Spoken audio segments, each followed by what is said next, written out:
Hello, hello. What is up, everybody? Hopefully you can hear me. It looks like I am good on Streamlabs. My name is Les Force. We are here for the Scuttle Draft League Dragon Division Finals. Joined with me, one half of, well, I think it was Lesty one at one point, or 24s. I've got 21 with me on the cast. How we doing? We're doing great, man. Happy for some action today here in the Dragon Division. Hoping for, well, I don't know what I'm hoping for, to be honest with you, but either way, hoping for some banger games. Yeah, this should be a good one. Penny pinchers versus the frauds. Of course, we were two Baron division players, so we don't have any direct experience with these two teams this season. But obviously, we know the players on the teams decently well. Talking about the penny pinchers on the right side, who I believe are the one seed in the one seed in Dragon. I'm just gonna pull up the standings to make sure, so I'm not mispronouncing or misspeaking. They're 7-0, so of course they are the one seed, led by youngster Joey, aka Taichi, aka Teach. Joey's had a very good split. Frog Guy has been popping the hell off. We all knew he had it in him, but fully unleashed now. And a couple of new faces in Big Fella Tyler, Chime, aka oh wait, meets to Eclipse, and Clue. Whereas on the other side, we've got the frauds, captained by one of my favorite players I've ever played comp with before in Verja. Super cool dude. Biases, here, like I'm rooting for Verja to win. And they've also got Rin, who's a former gunker from season 1, playing in the jungle, and Laos, a former support of mine in a different league, as well as Metro and Grim, some new faces to Scuttle this season. So I am excited to see how this one goes. Good, should be a good one. I think like all of the individual matchups are also gonna be pretty good. I believe Metro versus Chime has some beef behind it. I think previous leagues they've teamed together.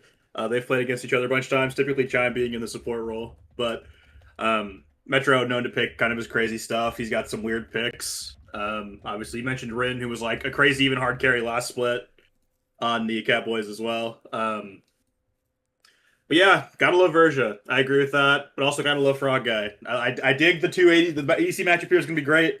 Just a couple of chill dudes. They're both gonna pop off. I can feel it. I think the player I probably know the least about is Clue. I don't really know a whole lot, but apparently Clue's been like killing everybody and popping off in lane. So Yep. I'm expecting big things from the bot lanes, both sides. Yeah, it should be action-packed here for sure. We are out into the draft for game number 1. Elf in the room, Streamlabs really hates drafter.lol for me, and that is the site that they're choosing to use. So I have to do this, like the window capture or whatever. Frauds are on blue side, penny pictures on red side. You can live without the logos. I believe in you guys. Maybe, probably. Looking at the bands coming through, the Volley Bear for youngster Joey taking off the table, Morgana and Olaf. So they're spreading their bands, fairly evenly across the board. Whereas for the penny pinchers, they don't want to see the Mordekaiser, the Zyra, I believe that is Jungle Zyra for Rin, and the Akali for Metro. Now I did hear there was another mid laner that Metro was not going to get to play here in this series. I won't spoil it, but I heard there's at least one other champion that won't be coming through here tonight, and it's going to be the B1 Dr. Mundo for Rin, I have to believe. Wow, that's insane. B1. I mean, they must have some sort of info. They don't think that they have any good picks against Dr. Mundo, which I don't know if that's like real or not, but that's a crazy B1 for first game. I respect it. I was again, we didn't play in Dragon, so we didn't have to like scout these teams or anything. I was looking through kind of the match results, and it looked like pretty much every week Rin was playing Mundo Zyra outside of bans.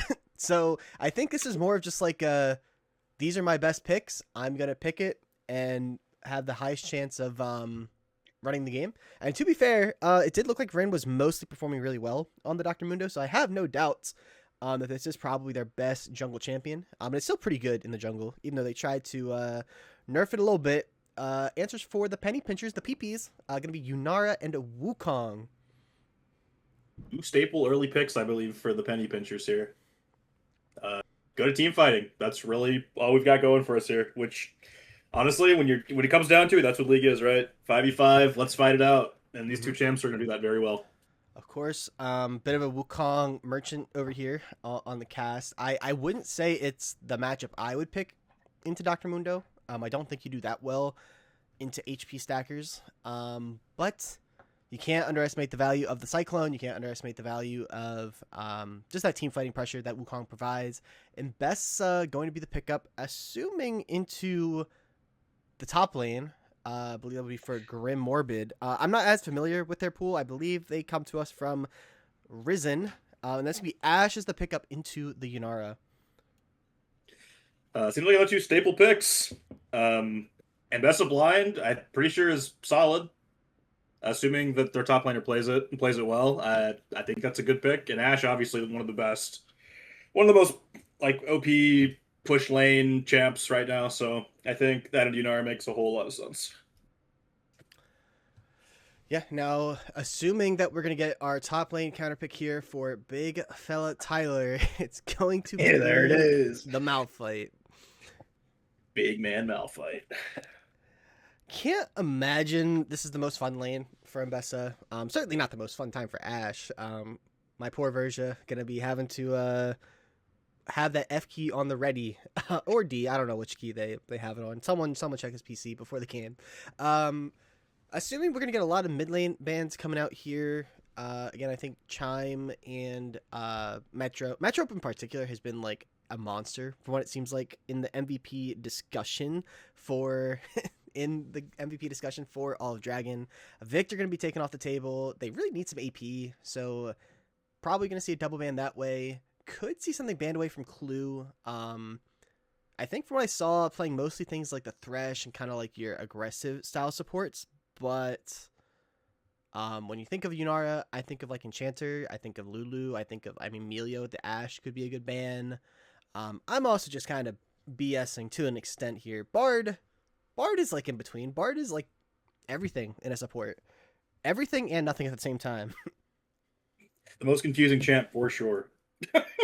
Really fun, but I don't think Bard fits into any of the, if you think of like this the pegs on a board. Bard is like a triangle shape on a board full of circles, and they just don't fit anywhere. Slippy, that is certainly an angle. Oh, what's up, Z4XTTV, also known as Zax, hitting us with a subscription. Sub for Frog Guy. Look, I'm here to support Frog Guy. I love Frog Guy. Super chill dude in person. Former teammate. Briefly in the Prime Meta League. May it rest in peace. I'm all for the Frog Guy pop off here tonight. Just so the people know, there's a lot of chatter about some maybe anti-PP bias here tonight, but I got nothing against the PP. It's Joey. Joey's the one that's got beef with me. I kind of just feel like I gotta like go beef with beef. Let's see what they banned. It was Mel. Mel was the pick on for Chime. Pretty good into that Ashe. Kind of negates a lot of that Enchanted Crystal Arrow. Yeah. So I'm hoping for a good series. I'd be happy if either team won. Obviously, I'd love to see Verja win. Love to see Rin win. But also, if Joey wins, then it's like by proxy. I almost win, in a sense. Leona, really good pick into the Mel. If she ever hits that Reflect, kind of cooked. Oh, yeah. Send her right back into your team for a free kill. Now I don't know what Metro wants to pick here on 5. I really don't see like an obvious choice. They really unless need Metro's some playing AP. the Ambessa. They need something that can kill Malphite. I'd have to imagine. Is this the Gwen? And then we just send the Ambessa mid? Oh, it's Lysandra. Okay. Beat Lysandra. Not exactly what I think of when I think of killing Malphite. But it's really good at locking down Mel. Really good at locking down Yunara. Oh, and we got another subscription coming in from Kiale. Haven't heard from you in a long time. What's up, man? Sub for Frog Guy. Frog Guy bringing in the fans tonight. Frog Guy. Yeah. Frog Guy's got it all. Frog Guy fan club. Oh, that is so true. It very well could be Lysandra Jungle. They're maybe taking it away from youngster Joey. Wait, this is kind of like 5-head, no? They're actually taking it so Joey can't play it later. Genius. They want to win fair and square. That's what it is. They don't want to be given a free win. Oh man, the Um, frauds are not frauding right now. They're being so Melio pissed. is that R5, so they are using that a lot of value on that Melio ultimate. I think that's a really, really good pick for Clue and the Penny Pinchers. They are ready for games, so they're just sending us. They should All right. switch it over, and now half the stream wants it Frog Guy's way. Now you're gonna have to clarify there for me, Zax. Um, Yeah, well, Frog is on the PPs, also known as the Penny Pinchers. Some would say Frog is like the MVP of the PPs, the MVPP. MVP. Holy. God, we're like 5 minutes in and we're already so off the rails. Bro. It's gonna be a Well, the long last night. time we casted it was Aurelion Souls Balls. This time it's the PPs. Like we just can't get away. It's just I don't even know what to say. Look, Frog Guy is a very accommodating man, Zax. I think if you ask, might accommodate. I'm gonna agree. I have no reason to think that would not be the case. Look, we smoked in Gretna, Virginia. Great time. I'm sure you get a couple joints in him. I'm not gonna finish that sentence. Good call. What do you think of these drafts? I think my first thought is I don't know how Malphite dies easily, and this Melio pick could kind of screw over everything that the frauds want to do in game number 1. I kind of see what you're saying, but my thoughts on the Milio screwing over everything is like there's so many things that can CC, right? You've got like Mbessa R, you've got Ash R, you've got Leona R, you've got Lysandra. Like there's so many things that you have to properly R, and you have to pick the right timing for each one for the Milio. So I think there's actually a lot of pressure on Clue to understand when the correct time to press R is. If he presses it too early or too late, his carries can either be dead or locked down by CC for so long they can't play. So realistically, I think this is really going to come down to if they can kill Malphite, like you're saying, which is going to be very hard. Yeah, and I mean, I definitely would also say that the pressure should be on Clue, right? If you're giving R5 to your support, you really have to have a lot of faith in whatever they're going to be cooking up. And the small child, I hate this champ, just like, pretty annoying for sure. The bowling ball more than anything. But also it's like a Lilia, OTP, like it's not fun to play against. But it can be Thanos into this comp, but like you said, if you press R at the wrong time or you press it on the wrong ability and they chain CC the Yunara or the Mel, it doesn't really matter what you do as the Melio. You're not stopping that Mundo. You're not stopping the Mbessa. So there's a lot of pressure on Clue. A lot of pressure on Metro and Laos, I think, to kind of be like your starting initiation for the plays. Because Mundo, he's going to run in and do what he pleases. And Bessa really kind of needs that public execution to be set up by somebody. And then same thing for kind of like Enchanted Crystal Arrow. It's just a lot easier to hit on a CC target. So that's kind of the things that I'm going to be looking out for here. I don't really have, again, we're kind of just on my channel because they are doing the Baron finals over on the Scuttle Twitch. So we don't really have any channel points to bet. I have infinite points, but if I was betting, I would bet on the Penny Pinchers. But what about you? What are you taking for this game? I think I'm also going Penny Pinchers. Obviously, I think it's the frauds. I actually think maybe I prefer the frauds team comp, but I think that the Penny Pinchers are going to be able to play this draft better. I don't know why that's my feeling, but I just feel like that's what's about to happen. Well, part of it has to be, just the results we've seen in the league so far, right? The PPs 7-0 in the regular season, only dropped 4 individual games the whole season. Whereas the frauds, I mean, they were good. They were 5-2, but they were 11-7. They were a lot more, a lot closer than the Penny Pinchers had this season. And the frauds went to 5 games in their playoff round 1 series, while the PPs only went to 4. So on paper, the odds are in favor of the Penny Pinchers. But if there's one thing that I know, youngster Joey has never had playoff success. Well, could be the end of an era here tonight. But I've been playing comp with Joey since we both started playing comp. Actually, we're coming up on 4 years. January of 2022 was our first foray into competitive league back in season 7 of the LBLCS. And somehow, all these years later, we're still here. We're still ringless. Some calling us frauds, which is ironic because he's playing against the frauds. He's pinching his pennies at the same time. That is so crazy. But wow.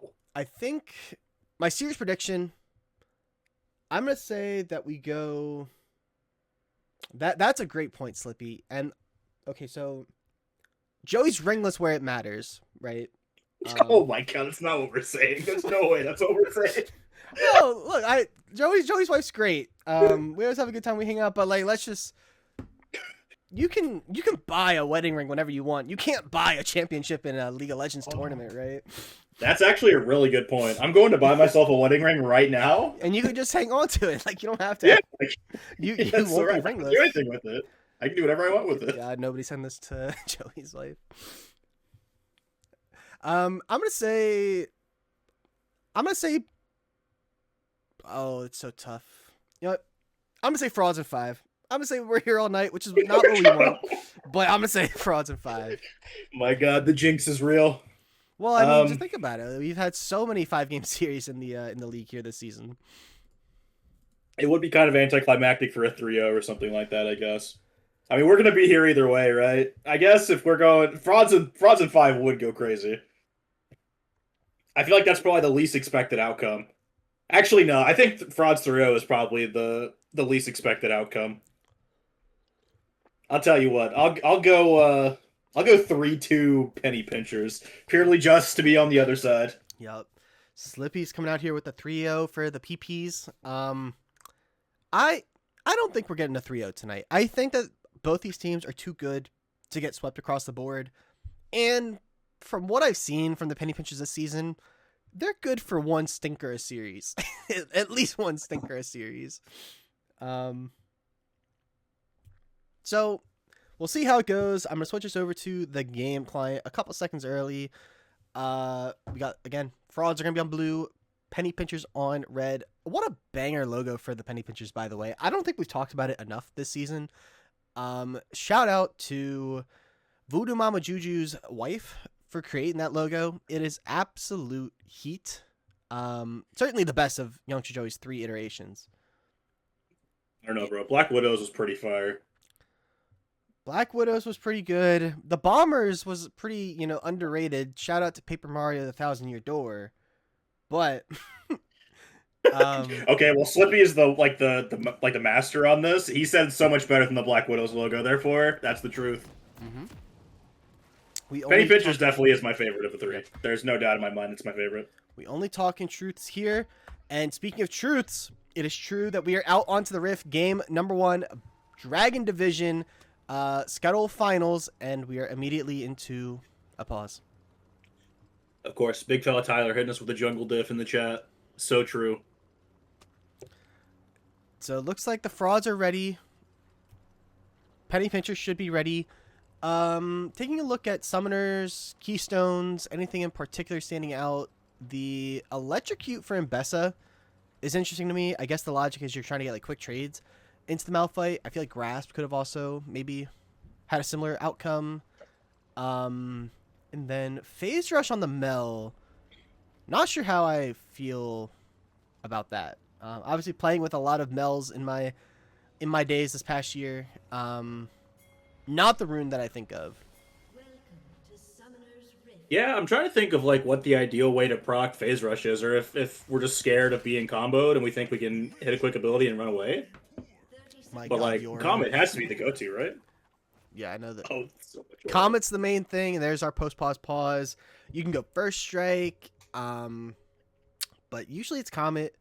I mean, Phase Rush, ironically, I feel like it makes more sense into the other team, like into a Wukong Malphite, maybe being able to run away, but I feel like there's so much chain CC on the side of the frauds that if you're getting locked up, you're getting locked up, as maybe going to be seeing the frauds walk in for some early vision onto Youngster Joey. Youngster Joey, of course, elephant in the room here tonight. There's 2 different schools of thought to the jungle. and Joey and I just went to different schools. Joey's a lot more risk, not adverse, much more open to taking risks, much more open to the 50-50s, the 60-40s. While I like the more methodical approach, which I think you're going to see out of the Mundo from Rin. Junglers should start opposite sides here, though. Yeah, I wonder if Rin's doing this on purpose to kind of try and avoid the Wukong, or if he's like actually planning to like go top and look for some plays to try and set the top fight behind. Yeah, I mean, I think, well, both of these junglers, don't do a whole lot pre-level 6. The champions, mind you. But especially Dr. Mundo, like, you're really not doing a whole lot of anything until you have your level 6, and even then, like, you're still trying to get your items, you're trying to be useful. So I think for Rin, you're probably just trying to, like, play the early game out slow, be useful when you can. As Metro getting a good bit of damage off. Level 2 there is here for Metro. Does he get the root off there? He does. And the electric proc ends up winning the extended trade, but now the cooldowns might be coming up for Chime. Gets the root off, has the Q, he's peppering with the Mel. Has to be careful. Maybe disrespecting a little bit there. Yeah, I mean, the phase rush actually looked like got a little bit of value there because Metro or Chime was able to. Chime gets the flash root, but it's going to be first blood over to the Penny Pinchers. Now Big Fella Tyler, hello, as is Grim Morbid. We're action-packed here, 2.5 minutes in. Wow. Metro was really feeling himself there for like half a second, but Chime really put him back in his place. That's got to be a heartbreaker for Metro. That is so sad. Absolutely. And now Big Fella Tyler gets hit with that electric proc. So much damage from Grim. Not going to be enough for the kill, though. Yeah, they're trading crazy up on the top lane, too. Bot lane seems to be going totally fine, though. We're just chilling down here. It's like they had a no-fight pact. I feel like it's just going to be hard for a whole lot to happen here. Laos is going to hit the E, and then Clue's going to say, go fuck yourself, And it's like, nothing's going to happen. That's just how I imagine the bot lane goes. That's what I think every Melio player thinks when they use their abilities. Clue gonna be aggressing here. Verja getting tagged by the slow. Laos gonna back this one off. The health is really in favor of the Penny Pinchers here, which is great for young Joey, who doesn't know that Muno's on the other side, but it is a free Scuttle, and they're maybe looking for a dive top lane. Yeah, I don't think Big Fella Tyler ever got back, so he's probably still very low. We just haven't seen it yet because directed cam, but... Yeah, he is extremely low under that tower. Muno's going to walk up, get the cleaver off, takes a turret shot for it. But, you know what? Screw directed cam. We're just going to have to come up here and watch this play in real time. Grim goes in, is tanking the turret, Flash comes through, and the juggled aggro, they are going to pick up the kill, but it's 2 kills back for Big Fella Tyler, and that is the feat of warfare picked up for the Penny Pinchers. Big man Malphite does it again. Didn't even need the ult. Just tanked it like a man, like a true rock. Came out with the 2 kills. Yeah. What an outplay. The tower is the most overpowered champion in the game in the first 6 minutes. Massive play there for BFT. I feel like saying Big Fella Tyler is like kind of a mouthful. We could just call him Tyler. We call him Big Fella. We should call him Big Fella. I was just gonna say I might just go. It might be a fella angle. Here goes Fella. That feels so weird. And we've got another pause. This time I believe it is on the fraud side. It sounds like somebody had 600 ping. I think is what I saw in chat, which is a lot and not playable. Yeah, not the best for sure. Hopefully this doesn't persist throughout the series because that would be quite sad. But it looks like they're back. And we'll get our second post-pause. And we just get to sit here and stare at the big fella. Look at how big he is. 2 kills, Bammy Cinder on the Malphite. Gonna be that much harder to deal with on the Mbessa. Did pick up a kill back in that play, but they're still gonna be down, a decent bit of gold. Although, the CS difference probably kind of mitigates that just a little bit.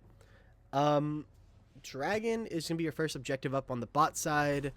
Don't know which dragon. It doesn't show in the bottom right, so it's one of the new ones. It's either Hextech or it's Chemtech. Fun fact, pretty sure that's how that works, as we're just going to be seeing a lot of trading. I don't think we'll actually see a whole lot as a result. Back to the mid lane where Chime is out of mana. Going to have to be a little careful here. And yeah, I lied. It's a Cloud Dragon, so I'm actually just gaslighting the entirety of chat. We love a gaslighter. Chime is still up like this. I don't know what Chime's thinking, but these autos are doing a little bit of damage. Playing Yeah, with just hanging fire, which is typically a good strategy against ice. You know, it's pretty effective for sure. Chime really thought this through.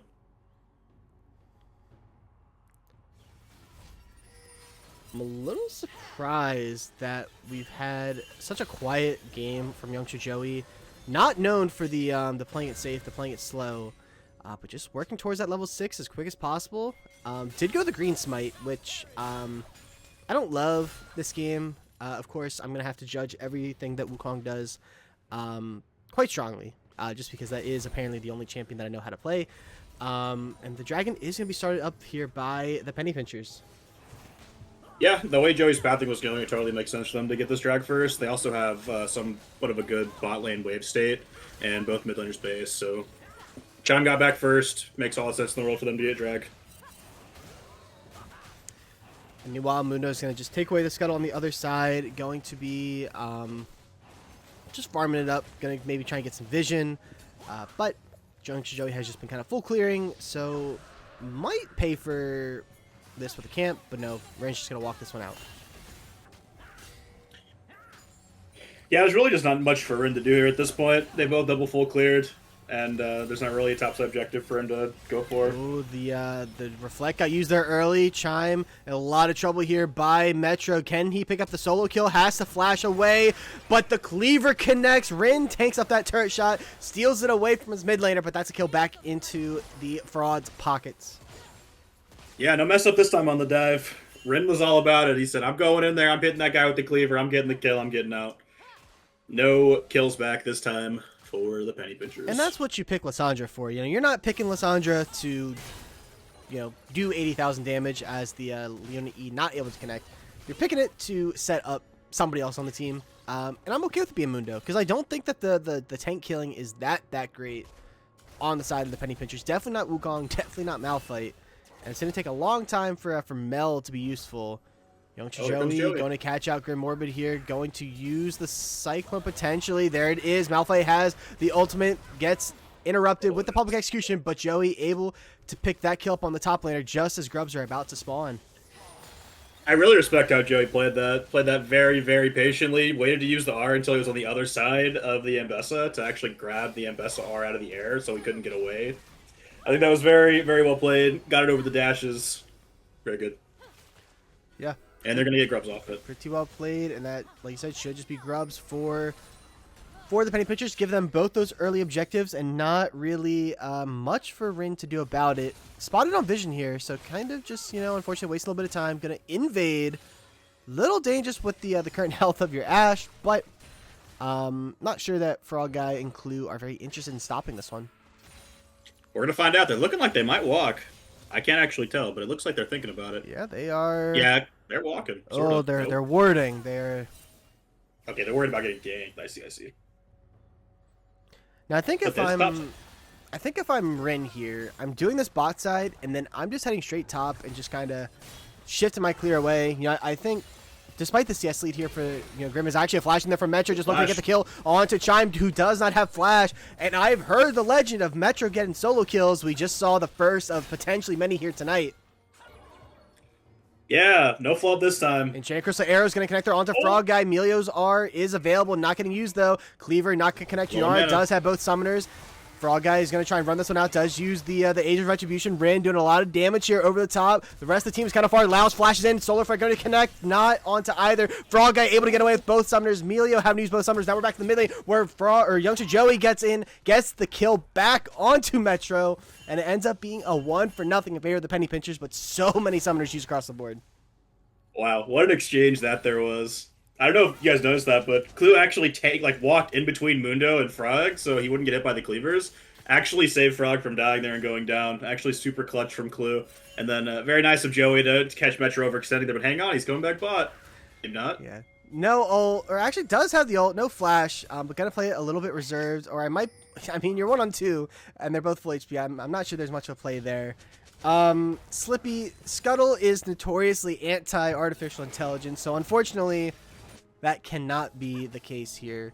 Youngster Joey's playing patient of his own accord, and it is it's a cold day in hell, freezing over. Xanaflade not gonna connect there onto Frog.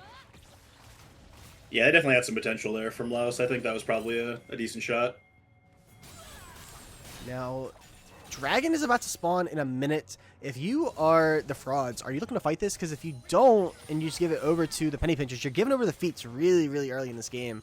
As Joey is here trying to sneak in for a potential lane gank. Yeah, I just know the word's there either, so good word there from the Frauds.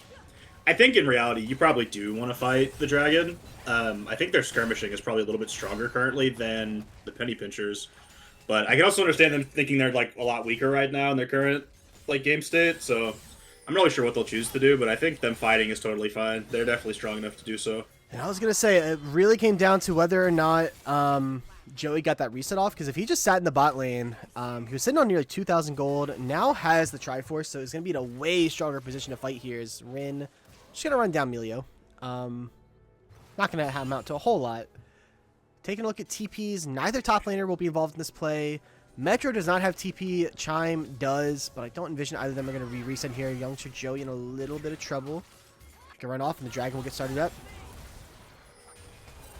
There's a little bit of a pinch here looking from Chime. I'm not sure if he's going to pepper or what, but they can go on if he's not careful. The Penny Pincher's trying to get pinched on, potentially. Metro is getting chased out entirely, and now it is a 4-on-3. Prio is here for the Frauds. Back to the top side where we're trading health bars and nothing's going to happen. We'll hopefully go back to this bot lane Dragon play here soon. And looks like maybe Youngster Joey's knocked all that inch. Amelia gets hit up there by the Enchanted Crystal Arrow into the Zenith Blade. Clue is down. Youngster Joey's in onto multiple members, but it is 2-on-4. Frog Guy's over the wall. Youngster Joey is down. Metro to pick up that kill. Frog Guy is able to escape. Chime is still alive, but that is 2-0, and the Dragon into the Fraud's pockets. Yeah, that's so rough there for Clue because Clue ended up just getting stuck between a rock and a hard place because if Clue gets hit by the Enchanted Arrow, it's like just GG because you can't ult anything anymore once you're CC'd. So Clue getting ulted there. Oh, I feel like I've seen this before. For us casting, shout out to that boy Truth. Very, very reminiscent. Didn't think I'd be mentioning Truth on the cast here tonight, but yes. Wow. Big play for the Frauds. They pick up 2 kills. They get the Dragon. And you can see that gold lead starting to increase here. Very interesting as, oh, this is so risky. Flash out from Chime. The Bomby Cinder was the talk of the chat early, but we didn't actually build any further into it. We went the full Harsh Steel. I've never seen this tech, so I have no idea if it's good or bad.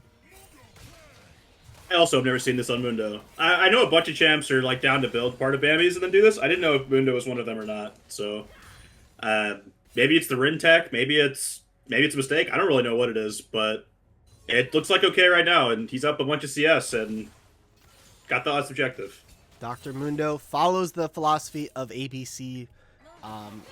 Killing it in the CS department. Solar Flare, it does connect. Emilio R and the Cleanse both used, but now Frog Guy gets it up there by the Q. Ash is hitting with those autos. The Q damage is decent.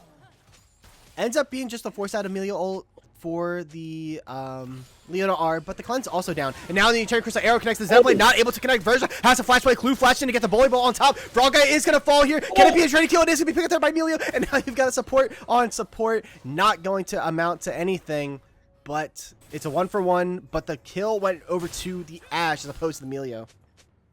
I think that's the really important thing about that play.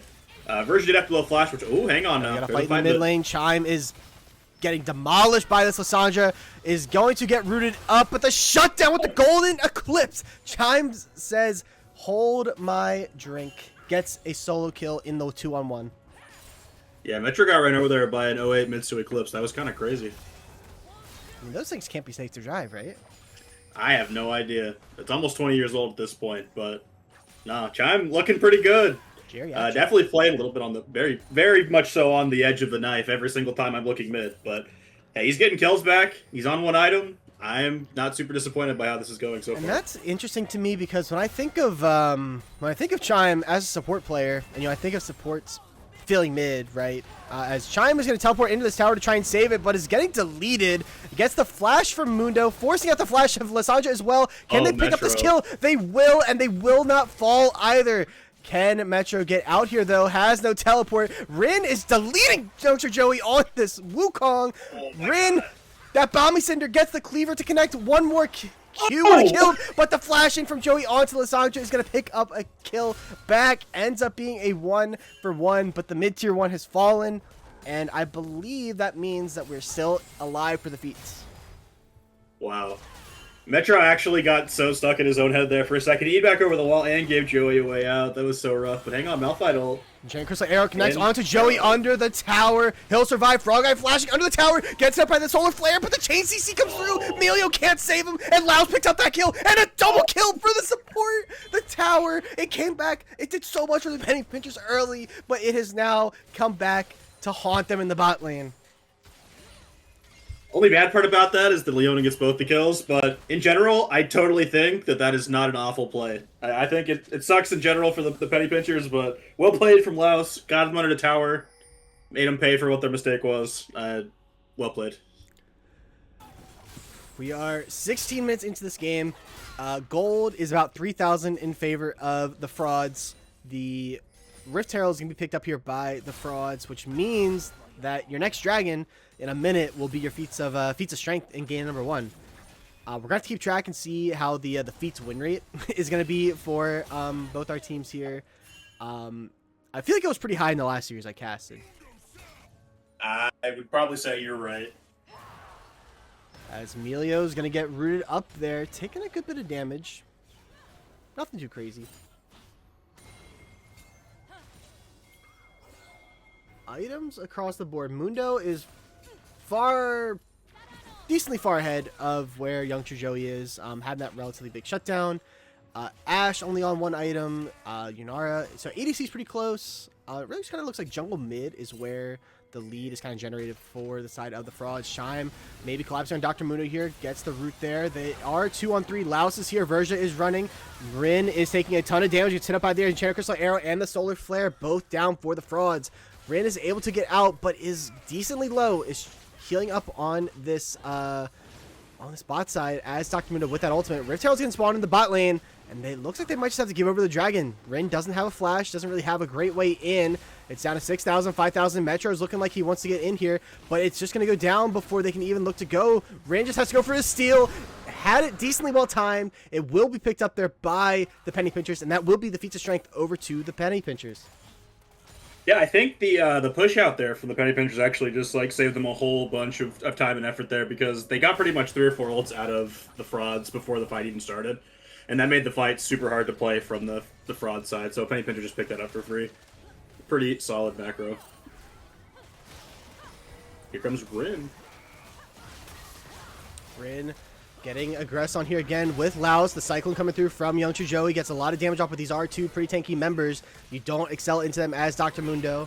Now we're back to the top side where we see the Lissandra are going to use onto the Malphite. Might be the only time we see that this game. The Public Execution is out there. Malphite still has the ultimate to try and get out the chain CC onto this Malphite, but it's not going to be enough. Verja went down. Rin went down. Laos went down. It went all the way to the Penny Pinchers on the bot side while the other 2 members were top. They're going to get this tier 2, but the goal lead has shrunken just a little bit.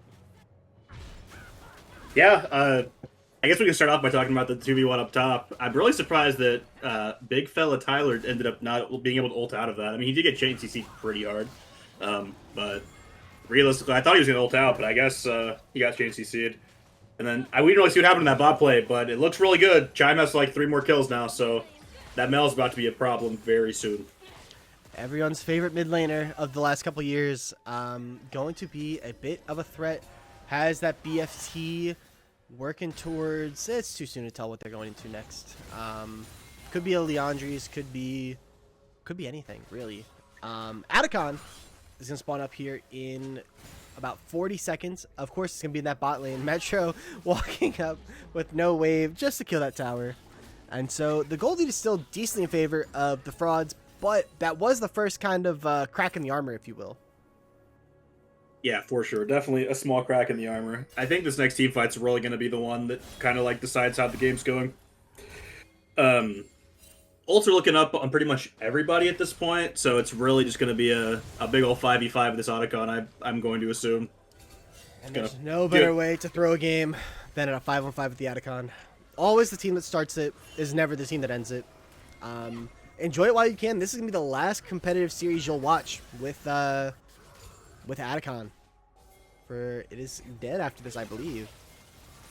Pour one out for Rin, maybe getting collapsed on here, gets hit up there. Chain CC and Chain Crystal Arrow connects there on to Youngster Joey. Golden Eclipse, not going to get the kill onto Dr. Mundo. And look at Lysandra on the backside. Frog Guy is nearly dead. Gets picked off there. Youngster Joey, you're going to be the next to fall there. Public execution onto the backside onto Chime. That is 2 dead already. Chime has flashed away, but that will be for nothing. Gonna get killed off here by Grimoire, but eventually, and all that is left is big fella Tyler and Clue. They have to head for the hills. The penny pictures have fallen, and the Atacon is going to go the way of the frauds. Holy Metro drag Neil. That dude literally just went straight to their backline, 80%ed every single one of their carries, and just like solo won them the fight. That was actually so crazily played by Metro. That was insane. Metro doing a lot of work there. Rin ate so much damage, and it's going to be the Atacon. It's going to be a pretty decent gold lead here for the frauds in game number 1.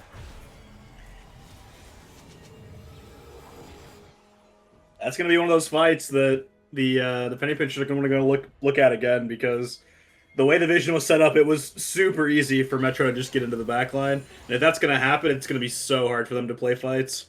I think that vision control is going to be really important for them in the next tussle they have. Next tussle probably going to be at this dragon here in just over a minute. It is Ocean Dragon. When I see things like Malphite, I see things like Wukong, I see things like Mundo. Ocean Soul becomes that much more potent to me. I have to imagine the frauds are feeling good about this fight, and if I'm the penny pinchers, I've got Youngster Joey in my team, so I think I'm feeling good about the fight. Take that for what it's worth. All the frauds are here. They are gonna claim vision control. Melio can't really do a thing to stop this. Small child gonna get pounced on in the jungle by himself, as Malphite and Mundo, or Malphite and Wukong, are far, far away. Rin's walking up. Gonna spot out the Malphite. Gonna maybe engage. Hits the cleaver. Gonna walk up. Doing a good bit of damage. Heartsteel connects there. They caught out 2 members here. The Enchanted Crystal Arrow, the Cyclone's on to 2 members. But they're caught in their own jungle. We said it last week on the cast. It might be your side of the map, but it is not your jungle, Joey. 2 for nothing. And Dragon is gonna go over to the frauds. Another big combo there for Metro, just like smashing damage onto the enemy team. It's like so hard to get out when you have Lysandra doing a full combo on you. But the Electrocute, it just does so much damage when you're like an item plus, and Metro's on 2.5 at this point, so. The penny pinchers are really going to have to find some sort of crazy play here at this point. Lysandra gonna force out the Melio ultimate, taking up a couple of turret shots. The Mbessa ult is not up, so no follow-up. Although they're pinging that Mbessa R got used. A little bit of bad comms coming out here from Fella. But she has half a cooldown. It's still down, technically. Clue's chasing. But was it overstay? Was it overstay? That's the real question here. I don't know if they got the tools to catch this Mbessa. Gonna be able to run that one out. Game's feeling pretty good for Slippy with the shade in the chat. Showing Youngster Joey how to play Lysandra. It's kind of like beating you with your own medicine, or something like that. Very good game here for Metro. I think Rin is frontlining like a beast, not necessarily doing a ton of damage necessarily on the Mundo, but I think very good game, and we're still not indexing. I'm all kinds of confused because he just bought a full up and Unending Despair. Public execution in onto Chime. It's 1-on-3. Youngster Joey goes in, has the Cyclone. They are going to try and get the CC off. Second charge is going to come through. Youngster Joey taking up a lot of tower shots here. Mel now taking up the turret. Shutdown does go over to the Mel in the end, and that bot turret should fall as well. Dicey, but well played. Yeah, I was really worried there for Chime and Joey because I thought we were going to get a replay of what happened earlier in the top lane with the outplay, but ended up going well. Even the redemption wasn't enough to save Grimorbid, so. But look at the frauds. They are pushing these turrets. They got the tier 2 top. They got a good amount of damage onto this tier 3 mid, but Malphite is here. Malphite has that ultimate, and you are an Ashe. You do not want to stick around. Big man Malphite. Big man Malphite. Youngster Joey spotted out on that red buff. They do have vision. No Cyclone available. No Golden Eclipse available. Everything else is on the table. Malphite could look to fish. Oh, Joey's looking like he's interested a little bit. Solar Flare connects her just onto the Mel, and they are chain CC deleted, but the W gonna buy them so much time. Lissandra goes into their ultimate. Youngster Joey is taking up a ton of damage on massive Malphite onto so many members. Joey's down, Metro is down, Grim is going into the backside, gets on the tribe, gets on the front guy. Big Metal Tyler is gonna be the next to fall here. Public Execution actually never even got used. 4 for 1, and it should be the Baron going over to the Frauds. That's purely got to be wallet. Oh, hang on. Oh. Okay, never mind. No, that's just pure wallet diff. If the Penny Pinchers couldn't win that fight, I don't know what fight they could possibly win at this point. The Frog and Chime both had like solid positioning there and were able to hit pretty much the entire time. But the enemy team is just so tanky and does so much damage. So hard to kill anybody. Yeah, and even with that massive 4-man Malphite ultimate, it just was not enough. The gold is so in favor of the Frauds. The ocean is there to negate some damage as well, and it's looking pretty, no pun intended, looking grim for the Penny Pinchers. That last fight, it was looking pretty grim for the Penny Pinchers too. Went absolutely buck wild on the Mbessa. Oh yeah, he was having the time of his life. Just dashing all over the entire enemy backline. Truly nothing better when playing Mbessa.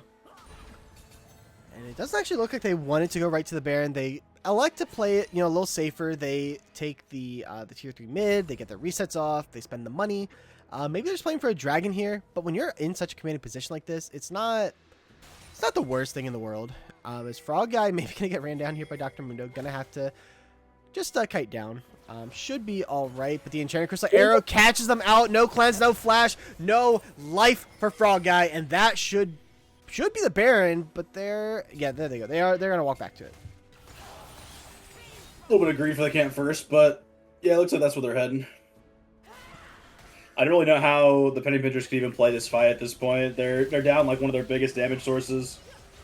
It's gonna be a toughie. It's gonna have to be a youngster Joey, just miracle steal, but he's gonna walk right into Metro and Grim. Good luck. Gonna get rooted up there. Chain CC deleted. No way to even try for the steal. And that's gonna be the Baron. That's going to be the 3rd dragon. I assume objective bounties coming up onto the table here, but they might just fight before then. Malphite getting ulted there. The Malphite are gonna have to ult over the wall. Leona has a solar flare coming up here shortly, but they might not even go around to the... Yeah. Look, Laos is playing really well. I think Laos is a pretty darn good player. Might be, a little bit of a rage baiter in chat, but really good at following up on the calls, really good at engaging, and they're playing pretty darn well here. And the Melio, while the stats look fine, I just don't think it is, I don't think it's really reflecting, kind of what I've heard about Clue this season, Not really getting to see that come out here to fruition here so far. As a Dragon should just get picked up here. Yeah, it kind of goes back to what I was saying in draft, right? It's like there's so many things and so many CCs that you have to ult, and it's kind of showing now that it's kind of hard to correctly do the one that needs to get ulted, right? It's like you're getting Ash arrowed or you're getting Leona ulted, and if you as Milio are getting hit by any of those, it's just cooked because then you can't do anything. So I understand the concept of the pick, but in practice, it's super hard to play in this situation, I think. Yeah, everything is feeling pretty hard here for the Penny Pinchers. Not a position they've been in a ton this season. They, again, have dominated most of the season of Dragon. But I'm not even sure they've ever lost a game 1. Someone could fact check me on that. But I believe my sources told me that they were game 2 duds. Was kind of the vibe that I got. They'd win game 1 convincingly, yeah, and then they'd stink the bed game 2, really kind of Gunkers-esque.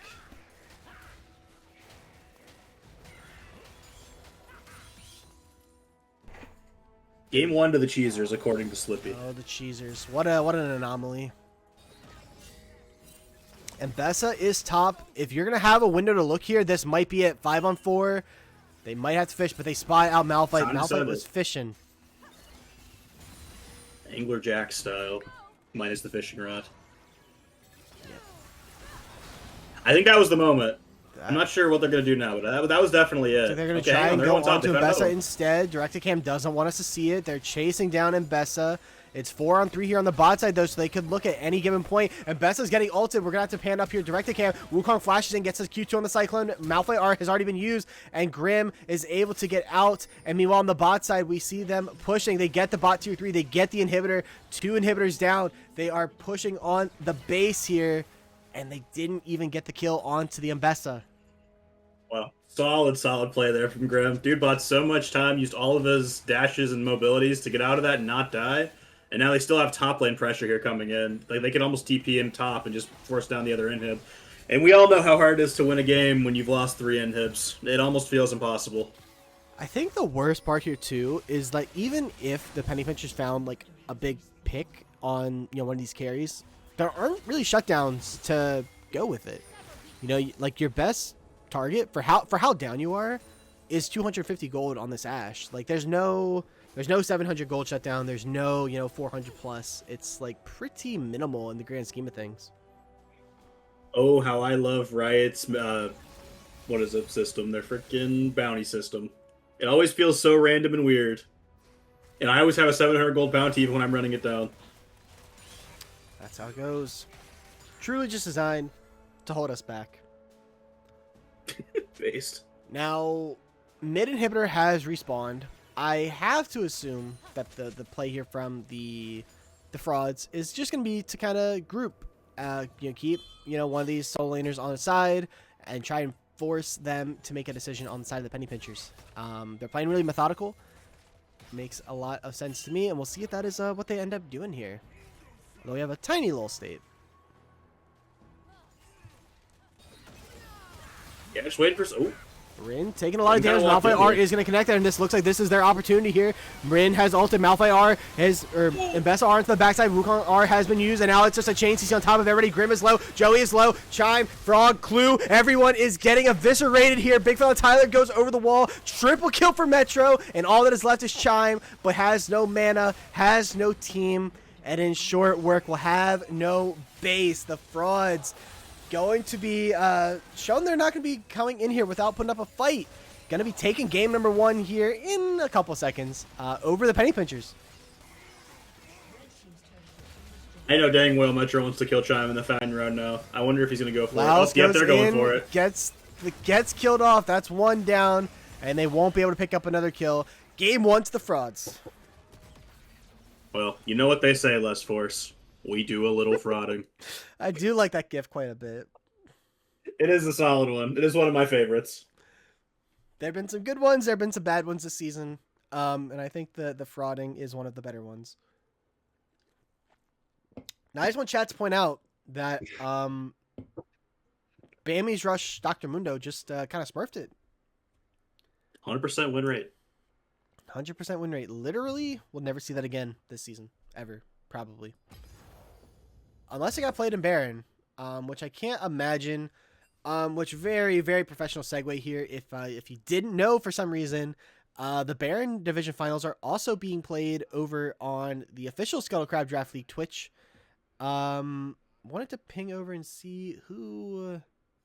Game's over. They're post-game already, I'm pretty sure. But I don't see any sort of who's winning, who's losing. I guess I could check in League. Yeah, I guess that's where we have to go. God, who's even in this game? We'll go check out Memer Sticks. Jigster. It looks like the Bonkers won game 1. It was a Cuddle Bear and Echo 7 Master Class. Mordekaiser is cringe is what I am seeing here. Not a whole lot you can do as the Wukong in that matchup. We'll see as they're actually ready for drafting game number 2. And they are sticking on red side. So we will switch over to this screen, I suppose. Let's do this. And then we gotta do that. And it should be all... Oh. Classic Laos asking the obvious questions. Oh, Laos. Laos, if you've never had the pleasure of being in a call, well, or displeasure, depends who you ask. He's a character. I believe he was talking with someone for the first time about like like how they're like Thai, like Thailand origin. And his first question to them was if he knew about ladyboys. Just take that for what it's worth. That was the very first thought that Laos had to that individual. Follow-up question though: who doesn't know about the Ladyboys? Hey yo. Hey, but it looks like we are into draft, We are and into it looks draft. like the bands are similar. I believe there was a Mordekaiser band was the other band that came out from the PPs last time. They're speedrunning this band phase, and it's just going to be all the same. That's something you really see in Fearless. You don't see a whole lot of shifting game to game because if you get railed by something in the first game, it's gone for the rest of the series, you know? You don't got to ban. Ooh, the Verja Senna first pick. I really like this. This is a staple Verja pick, and I'm excited to see it. Yeah, Verja Senna plays super safe, gets to scale up into the late game. This is kind of what I think of when I think of Verja. Gonna have to pair it up with a pretty good support though. We'll see what the Penny Pinchers look to do here on their end of things. Going to be the Jinx for Frog Guy. And potentially an early jungle here. You could go something like a Jarvan. You know, Senna is a very immobile AD carry. You can kind of put her in the box. You could go, something like a Zinzao. Could go the Ivern. We go Hui on Chime. Could go the Hui on Chime. Save your jungle pick for a rainy day. I'm unsure, but I guess we'll see. 6 more seconds coming up. It's gonna be the tree. The flex tree is a flex. Could go jungle. Could go support. Maybe it could go top. Who knows? I imagine that Maokai top is like fine. You know, it just I'm just catching up. We're actively in banter chat as we're in finals. Lock in everyone in this game. I saw. I was reading it too. I couldn't help it. Ooh, the Trundle. Trundle is going to be the pickup here. Again, could be a flex. Could go top. Could go jungle. Don't think it's going to support. Don't think that's very. Although, if Senna is going to be doing like the Maokai. I don't know, because every couple months it changes with Senna, where it's either it's a fasting meta or it's a farming meta. Are we in the fasting or the farming meta? We're definitely in the farming meta. The Senna stacks on what's it called are down now, I think. Okay. So I'm pretty sure we're seeing actual Senna AD. That I mean, we do have prompts, so we're obviously seeing Senna AD, but yeah, that sounds about right to me. I have to agree with Slippy. I think that is probably exactly what happened in the comms. Joey. Now, granted, Maokai is one of Joey's better champions, for sure. And it's going to be the Lux pickup here for Chime. Although, technically, could also be a flex. But I don't think of Jinx Lux as a very good synergistic bot lane. no. But I do know that Clue is known for the Lux. So I will say comfort over whatever's good. I respect that. Verja in chat also says that Senna hard wins this matchup, just to let you know. So Verja putting on the big boy pants and saying it now that he should win this matchup hard. And I'm just going to believe him. I believe anything Verja says. Verja is that dude. Great time. God, at this point, it was like almost a year and a half ago on the live wires. Fabled LBLCS team with Praetorian, Verja, and myself. Much like many of my LBLCS teams, bouncing around one of playoffs. But we made it. Oh, the live wires. What a time to be alive. I'm just Shen. Still out there playing Teemo, probably. That's my goat. Maybe this season will be different for me in LBLCS. And that's because I'm hopefully not playing a single game. Hey, Based, me too. Bans, Pantheon and Jax coming out likely over towards Big Fella up there on the top side, whereas Victor and Fizz coming out in favor. Designed towards Metro. It's going to be the Ornn pickup. So we are indexing into the team fighting scaling. Hang on a second. I've got to cook here. We're about to put Chime on the Ornn mid. I don't know why I'm feeling this, but I feel like that's what we're about to do. We're on the Maokai mid. Metro's probably wanting to play something crazy. Ornn could go jungle for sure. It could, Ornn can go mid. There is nothing physically stopping it. Yo, the Kale? Kale gonna be the pickup for Grim, I believe. I would assume. I would hope. I don't think I've ever seen Metro play Kale, but I'm sure he could probably do it if he tried hard enough. The Ornn is really interesting after you see the Braum. And it's gonna be the Silas pickup. That seems more like a Metro pick. Yeah, I'm gonna agree with you. I'm gonna say that's probably Silas mid. But you have Ornal that can get blocked by Braum. You have, I think Malkair can get blocked by Braum, or at least, the parts that he needs to block. So maybe they're trying to like have so many good ults for Braum to block that like he can't block them all. I have no idea. I don't even know what to pick here. Like pick 5, this feels so crazy because we have no damage. Oh, we trolled. Oh, this draft is so rough for the penny pinchers. Frog guy, you better put on your carry pants, your carry trousers, your carry undergarments, your carry. Put him on the carry overalls, bro. The carry overalls. Dude's gonna have to pick them all up. The one-piece suit, the carry onesie.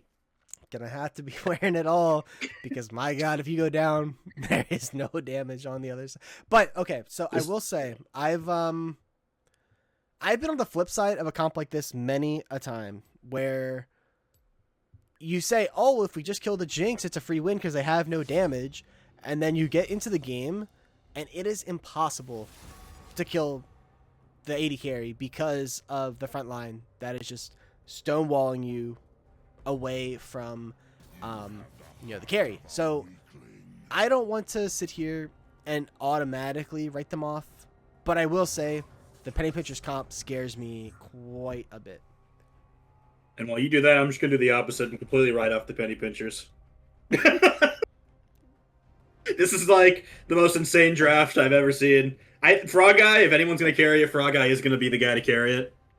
But I don't know. This draft just feels so insane. Like, in theory, it's like easy to play. But like compositional-wise, I do not love it. Yeah. I am interested by the Kale. Maybe we just see an Ornn masterclass against the Kale, and then Ornn is so fed it doesn't even matter, then Ornn will just do all the damage. Kale, I have heard, has the best level 1 lane in the top lane.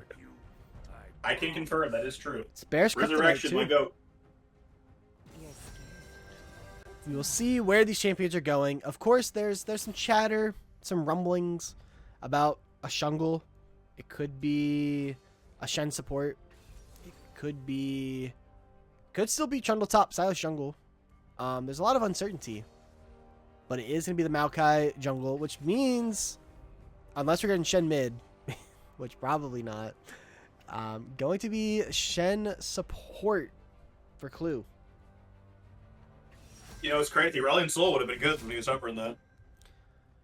Now, I guess I'm a little... Once again, we gave R5 to Clue. This one was certainly more of a cook, but I'm not really sure that the enemy comp has what I would think Shen support would excel into. Like, Senna is not doing a whole lot of auto damage. Trundles, or not Trundle, like Braum, not doing a ton with the autos. Like, I don't feel like you're getting that much value out of the taunt. So I'm a little curious. I'm a little curious on how this one's gonna go. I think my thoughts for that 5th pick and the Shen are like, you could have probably done the same thing with the Tahm Kench, and I think it might have actually been better. But in reality, I feel like they did this is like the classic Time Wizards draft where we flub it. Because we have 2 problems. We either draft like this and we accidentally draft too much engaged, 3 tanks and no damage, or we draft no tanks and too much damage, and it costs us in the game. Yeah. So I'm hopeful. I still want the penny pitchers to win, I think, but this game is going to be super hard for them if they are not Gigo fed in the frontline department. And Frog is really gonna have to put on his carry entire one-piece suit connected to the shoes, and also a top hat connected to the top. I mean, speaking of top hats, I mean, we've seen the Penny Pincher logo, right? I mean, that is quite the dapper top hat that the Penny Pincher crab wears. That's true. Frog needs to put it on. I also wish, just like, not to sidebar too hard here, but like, I wish that I could grow a mustache like the Penny Pincher crab. I feel like the handlebar has just an unbelievable amount of aura. Um, He does have pretty good aura. I agree. but like it's so one, it's hard to grow a mustache to like do that, and it's even harder to it's even harder to pull off. I think realistically, um, Big Yellow Jester, welcome in. I'm gonna venture this is your first time here checking out Scuttle, Scuttle Crab Draft League. This is a community-based draft league. This is actually the finals for our third season. Basically, we've got two different divisions. We've got the Baron, which is kind of your like Masters to low Emeraldish average. That's being streamed over on our main Twitch. I believe it's twitch.tv/Scuttle Crab Draft League. And then this is the Dragon division, which is kind of more of your like, I think on the high end is like low to mid diamond, maybe one or two, down to kind of like your I would say probably it's like low diamond, high emerald, down to gold is kind of like the range you have here in Dragon. Yeah, we're wrapping up our third season. This is our biggest one yet, 16 teams. Very exciting stuff. 21 and I, two players that were not able to make it in to the finals. Maybe next season. Maybe not. Probably not. I actually did make finals season 1 now that I'm thinking about it. That's my only And trip. I made final season 2. My only trip to finals ever. Oh, well, you did Was win. that really? Yeah. Yeah, I would say last split. And I shouldn't be on there again. Darn it, I threw. And rooting for the team with Shen, they actually are coming in here as the favorites.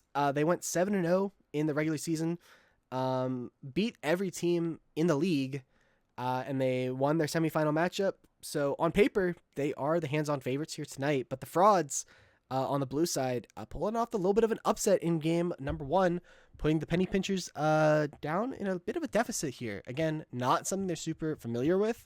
And we'll have to see kind of how they handle the adversity. And I'm gonna switch this over here a couple seconds early, just because people get really mad if I don't update the scores on time. Say every single stream, but you just gotta be proactive, not reactive. And so you guys can sit with the black screen for a couple seconds. Frauds are up 1-0. I mean, look at that fucking top hat. It is so dapper. It really is so sick. Now, we say the best support, but I'm also inclined to believe that he's the only support. Oh, how I love Shaport. I miss when Shaport was actually like really, really good. I remember Core JJ playing it in a pro a couple years ago and having like, I think it was like less than a 1% proximity to his ADC. Just like actively spent the entirety of the game roaming the map, never in the bot lane. That was when he was playing with tactical, so I guess I don't really blame him that much. But that's neither here nor there. We're out onto the Rift for game number 2, Frauds versus the Penny Pinchers, and we'll see what for action we get here going on. Anything interesting? We got Airy for the Ornn. Makes sense to me into the Kale matchup, and PTA is a little interesting for Senna, I feel like. Especially in this really tanky team, I feel like something like Lethal Tempo would have been good. And they're going to spot out the invade coming through here from the Penny Pinchers. Just going to get some vision down, I would have to assume. Laos going to run this one out. They catch the ward. And Joey drops it on the red, not onto the Raptor. As maybe they were expecting them to. Let's see. I will say the level 1... Oh, Lord. What is happening? Oh, they're getting caught out here. It's a full 5-man play. The double slow. They're undecided on who they want to go after. They've now targeted Rin. Oh. Rin has decided to unalive himself. Gets the execute. And that's maybe best case scenario for the frauds. Yeah, I'm surprised they got to that with no casualties or giving away any gold. That was like very diabolical. And Ren also getting very lucky that he didn't get tagged by the Luxie at the beginning, because that would have not been an execute if he did. Yeah. The frauds, I thought they were going to play a little aggressive there. It looked like they were maybe going to go and get the Bush Prio, try and aggress onto Jinx and Shen, but they're going to play it safe. Junglers, again, starting opposite sides here. Anything called out to you here in this early game? Other than Metro probably going crazy. Oh. I think that the Silas matchup is going to be super easy to play in the early couple levels here against the Lux. He has like a really easy way to get on top of her. I think that's really gonna be important because if Chime doesn't really know the limits very well, hang on, Connects there from Clue, level 1 taunt. Verja is nearly He's dead. dead. First blood over to Frog Guy, and the chat fans of the support are very excited about that one. Wow, what a support play! That was actually crazy. What a taunt! Honestly, I wasn't expecting that. That was a crazy find from Clue because I never would have found that play. I was doubting. I thought I could just take a second to talk, but absolutely not. As first blood over to the Jinx. We said that Frog Guy needed to put on the whole carry outfit. So far, so good. Maokai is getting spotted out, but look at Clue on the pincer maneuver coming out. The flash taunt connects. The Maokai W connects. The kill is there for the Maokai, and the PPs are up 2-0 early. Holy support! Oh my gosh. That dude just got basically almost a solo kill on the enemy ADC, roams mid, kills the enemy mid later. Support is going wild. Support is going wild, and they're not done yet. Support's back. The W from the Senna connects. Braum is in a bad spot, gets hit up there by the taunt, into the Maokai W, into the Q to knock him back, trying to give it over to the Jinx, and the feats are picked up already by, let's just say it, it's picked up by Clue. 3 KP, 3 assists at 3 minutes. And Grim taking a lot of damage stop. This dude took some notes after the first game and got a Clue, dude. Dude's playing an engaged champ, hard carrying the game, going all over the map, killing everybody and everything. It's only 3 minutes. He's created 3 kills for his team. Insane gameplay. Yeah, crazy early game here for Clue and the Penny Pinchers. Really, really good stuff here early. And, gotta... Poor Verge has pumps, yes. Yeah, not feeling too good there for sure. Grim gets the Brittle to connect, doesn't get the auto though. He's thinking about it. He's gonna walk up for the Demolish proc. He might regret that. The fleet, the healing is there. Brittle connects. But look at Trundle. Rin is here. Gonna have to pillar at a good time. The flash in. Ned forces out the flash of big fella Tyler. And Rin able to pick up the kill. So that is gonna be a kill back over to the Frauds. Yeah, really well played there from Rin. The flash early was very good to get the flash out, and then the pillar after just to secure it. I think that's pretty solid Trundle gameplay. Not a hard champ, but definitely gotta know what you're doing a bit, and I think that Rin definitely did there. Well, I've had this conversation with multiple people recently. Trundle jungle, pretty skill expressive in my mind. It's pretty, maybe I'll hold that thought. The chain's not connecting. Metro is back here in the mid lane. Does Chime have a root forcing out the flash, but now he has to run up and around. The taunt not connected from Clue, so Metro should be safe. But Trundle jungle requires skill. You know, you're kind of playing like frontline. You're playing, you know, the edge. You know, I think it's pretty skillful as like a bruiser. Trundle top is like the Symbol Monkey brain rot of champions in the game. Actually takes no thought whatsoever, as the chain's not going to connect there, but the root will, and Chime is going to pick up another kill courtesy of Clue. Now 4 assists at 5 minutes. I feel like that's all we're going to talk about. Yeah, I mean, if Clue's going to keep making plays, we're going to have to keep talking about it. We don't even really get much of a choice. The dude is literally just everywhere. Shows up there to get another kill mid. Metro is not having a great time here in the mid lane for a matchup that I thought was supposed to be very good for him. It's just getting ruined by assistance from his teammates, which honestly, good on the Penny Pinchers for recognizing that was going to be a problem and showing up mid. Absolutely. Dragon is up here. It is a Chemtech here first on the board. Once again, we're seeing some ping issues maybe coming out here. Will we see a pause though? Who knows? Doesn't look like it. Maybe Metro's had a small little spike, but it's fine now. Chain, the root not going to connect. Rin is on vision, will be spotted out.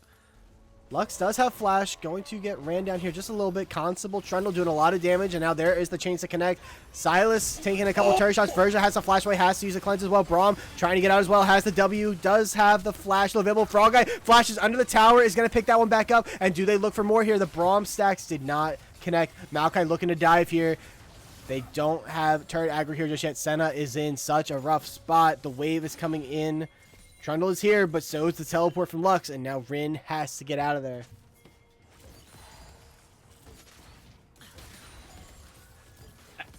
The crazy Jinx skin too, right? The loot box one, I think. I don't even. I can't even tell this point. Yes. I don't know what The it's auto called. attacks but look yes. so funny. Cool stuff. I would never see that skin. You know, I don't be spending money on League of Legends like that. Just on too many other games. Well, too many games, not microtransactions. We got to make one thing clear. I would never. Yeah, we play Overwatch. Well, once upon a time. Loot boxes. They're maybe diving the Ornn up here on the top side. Trundle is not going to be the one to tank it. It's actually going to be the Kayle here first. The Kayle, the Judgment gets used, and Rin is going to pick up that kill. You probably want it onto the Kayle, but a kill is a kill, and that's going to be Ornn down just for these grubs are going to spawn, and with no teleport, that could be an angle for the frauds. Yeah, I think this is like really their first like moment where they could actually make something happen here. I hope they do, because I think they fall too far behind. This game is going to be insanely hard for them to play. Yep. But maybe look here on a frog guy. The scaling of Ornn, the scaling of Jinx. 3 big tanks. It's going to be really, really hard to deal with. Grubs are spawned here. The flash in from Clue gets the taunt off, but a massive E there from Braum is going to be buying a ton of time. And now health bars are low. W from Senna does not connect, though. And they'll be able to survive. Clue not able to make that play happen. Yeah, that was actually really clutch E there from Laz that you mentioned. He stopped the traps from going down, so Verja was able to not get hit by them. Super good stuff. Ornn does have the ultimate here. Is losing a wave to zone off the Kayle. And Trundle is working on these grubs, but Kayle just trying to keep Ornn away. Can't do it forever, though. Maokai is here. Not going to let Trundle pick up any other grubs. And so it'll just be 1 for 2 in favor of the PPs. Yeah, the Bramble Smash. Smite combo, very strong for Maokai, especially when you're building some AP, which Young Joey is. Definitely think you need to with these other tanks on the team. Have to have a little bit of AP coming through. I think it's a good call. This is probably the best AP Maokai game I've seen in a while, so hopefully he can do a little bit of damage to kind of supplement the rest of the team's lack of. We hope to see a little bit of damage. We hope to see a little bit of frauding coming out from the frauds. Really strong Yeah, game. they're not frauding very hard right now.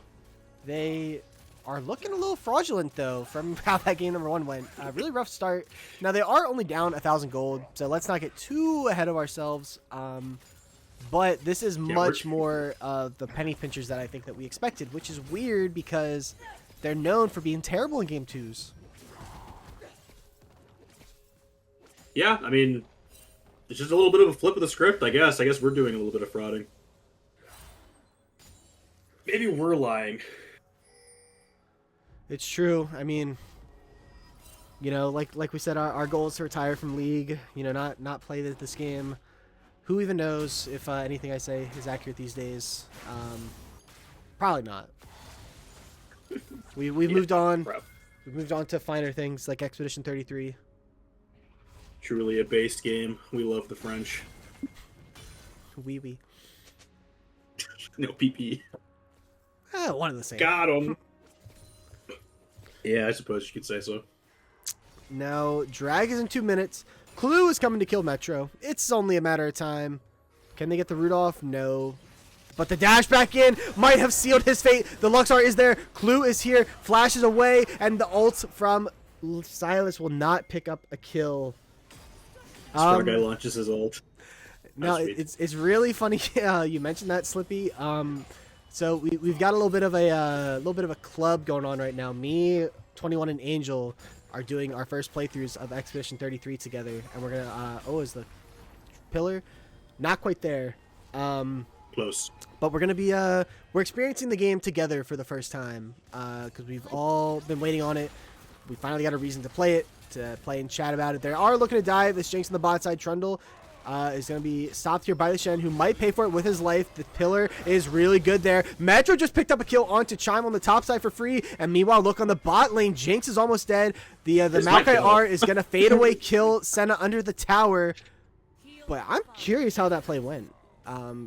We won't have time to wonder, though. Laos is here. Rin is here. Flash in with the subjugate onto the Jinx. Has to flash away. Can they kill this Jinx? Maokai going to fall. Rin is on a rampage and going to be able to pick up another one. The tower going to do the dirty work.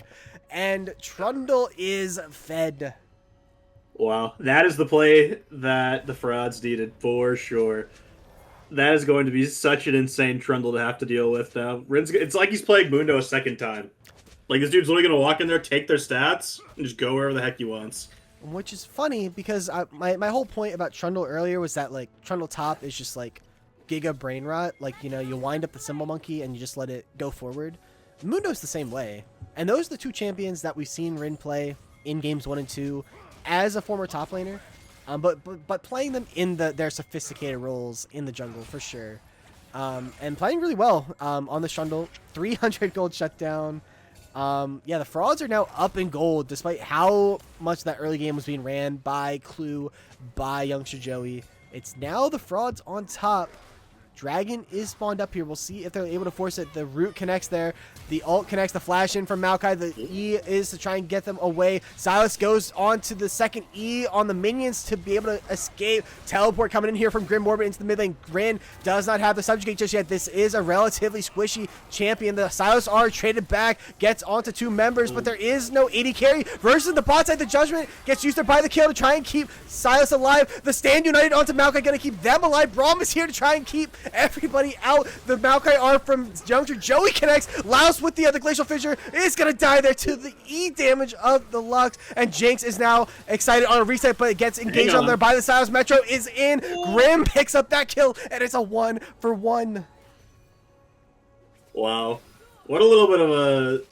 I don't even know how to explain. That fight went on for so long, and nobody died. It was everyone using all of their cooldowns, like, so separately, and I didn't really feel like it was super, like, cohesive as a fight.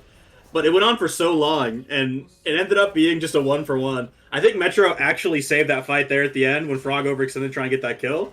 Trading back onto the Jinx is actually super big and didn't let them get any sort of advantage, but it is going to be Dragon over to the Penny Pinchers. And it will be the feats of strength overall because they got those first 3 kills, they got the 2 grubs, and they got 2 dragons here. So despite the gold lead, you know, going in favor of the frauds, the feats are in favor of the Penny Pinchers, and that top tower is not long for this world, and that would pretty much even up your gold. Yeah, also, all the CS is even pretty much across every single role in the game, which the fact that Tyler caught up is kind of crazy. Dude was down like 20, 30 CS, I'm pretty sure, so great job for him to come back and be relevant still. Very soon that Ornn will be hitting his levels and being able to give big ol' items. Yeah, and that is what you pick the Ornn for, but on the other side, Kill, already level 11, has that second upgrade and is 5 levels away from being Thanos. Jinx gets rooted up there. Interesting little Senna mechanics coming out here from Verge. I didn't think I'd be seeing any of those. Or not, I didn't even know those existed, to be honest. But Verja showing the chops here a little bit. If anyone knows the Senna mechanics, it's Verja for sure. Chime gets engaged on the pillar, not going to root. Senna has to flash away and the cleanse. Clue tanking up the turret shot is going to get rooted up here, taking a lot of damage. Jinx, it gets killed by the Senna R over the top. Wow. That was well played by Verja. That's really all I can say. Dude blew everything he had to play that right, hit the R, wasn't in range for the flash. That's really, really good. Now, this is a little bit of a tricky spot. Laos and Metro are separated, but they don't feel like they can really force this fight at all, and it looks like Rift is just going to go the way of the frauds. Nope, Joey's going in. Oh, never mind. Joey looked like he was going in. I thought about it. Yeah, that is one of my least fun interactions in the game is that Rengar can jump out of the Senna Shroud. For sure, oh, Metro, not even giving me time to think. Flashes under the tower, says he's going down, but he's taking Chime with. But Clue says no. Chime survives, picks up the kill. Clue, right place, right time. Although I guess that didn't matter, as the Stand United could be from anywhere. That's true. Well, that was like crazy mechanics there from Rin. Hits the Trundle W to dodge the Lux Q. I've been on record saying that Trundle Pillar, one of the most hard to execute skills in the game. Like if you hit like a good pillar, you know, pin them against the wall to where they can't move, it is so unbelievably overpowered. Laos is flanking Frog Guy here, hits the Glacial Fissure, has the concussive blows stacked there, and Frog Guy is dead. Side click said, or Slippy said to wake up, but he's dead. Sorry, Side click, I didn't mean for you to catch a stray. Here's though Frog might have taken off the carry pants and got into bed. I really hope he'll wake up though. Well, it's just so much pressure. The weight of the world was put on Frog's shoulders. And you ever read about Atlas? It's really hard holding the world on your shoulders. Was Frog awake at 8 p.m. this time? That's a yeah, Frog was awake. Call the Orin Horn gets used there. The Kale R is used in response. Orin has to flash away. Kale has the flash and can try to just kind of run him down. The Brittle Proc is there. Can Orin survive? No. The flash is there. The healing is there. We're not even going to see that play finish out. Kale picks up the kill. Clue is down. Massive Lux onto multiple members, but the engage is there. Metro goes back into the tower with the concussive stacks. Senna gets on a killing spree there, and it ends up being what? A 3-0 in favor of the Frauds. My god, the Frauds are frauding so hard. They're frauding insanely hard. These fights are just so chaotic, and it's really not good for the Penny Pinchers fights to go like that. Their front to back is so good, and they're really not using it super effectively. They're going into that play without their ADC, which is like one of their biggest damage sources. They really just gotta slow it down. Slippy will allow it. I mean, you know, it's never too late to have a change of heart. You can do a little frauding if you would like, Slippy. I respect it.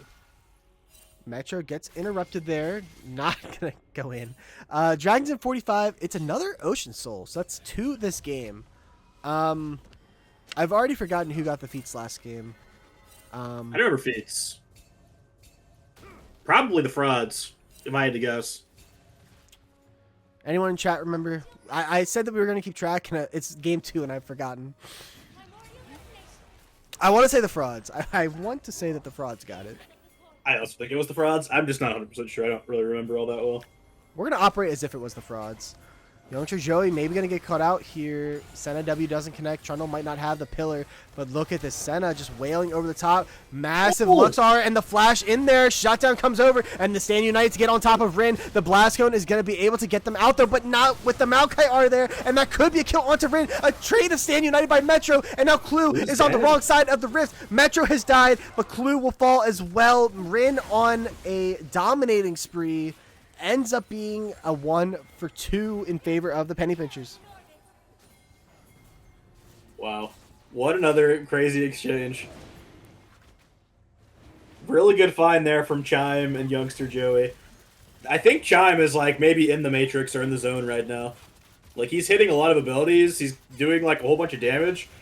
And that was the first time he's done enough damage where they can actually finish it off and get a kill. So I think the Chime is like decided that he wants to wear the carry pants. Like and maybe him and Frog are like trading it off. And they might be down, 1,000 gold. Frog might not be popping off quite in the way that we would hope to see, but we are at 3 dragons at 19 minutes for the team with Orin, Jinx, Maokai. That feels pretty good. Early Soul Wincon and this bot turret going down. Your gold is close to even here.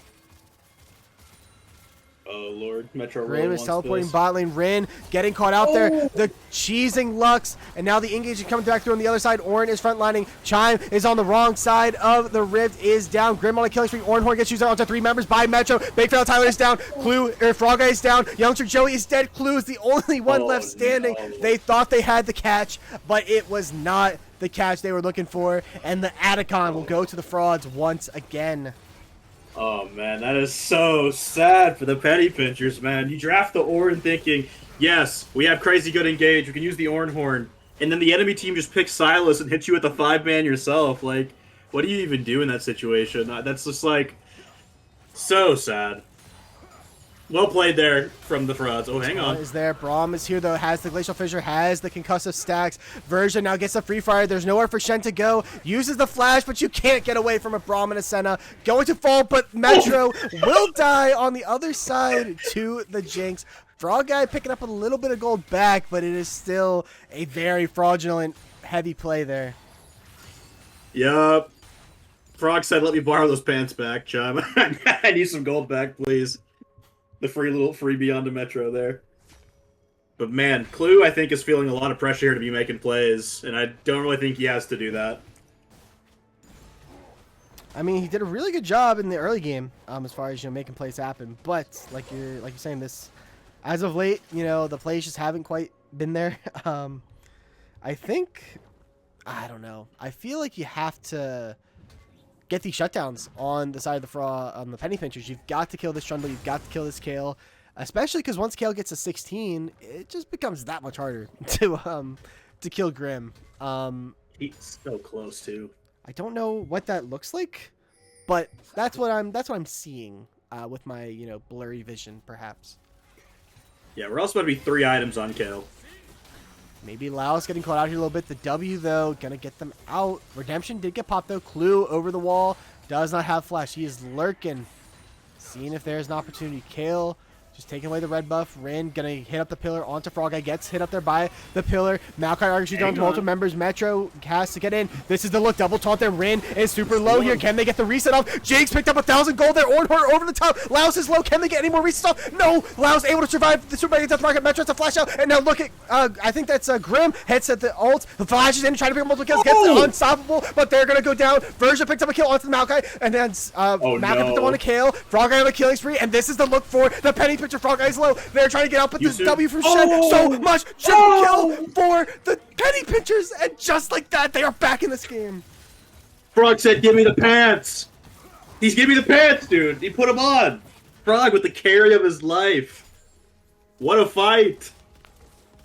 Just when we thought it was doomsday for the penny pinchers, Frog Guy woke the fuck up. He locked the fuck in, and sitting on a metric fuck ton of gold here, 4,000 in stow. That could just be a straight up IE, right? Like this. It's definitely full IE. Is so strong. Look at that full IE on a reset. What a fight, man! That was so insane by Frog. And now we do a little frogging. We've got an Ocean Soul for the penny pinchers in 45 seconds. Just like that. This game is feeling as fair.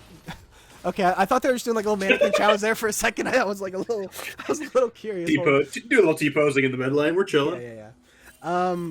Trundle still has flash, but no. Okay, and I guess a couple of the tanks on red side have them, but a lot of flashes are down. Grim trying to get on here, but gets flashed on there by the Maokai. The chain CC is there. Kale R is not available, and Kale might just go down before they even have a chance. Clue able to pick that kill up. Super Death Mark connects on multiple members of the Ornars. Trade on both sides. 5-man are there for Metro, but Clue is down. Rin is frontlining. Metro is out. Ends up being a 1-for-1, a trade of a support for a top laner. You have to think that's in favor of the penny pinches, though. Yeah, I definitely would tend to agree. The Braum isn't really super meaningful for whatever's about to happen, but that Kale is so strong. Just hit Rabadon's in his 3rd item, but he's dead, and it's not going to be in this fight. Walks into 4 members, has to flash away. The pillar stops the Ornn E. A lot of damage coming through from the Senna. Senna Q not going to connect there. They have 15 seconds on Grim, who has teleport, needs to get in here for this fight. I believe is on that level 16. Clue has to stay united, will be here immediately. How do they approach here? Trundle has no flash. This is an Ocean Soul into 3 tanks. So hard to deal with if you are this Trundle. Spotted out. Orange trying to frontline. 5,000 is there. They're trying to get in. They're trying to get in on top of him. Maokai gonna get engaged on this. Dragon is down. Ocean Soul is picked up here. And now we got the fight. Sand United bin over the top onto Frog Guy. Big Fellow Tyler is low. Gonna be the first to fall here potentially. Metro is on the Dragon Pit. He's gonna go down here. The W from the Shen is there. So many little help bars. The KLR has been used. Grim is gonna go down. No. Lux picks that one up. And everyone on the frogs is going down. All that is left is Rin, but it ends up being a 4-for-0. The Ocean Soul and probably the Baron for the penny pinchers. We do a little frogging. That's all I'm gonna say. This guy showing up. He woke up, man. And now he's getting to play these team fights. He's got a bunch of frontline in front of him. These team fights are easy as cake. Easy as pie. And it looks like Metro might be lagging once again. And this is what I said heading into the game. Yes, these 0 damage comps can blow up in your face so quickly, but if you get to these front-to-back fights where your Jinx gets to just free fire, like what can the enemy team do? You don't have a great engage on top of a Jinx. You have a Trundle Pillar, you got Silas who can dash, and you got Braum, who if Braum can tag a Q, it's really, really good. But it's just so hard to actually make that happen. And now we're 4 dragons. We're at 25 minutes. Ornn upgrades are starting to come through.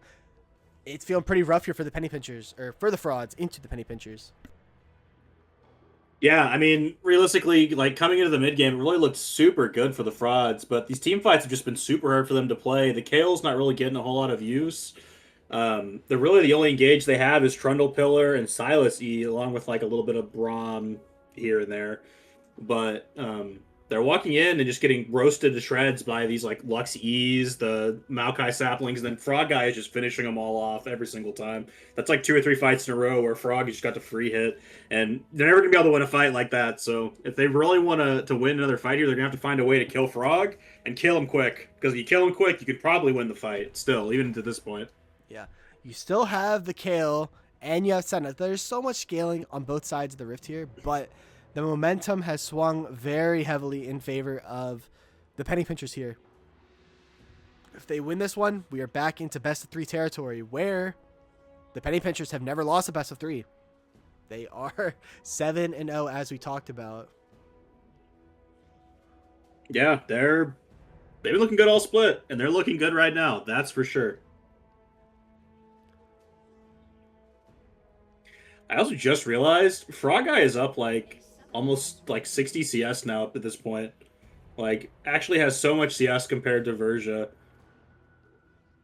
Frog is like so omega strong now. It's like I didn't even realize the items were that big of a difference until just now when we stopped. But he's up like a whole item plus like a little bit more because I guarantee you Frog is about to go buy another item because they just won another team fight. He got triple kill. Well, Frog picked up the shutdown on the Trundle, which was 1,000 gold. I know Maokai picked up the other gigantic shutdown on the Kale, but I'm not sure if there was more. And I'm actually just noticing that Maokai is actually on full AP. He's full AP. Yandri's into Bloodletters into Oblivion Orb. Well, we were worried about their damage. Yeah. You know what? We said, I'm doing it. Don't worry. And of course, the post-pause.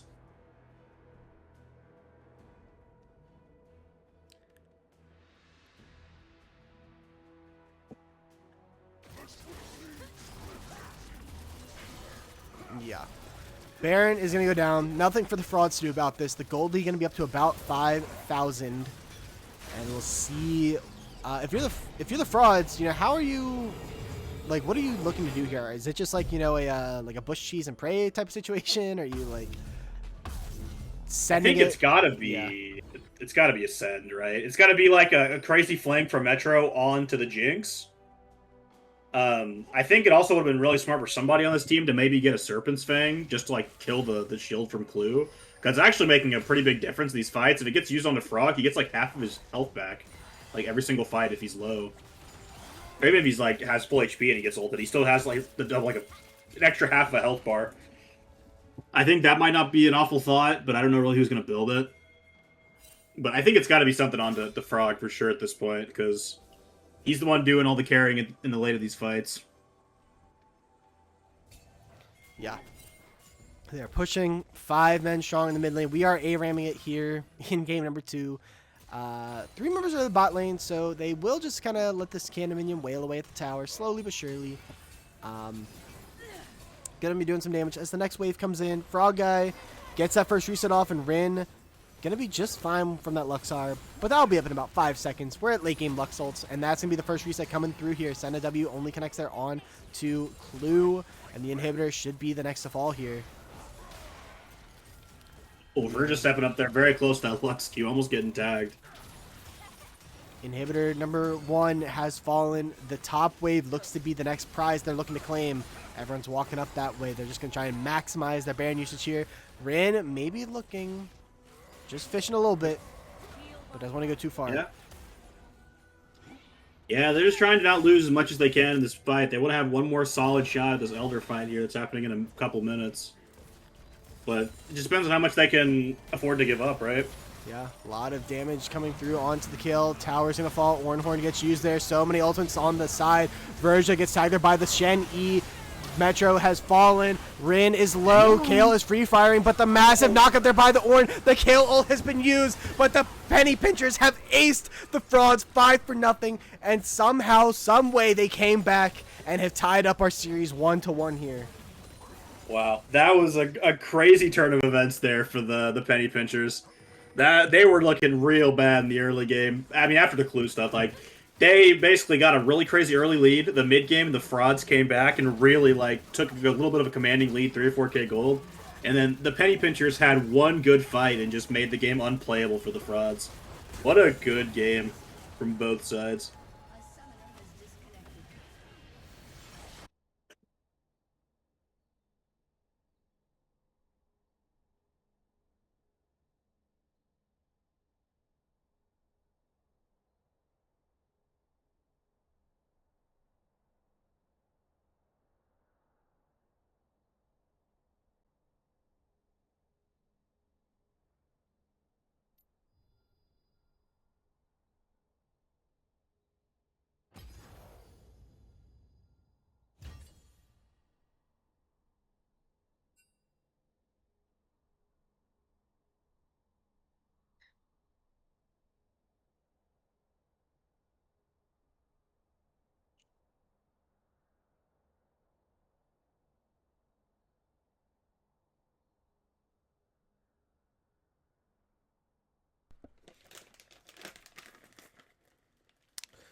think I may have just been muted for the last 15 seconds. I was yapping into the aether. What I was saying was that it looks like they're 30 minutes into game number 2 on the mainstream, the Baron division game. But let's be honest, nobody wants to go watch that game. We're here. The cool people are here watching Dragon, where we've got a banger series, frauds versus penny pinchers. If you're the frauds, what are you looking to take away from that last game? Um, I'll be honest. I don't really know what the takeaway is here, right? I don't think their draft was bad. I think their draft was fine. I think maybe they just have to be more awake in the early game, perhaps. Because if they were awake in that early game and actually able to play, I think that they get more of a lead on the penny pinchers, and that game is a lot harder for them to play from the penny pinchers side. I think realistically, I think they just got to keep trusting themselves to do what they do. Metro has to keep playing his crazy stuff and going in and getting kills and stuff. And I think really the penny pinchers going to keep doing what they're doing, man. Play the game slow, play the game like methodical and right, and just like out team fight, which seems to be their strength right now. So Yep. It looks like maybe we're having a switch of sides here based on the drafter link. It looks like the penny pinchers are on blue. Process of elimination would mean the frauds are on red. We'll wait and see to confirm that. But I like that switch up. We've seen 2 games of red PP. This game we'll get to see a game of blue PP. that I just can't. Well, no, I mean, like, surely Joey wanted this, right? When they came up with the name Penny Pinchers. Yeah, we're just like talking Red Rocket versus the Blue Balls or some shit. I don't even know where we're at. I'm just lost. Somebody get me out. And Metro has been Thanos snapped from this lobby. Now they're back. Okay, so they are switching. So what I'm going to do here, while we have a quick second, I'm just going to switch up the scoreboard here. That way I can just, whenever we roll into the next game, very professional stuff here at, well, we're not at the Scuttle Crab Draft League. We're here at twitch.tv/LessForce, where things are not done professionally. We're filling in for the love of the game, to give the people a stream of both matchups. Because, they deserve it. It is finals. Best case scenario, we would have gotten a reschedule to come through, but we're here to make it work, and we are waiting for draft in game number 3 to start. Now, as you start to get further along into Fearless, that's where you start to see kind of the, pun intended, the pools start to get pinched a little bit. I actually started smirking before I even started that sentence. I think I'm most interested to see what Rin's gonna pull out, because I don't know exactly what the full support pool, or the jungle pool rather, looks like for Rin as the series goes on. I'm not really too sure myself. Where's the Gwen? Get this man the Gwen. Oh, true. And make sure he builds Riftmaker, because he loves to do that. That is a point of contention here in the Scuttle Crab Draft League. Oh, what are some... I'm trying to think of some signature picks that are still available. I mean, Verja still has the Smolder. The Kaisa.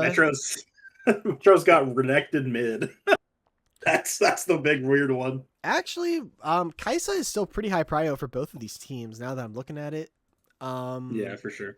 I mean, you got the Frog Guy Ezreal still. I mean, the classic Frog Guy, Jhin is on the table.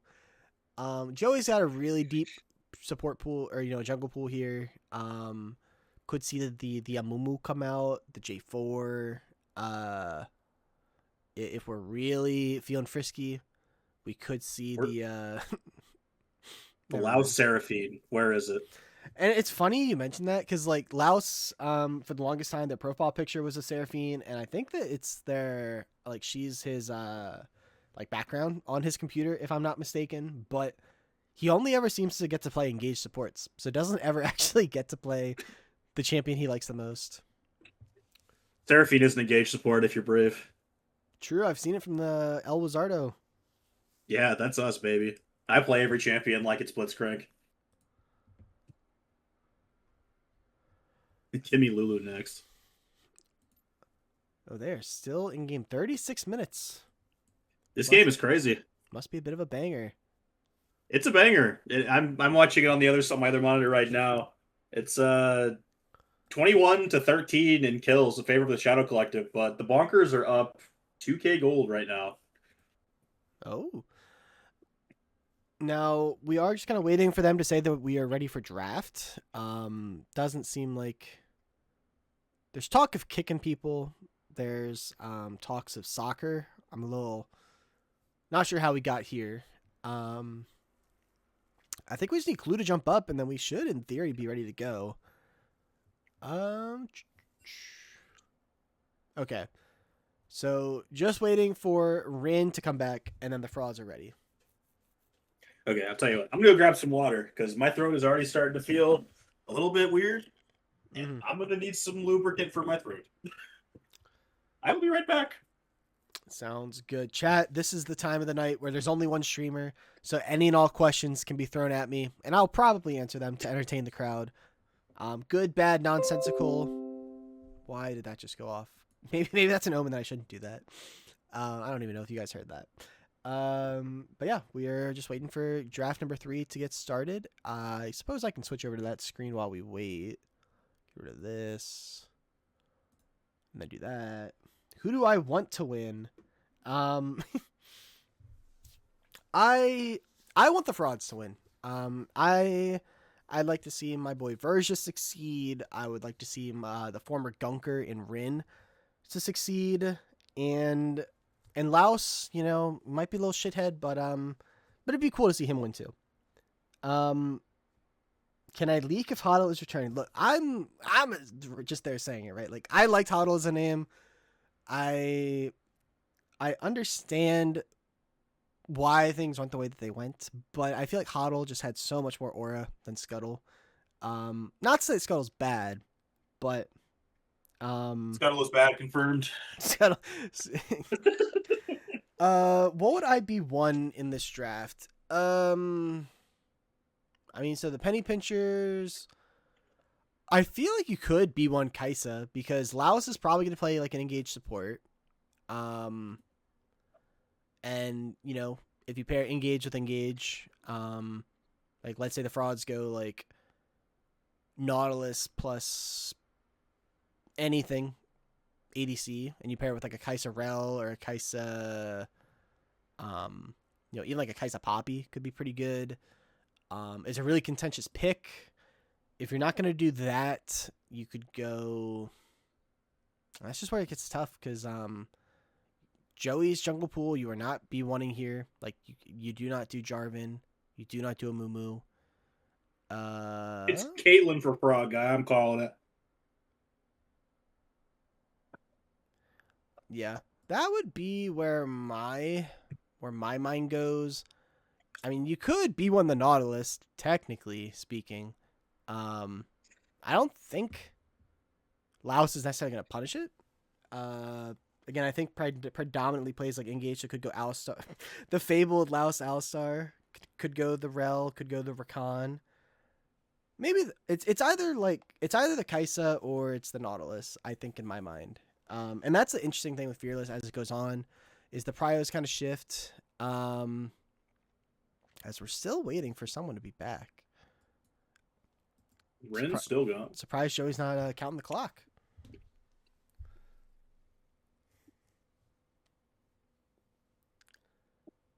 Oh my lord. It's looking like the Shadow Collective are about to end the game. Yeah, true. B1 Lissandra is off the table. The fraud's really doing all of us viewing this game from home a favor and not allowing us to see Lissandra jungle. Now again, I'm not super familiar with either top laner, so it's hard for me to really comment too much on like what we could see coming out from them. As the Penny Pinchers. There we go. That's what I expected from Joey. Just a friendly little R draft exclamation point. Just to let him know. I think it's a bot lane B1. If I had to put my life savings on it, which I really shouldn't do because I'm already I'm already $1,400 in debt to people in the Scuttle Crab Draft League, and I just had to pay to get my card towed the other day. So maybe I shouldn't be throwing out big bets like that, but that's where my bet would go. Do I like Metro? Yellow Jester, if you're actually up at 4 a.m. watching this, we do appreciate you. Thank you for tuning in. If you want to come back and watch the VOD and see how the rest of the series plays out, you are always welcome to. But otherwise, hopefully we catch you in the next stream as we are starting up draft here for game number 3. Do I like Metro? I don't really have like a problem. Like I don't really interact with Metro. Because again, this is the Dragon division, so like the lower league of the two. I played in the Baron division, so I didn't actually play against Metro, and I've never matched up against him before. But he seems really, really good. I know he's done a ton of solo kills this season. And on some like unorthodox stuff too, like the Renekton mid. So I'm curious. Like I said, I have no qualms. I think they're solid. Seems like a lot of people like to like to trash talk a bit. Does seem to be a bit of a fan of banter. Bans? I don't remember the Smolder being banned, although maybe my memory is just eluding me. The Frauds bans are the same though for sure. The other ban I remember from the Penny Pinchers was Mordekaiser, I think. Maybe that was the Frauds ban. Hell, I don't remember. Yeah, the Frauds are banning Mordekaiser. I've already forgotten what the Penny... That's the thing with these long streams, is it just kind of becomes a blur. And the Mordekaiser is actually going to be banned by the Penny Pinchers. That's what I thought. And the Zyra is banned by the Fraud, so a little bit of a switch up there. What will Rin play? Cho'Gath. The B1 Cho'Gath. That was not what I was expecting. No. Technically, he could go jungle. This is true. I would anticipate as a top lane pick. I've never seen Joey play Cho'Gath. Oh, hang on. But it's the Chime Cho mid. So true. Misfortune gonna be the pickup for Verja, and you probably pair that with an engaged support, something like the Rel, something like the Alistar, something like those lines. Here comes the Rel.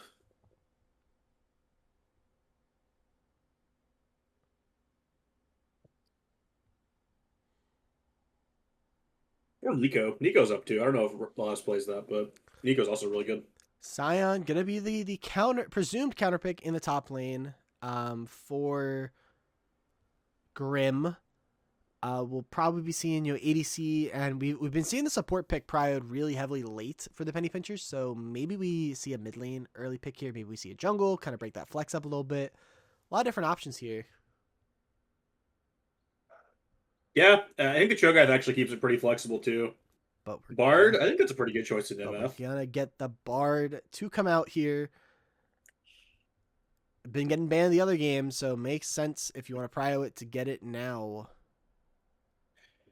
Definitely some opportunities to stop the MF ult, or to ult yourself when you're getting Sion ulted. There's definitely some potential for some crazy Bard plays here in this one. And presumably going to get an ADC pick here to round it out. Going to be the Zeri for Frog Guy. Frog Guy, wow. I don't know about the coveted Frog Guy Zeri, but if Frog Guy wants it, I say we give it to him. I trust Frog Guy with my life. Certainly trust him on the Zeri. I would trust Frog Guy with my wife. Well, I'm not sure about that. I mean, not if you want her to say your wife. I mean, you saw how many people were in the chat fiending for Never mind, I'm not gonna finish that sentence. Victor picked up here for Metro, not gonna be getting that one banned out this time. So a little bit of different prios here for both teams. Yeah, the Frauds looking like they want to play some team fight this time. They're done doing the little skirmishy comps that I normally like to play, unless we get something crazy and that's like Sion jungle. And we got like Victor top or something stupid coming in. Rin's a former top laner. I wouldn't put it past him. This is true. The Nautilus is going to be banned away, and that's what I was going to assume is coming out here for Laos. You got to get these engaged supports off the table, make it hard, because right now the Misfortune doesn't really have like a great setup. But this it's kind of like pick your poison, right? You got Rel, you got Alistar. You can't ban them both. Laos probably Rakan's still up as well. Laos is just going to pick one that's, not been picked up. Wait, this is the Seraphine angle for sure. This is the Seraphine angle. Oh, yeah? Yeah, lock in the Seraphine. The Alistar is going to be banned here, and we will see, do they go the Seraphine? You do have the Silas, or the Scion, to frontline here. Could potentially be the move, and we'll see. We'll see what they're Yeah, Mel's feeling. also off the table, so that's crazy value for the Seraphine if they want to play it. And this is also going to be an R5 jungle angle, the rarely before seen.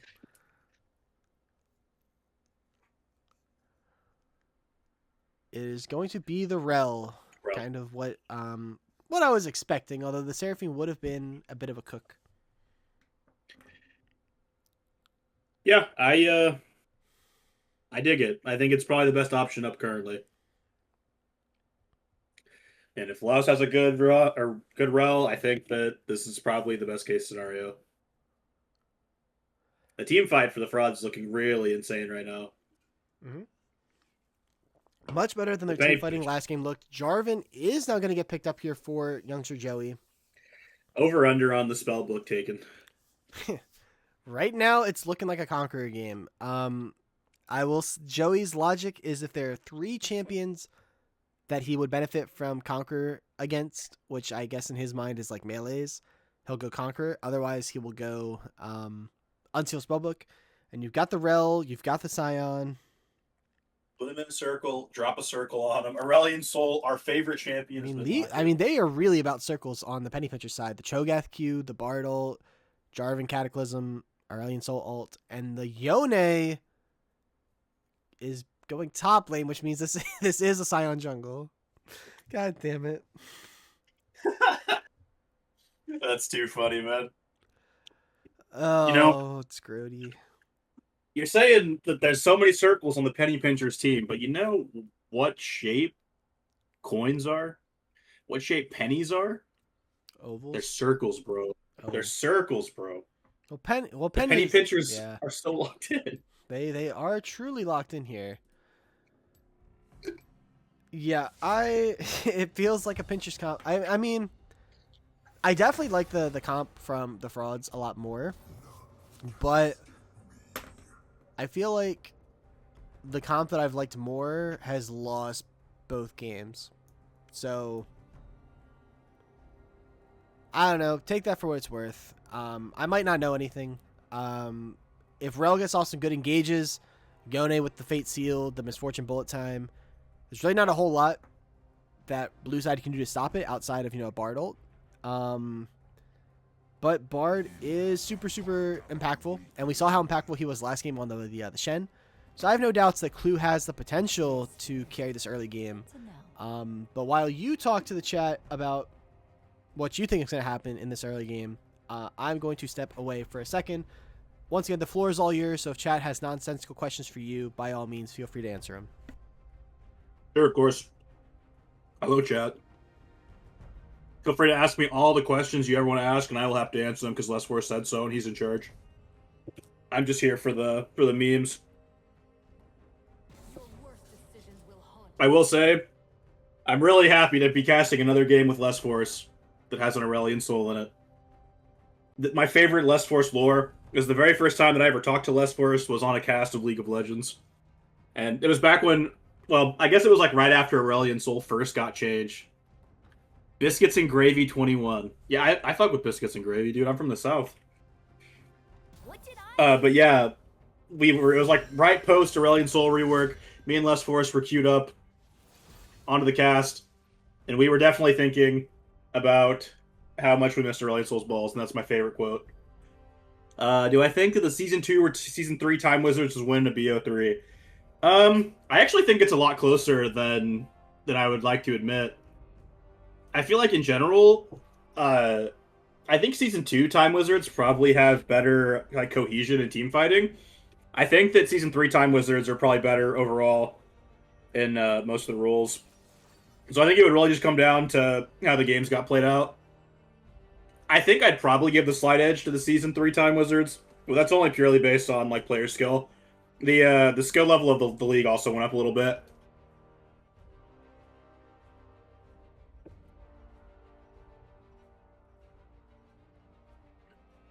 I think Coach Pizza clears me in support. Oh, Halo 5 is for sure getting won by the Squeakers. That's the team that's coming in like 2 splits. You just wait. It's going to be a new captain. You just don't know who it is yet. I'm just writing the script.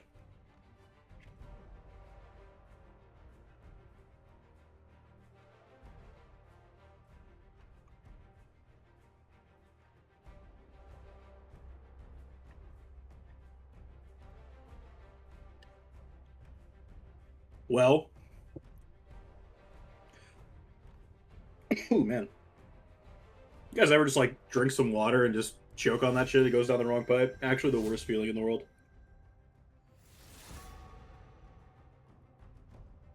Cyclic, why did you ask me about biscuits and gravy? I unironically have to know. Are you a biscuits and gravy fan yourself?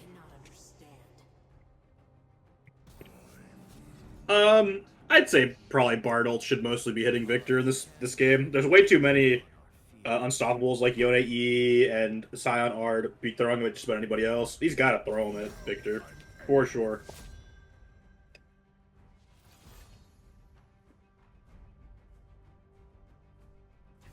And Clue's a pretty good player. I'll give Clue the benefit of the doubt. He probably hits most of them. Probably like, I'm gonna guess 4 is probably the over-under.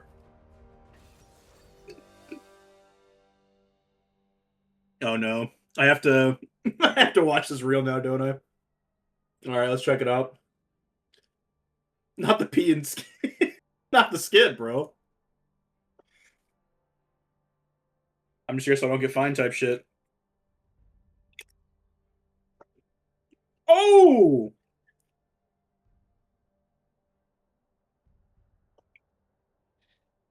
Wow, that's so funny. All right, I'm back, and I see that we are still alive. I had to go grab my I. So we were talking about it a little bit before we hopped on the cast. Getting back, religiously into the fitness grind here in 2026, and really, I think the two areas I have been slacking in, is the sleep, which hopefully, in that regard, these teams don't keep me up for 5 games. I can go to sleep at a good time.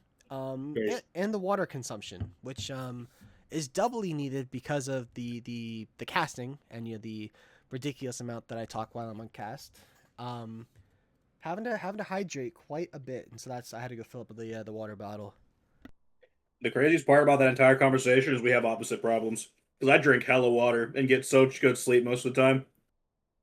But I have the other problem where I screw up on the eating and the the working out part. You just imagine you just combined our strengths, make.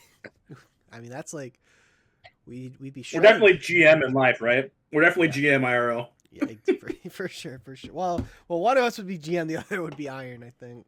Um, I'll take the iron. Fuck it. Maybe I can find Kadeem. Legendary Kadeem, somewhere out there. It's almost like an urban legend, like the Loch Ness monster. When I think of Kadeem, actually out onto the rift. I see there was chat about. Yeah, I do agree. Like, and this is just like less force opinion. This is necessary. This is less force stream opinion, not necessarily like less force admin opinion. But like, I felt like the split. Um, there was definitely a lot higher disparity. Or a lot lower disparity, I guess. Like the competition got like a lot harder this season. Like I didn't feel like there was like a ton of like super weak links in any one given position in Baron. Like I know people were sleeping on the Polson pick, but I think even he, for the most part, certainly more than held his own. In Baron, I think there wasn't really like a super clear weak top laner. I don't really think there was like super clear like weak links in like mid. It felt like most people were kind of up to snuff this season. Um, which I think maybe just like a lot of the teams from this season would have fared like a lot better last season, where there definitely were like some not so great teams and positions and stuff. Yeah, I tend to agree. I think like another role from last split or this split that I really think about is support. Where like I'm captaining a team in Baron, but I'm like Emerald 4. And the players that like typically people have like power rank below me are like Masters players that were just on teams that were having a rough go of it. So it's like even me being like the lowest rated or lowest ranked support on the the master sheet for that division. Was still able to hold my own, and I think that like pretty much just gives the fact that we've had a lot better competition here. I really didn't feel like there was any weak links anywhere. For the best Baron players plus Kadim versus the worst Dragon team, who wins? Um, if Kadim's on AD, I think that the worst Dragon team might win. If Kadim is on support, I think the Baron players might win. God. Okay, and that just even brings the question of like, what does that team look like? I think I'd probably still lean the 4 players, from Baron, but you never. There's a lot of mitigating factors for sure. PP or Tuxedo Magnum now. I don't even know how to quantify this question because Tuxedo Magnum, I still don't even know if we ever saw their full starting roster. As Grim, oh, they're fishing. Grim maybe sniffing it out though. His nose is hard at work and he's gonna get away. Metro though. Yes, go to the other side. Go to the other side. Metro, they are using the Get E, him! and Or I just start bar. I feel like that just can't be worth. I feel like the moment of surprise just can't be worth having no lane prio for 3 levels. We get no W shrines. We get no binds. Oh god. We never saw, or maybe we saw them once. The Tuxedo Magnum at full strength. But I'd probably say that the gap between the Penny Pinchers and Tuxedo Magnum is not that high. Especially considering that like Tuxedo Magnum did have Bandit, who was like a really highly rated ADC. They had a tier, who was like a Master's tier support. They had Zen top. Zen versus Big Fella Tyler sounds like a crazy matchup. I want to see it. Yeah, a little show match potentially. Send it. Once again, junglers are starting opposite sides here. I feel like we've seen every game Joey padding the bot and Rin padding the top, if my memory serves correct. 5 Verges definitely beats 5 Fakers. Next question. Well, I think 1 version beats 5 Fakers. Based. Misfortune taking a little bit of damage. I didn't mean it, Verge. I didn't mean to cast or curse you. Surely you can sense the admiration and support in my voice. Nothing too exciting happening here early. Definitely some slow gameplay from both sides. Yeah, I think we're just kind of hitting that part of the series where everyone's trying not to make too many crazy mistakes. Yeah. Versha, though, gonna take a lot of damage there from Clue. No, has the E, no problem. Gonna be chill. Oh, but the bounce back gonna hurt. Nice W buffer there from Laos. Allows Take him. the... Allows him? Holy moly. Scion McGrass. What do you think of that one? I think that's so based. I think the real base play would have been to go summon her spellbook. To give Joey a taste of his own medicine. True. Which, speaking of, Joey did go Conqueror. With 3 melees. Again, that was what I called was kind of the key. And lo and behold, that is what happened. Big Fella Tyler gonna stash away from the W there, I believe that was. Or no, the Q3. But Grim is low. Big Fella Tyler could be some trouble here, though. Rin is up here. Is spotted on a ward. So should know what's coming. And then mid, we're just chilling. This might be the quietest mid game we get. Bard has the E into the double stun. Versha, though, having used both sides. Jarvan EQs under the tower. Frog Guy flashes in. And just as we're saying, a bit of a lull state. Penny Pincher's picking up first blood. Frog Guy. Looking good. He's woken up, dude. That Jinx game really got him in the groove. The weed might be wearing off here. We might be getting Sober Frog at this point. And Sober Frog is a nightmare to deal with. Sober Frog. What a goat. Aesol. Now, I don't really know much about this mid lane matchup. It's just... It seems like nothing's really going to happen, but like it should be Victor favored because he's just kind of a lane bully. But I don't anticipate there being a whole lot of kill opportunity. Yeah, I think I agree with you for the most part. I mean, they're just going to blow all their mana, poke each other out, go base, get their items, team fight. Grim, though, in a little bit of trouble. Clue has roamed up, gets the stun off onto Metro. Just reminding them that they are playing Bard, and they can be a gigantic nuisance. That's what that champ's made for. That's what it was created for. And the right person that was creating it probably was I, to be honest. Because how do we come up with the ability Magical Journey? True. But that's why the champ is so fun. As Big Bell Tyler's just going to solo kill Grim under the tower with the feast. Nothing for the Yone to do. That's a little midnight snacky for Big Fella Tyler. Grim Orbit disrespected the Flash R, or I think it was Flash WR, so he couldn't even flash. He silenced him. Jarvan's Very well here on the played. bot side. Rel Q has missed. No flash on Verja. Running in. Jarvan has the flash too. Could look to go in. Is going to get up onto the Rel, who does W out, but gets stunned up there. Has to use their flash. Aftershock will keep them alive. But Youngster Joey is being proactive, and the Dragon should be their reward. Yeah, this is definitely good looks from Joey. I think he's definitely playing very, very correct here. Full clear bot gank, full clear bot gank. Making the bot lane blow flashes. The stronger frog guy can get before this mid game, the better this game's going to go for the penny pinchers. So, oh, and we're getting AP Cho'Gath, by the way. Oh, We've got the alternator. Now it could be like the rocket belt into in a tank. I have seen that. A little bit of Balsi up in here. Dragon gonna be taken away there by the penny pinchers, which I will say with this Rin pathing up every game, they've been giving over early dragons a lot, and we kind of saw it backfire in that last game. So we'll see when Rin can look to maybe make a pivot elsewhere.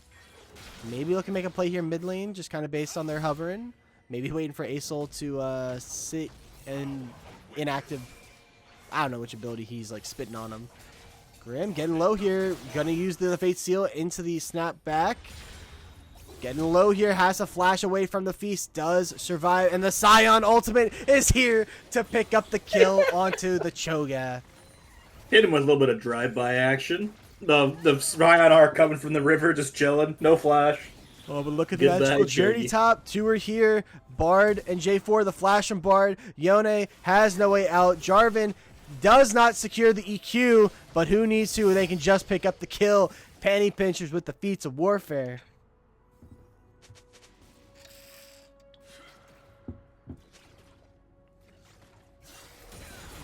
Now, I believe that we're now two for two. The team with the feats does win the game. So probably a good sign for the penny pinchers, as Metro maybe going to get engaged on here. Chaos Storm gets used onto Chime. A lot of damage onto the Asol. Metro trying to use the flash aggressively, but it just came through a little bit too late. So no kill, and Asol is going to be able to walk this out, but does not have TP. Makes this grub play a little tougher if they're looking to go for it. Yeah, definitely going to be a little toughy. No flash on Metro is also super punishable by Jarvan with the Cataclysm, so we'll see what the penny pinchers decide to do. I definitely think there's an opportunity for them to take a fight here and win. Rin is here, Metro is here, Laos is here. They're looking to engage with the Joey found Cataclysm. him, he's dead. Nothing for J4, or nothing for Victor to do with a J4 coming in. Clue is going to steal that kill. Rin with the flash follow through on the Asol is going to pick that one up, and Bard does not have a flash.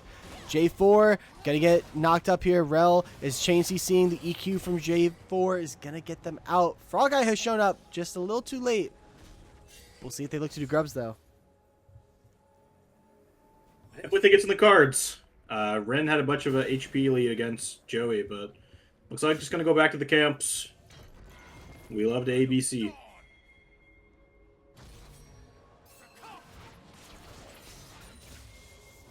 Grimorbid still just being a nuisance on the Yone, going in, going out, doing it all.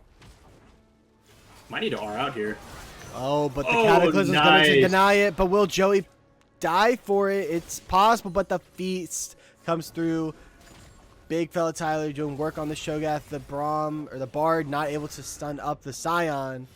But Scion wants back in. EQ's come back up for Jarvan. No flash in the Scion, gonna be in a little bit of trouble. Massive Oh! Q onto 3, but Frog Guy has shown up, and now Scion's ulting in. Rel goes in with the Q, has the ult not available. Clue's gonna go down, and now W's back over the wall. But look at Metro on the side, gets a double kill here for the Scion, and now it was looking bad for the side of the frauds, but they're able to pick up 2 kills in the Scion passive. That was crazy. Clue really didn't realize that how strong were the people behind that wall when he took the journey. He just eat in, didn't have flash, and was like, "Oh, how did I get here?" Not long for the world. And that's okay. All in all, The memes, perfect. you know, your Zeri's getting strong, working towards that Yingtal. Your Cho'Gath has that fully completed rocket belt. Such a cheap item. And J4 should be close to that Thunder Sky. Needs what, about 500 gold. Currently sitting on 300.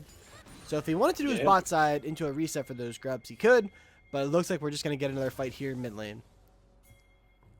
Yeah, still no flash onto the Victor. And that That's fine is for the here. Bard R connects into the Chain CC. Goodbye, Metro. And that's going to be another kill for the Penny Pinchers and should be the Grubs too. Another kill over to my favorite car, the 08 Mitsui Eclipse. And like you said, I think you got to look at that, you know, Victor Flash getting used aggressively, not even able to pick up the kill, and is now kind of paying for it in these last 2 deaths.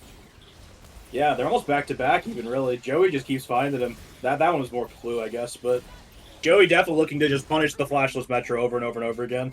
Metro's used to playing these champs with, like, dashes and ways to get in and out of fights, and Victor really does not have that, so... And Grubs will be picked up there by youngster Joey. Dragon is also here about to spawn. Thunder Sky is available here for youngster Joey on the base. We'll see if he looks to go get that reset off, or does he just look to come mid again? Has the Cataclysm, and Flash is still not available. Asol doesn't bring a lot to the table, but you might not need a whole lot. Look at this. Oh! Rin is here with a flash away. Can Joey get out? The Q doesn't connect. The W does, and they're trying to give it over to the Victor, but the EQ is going to be able to get Joey out. Play from Joey. That was so funny. I feel like I was watching the Three Stooges right there. Joey's just like flashes from the Scion R, dodges the freaking Rel W by walking like a little bit to the right. Victor throws the E. He just like walks a little left. It's so funny, man. That made me giggle. And then magically makes it out. It was goofy. Clue hit the perfect Q at the end on there to stop the Victor from flashing again to get the kill. Wow, what a scenario, what a situation. That was too funny. Yeah. All in all, the Penny Pinchers are up in gold, up in kills, up in objectives. This next dragon would be their feats, but you can see that Rin and Verja are hitting it. Now, knowing Joey, very good chance that he just goes for the seal anyway. But the prio is in favor of the frauds at the moment. For sure.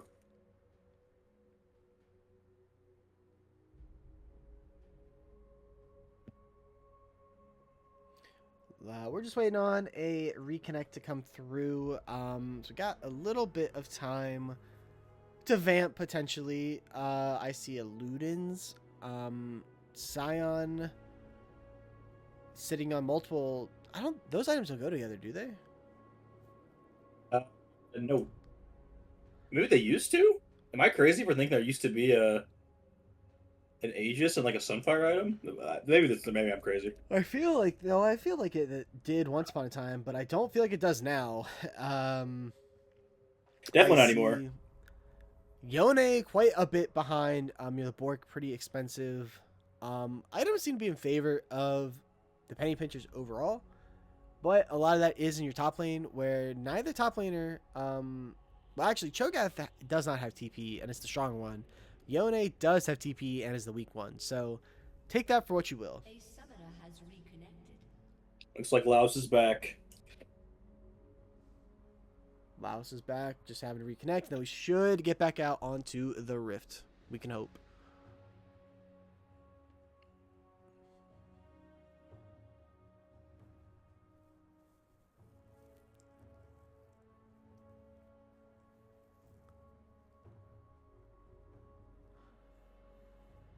Or maybe not. Maybe we'll just be here all night. Again, our whole goal was to not be here all night. You know, you've got some jury duty tomorrow, I heard. I do, yeah. Really not looking forward to it. Really? I got called for it twice, and I enjoyed it both times. The one But my biggest it was like a full week Okay. trial. I mean, cause it was like paid leave from work, and you got to sit there in like an actual trial and had to. Well, I say actual trial. It was like a civic case. It was like an accident or something, and it had to decide like how much the victims got paid or whatever. But it was nice to feel important in that moment, as we got the pause, and we got the dragon started up here by the frauds. Yeah, looking good. But nah, I'm not paid for my service. I'll get like a $25 check from the courthouse, I think. But Yeah. I'm just missing work for fun, which is whatever. It's my civic duty or whatever, so I'll go do it. But it is what it is. Anyways, back to the League of Legends. Oh my. And Joey does old habits die hard. Joey goes in for the steal, secures the feats, but gives over a shutdown to Misfortune for it. Youngster Joey pulling a little bit of an Arctic there, but it will be 2 dragons to the Penny Pinchers. Honestly, based. Not the craziest play I ever saw, but that do be pretty funny. Clue And getting I knocked like up by the funny. Rel, gonna knock it stunned up there. Maybe looking for a Magnet Storm. Not going to. Chime's got big R. Rel has not upgraded their ultimate yet, actually. As Victor is stunned up, flashes away from the Aurelion Soul R, naturally. not able to pick up the kill though. I'm tilted for Metro. That is like a play I've seen 1,000 times, and I've done 1,000 times myself. Yeah. Fighting the topside Fate Seal to get away from the Shogath. Rocket Belt gonna get him back in. He dashes in, dodges away from the Q, gets the wave, and will survive. Now, really important question here from Pav in the chat. You're locked in a room full of spiders for some amount of time. Would you rather have the lights on or off? I think there's a clear answer here, but I'll hear from you first. I'll take the lights on.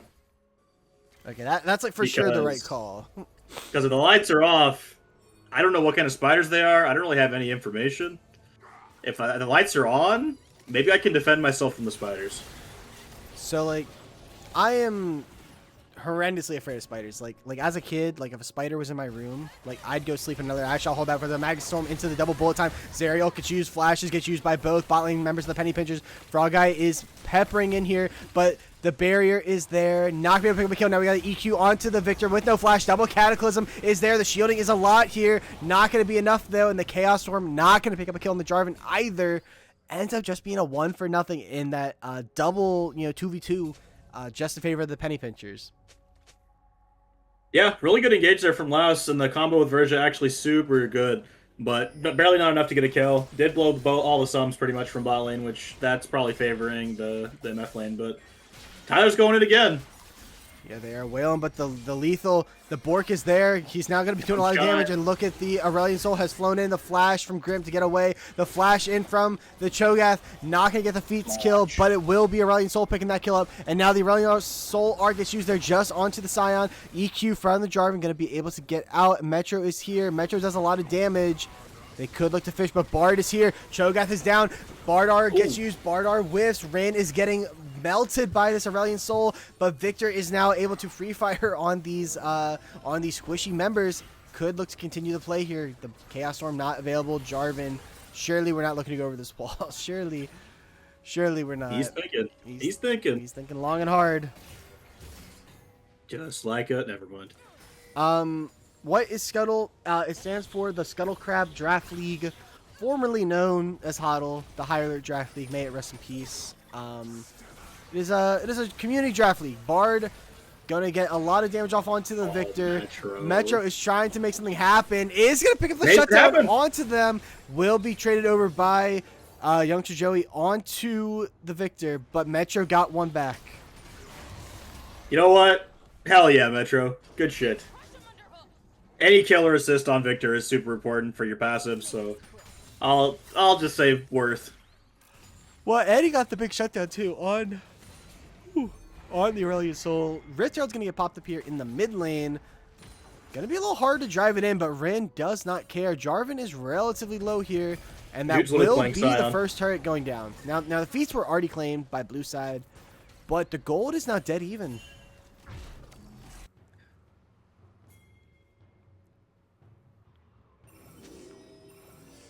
Yeah, pretty close game. The only good thing is penny pinchers are up two drags. Yeah, and So- we've seen that this series where, see, I'm like starting to get used to like going to sleep at decent times, and now I'm just yawning.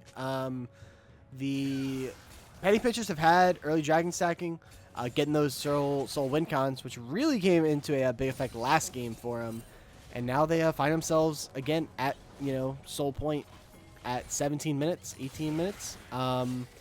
Importantly though, Jarvan hasn't reset. Sitting on 2,000 gold, a little greedy here from youngster Joey. Not the first time that he's fallen prey to that sin. I get it. He really should be looking for a base though, because they can't start it. Bard Otherwise- gets used just onto the Scion. The EQ is there. This is a tanky Scion. Jarwi going in, gets the Cataclysm into the fadeaway flash, but Metro can just kind of run down Joey here, who is relatively squishy, is going to die there. And now look at the bullet time with the match from Frog Guy is caught. Frog Guy is dead. Louse to pick up that kill. Clue going to be the next one to go down to Grim Morbid. And now you've got two members left. Your soul laners, Metro coming in over the side, and that's going to be a kill onto Chime. Big fella Tyler heads for the hills. It's a 4-0 in favor of the frauds. Yeah, what a play for the frauds. That's what they needed right there. They come alive in that fight, and they're able to find Joey doing a little bit of trolling there in that little fight. He went in for an EQ and then ended up R'ing with a bunch of gold in his inventory, and hadn't bought in a while. Tyler's looking for maybe a play here. Hang on. No, this is silly. Rin getting forced off the dragon. I mean, this is a full HP Cho'Gath. Could potentially pick up the feed kill here, but they are by themselves. And no, it was maybe a cook, but instead, it got burnt. Verja able to pick up that kill. Here. And now Joey could look for another steal. We've seen it once before already. Has a smite advantage, but no, not going to go for it. Going to be a Cloud Dragon, not an Ocean this time. Going to be going over to the penny or the frauds. Yeah, also a very good Cloud Soul game, I think. A lot of people on this team are going to be using that Cloud Soul like crazy to pick it up, especially people like Frog. Even like Joey can use it pretty well. Same thing with like Metro and the Yone as well, and for Grim. Mm-hmm. Now, let's see here. Shutdowns are starting to come across the board for everybody except for Grim on the side as actual hold that thought as E has been used there to avoid the big R. Fate sealed over the wall, not going to be able to get them away. And they are able to pick up the kill onto the Yone, but Yone is the one member that doesn't have a shutdown. So you're using your big ASOL ult for just, the standard gold kill, Not sure if that was worth it, but a kill is a kill. Maybe they pick up the bot turret on this next wave. Atacon's in 20 seconds. I believe it's up on the top side here. Yes, it is. Looks like it, yeah. Yeah, really sending a message there, dropping the atomic bomb on top of the Yone. No going side for free.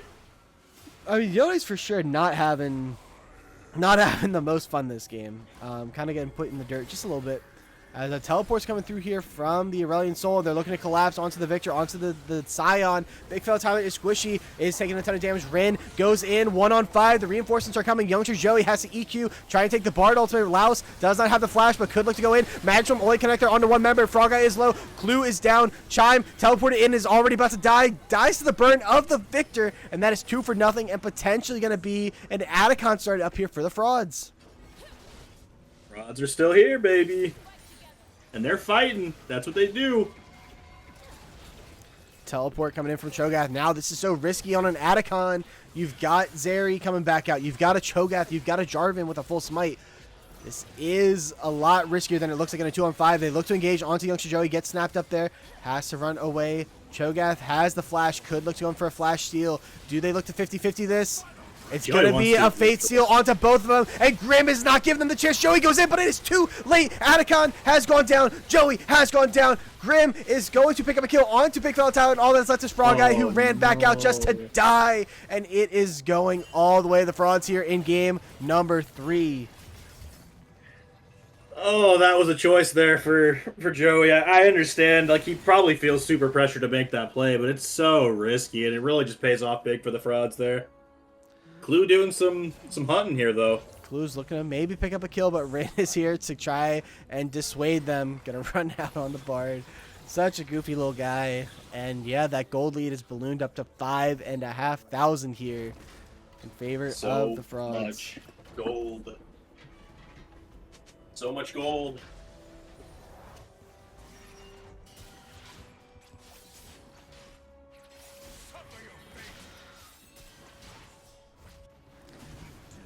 Alright, we find ourselves in a bit of a quiet spot here. If you are the Penny Pinchers, what are you doing to wrestle back some control? Well, I don't know, man. We just gotta slow down, right? Like, I feel like that's just what I'm saying every single time you ask me this question. But realistically, it's just gotta be slow, man. We have Aurelion Sol plus Zeri, and we have Cho'Gath. Like, we're infinite scaling. We really just need to slow down a bit. And play the fight slow, find the priority targets. Good Fate Seal there, but the Bard are going to force out the Yone Flash. Again, they're trying to make plays onto this Yone, but again, Yone is the... And this is no shame to Grim, but, I mean, look at the shutdowns everywhere else across the board. I feel like, you know, using these resources on them would maybe be a little bit more... Fruititious? That's not the word. Close enough. It's close enough. You know what I'm trying to say. It would be a little bit more worth the resource investment. Like this right here, Frog Guy collapsing onto Metro, but they maybe bit off a little bit more than they can chew. The flash in from the Victor has no ghost or has no flash. Could be picked off here at some point here soon.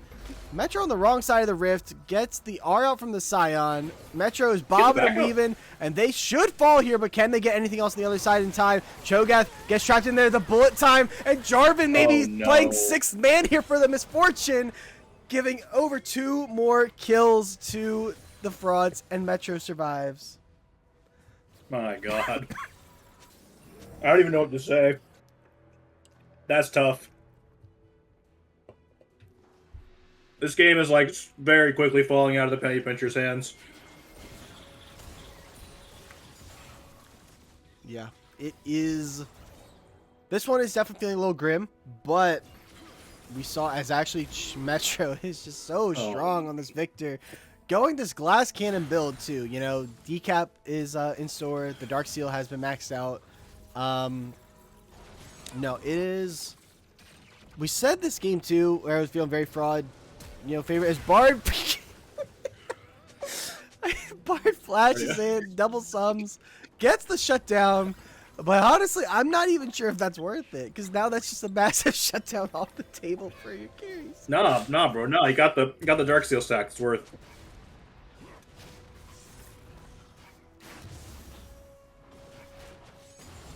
Now, one thing I always like to do when I'm casting these games is pay attention to the chat and like the pings. Because the pings can almost tell the story of how the comms are going. So like right there, we just saw Joey ping Zeri and pinged Aurelion Sol.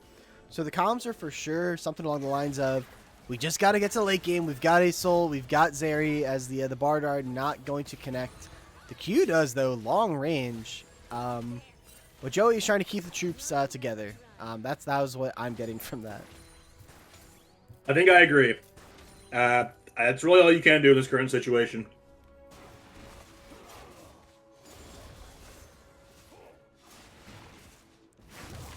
Now, again, Victor now no longer has a shutdown, so you're not really able to punish that flash necessarily. Rel is pretty squishy. You could try and get that shutdown on 20 of your carries. But really, I think trying to like burn this Misfortune flash is probably like the best move for the Penny Pinchers. But they are going up onto this Victor again, who does not have flash. Jarvan goes in with the EQ into the Cataclysm, into deletion, just absolutely eviscerated. And they could try and force a Baron here, potentially, but J4 is so low that I just don't see it. Yeah, I don't think it's gonna. Has to get out here. That pink Doesn't have ward's E for a not second. worth it. He's not gonna be able to escape. Does get locked up there. The E is there. No HP on the Bard, and Clue is gonna get out by a sliver of health. My God. But mid does fall to the Zeri, and objective bounty is now off the table. But look at this collapse from Grim. It's a trap. It's a trap. Grim Frog, no. has killed Frog, and Grim finally gets one back in their pockets. And now the frauds might look to go Baron. Yeah, that seems like the correct play here. Bro, that's just so unlucky for Frog. Dude thought he had a clear way out. Ease the wall. They're just a Yone sitting there. Doesn't matter that he's like 2 and 5. Yeah, unfortunately, not much to do. Grim, Big Fella Tyler, one-on-one on the bot side. Fate Seal gets used there to dodge away from the Q. Grim getting those stacks of the lethal tempo with the Bork, doing a lot of damage, but the flash in from Big Fella Tyler gets buffered by that Q3. Can't dodge away from that Rupture, and the Feast will pick up that shutdown. 5,000 on this bear, and Youngster Joey is looking for the flip. Metro is trying to do a bunch of damage. Jarvan has to go in. He has to get in. That's a shutdown on the Aurelion Soul. Misfortune bullet time gets interrupted there, and that's going to be a stolen Baron by Youngster Joey. Picks it up and gets a shutdown onto Verja as well. Does Chime. Verja is down. Youngster Joey is out. Scion, the shutdown has evaporated, and just like that, we were talking about how this game was over, and now the Penny Pinchers are now once again sitting pretty. I'm just gonna say it. Chime carried the hell out of that, and it wasn't even close. Hang on, though. We're not done yet. Metro wanting to get in on the action. Gonna not be able to get anything off, and the gold lead is down to 2,000 just like that. They really disrespected Chime's damage on the Aurelion Soul. He had the big R, he has 3 items. He actually just like one-shot most of their team with the R. They couldn't get out of it because they were stuck in the Baron pit. Super good R placement from Chime. And obviously a good steal from Joey. That's also very important. Yeah. We knew that Joey was looking for it. Unlike the Lissandra in game number 1, Victor can't really do much.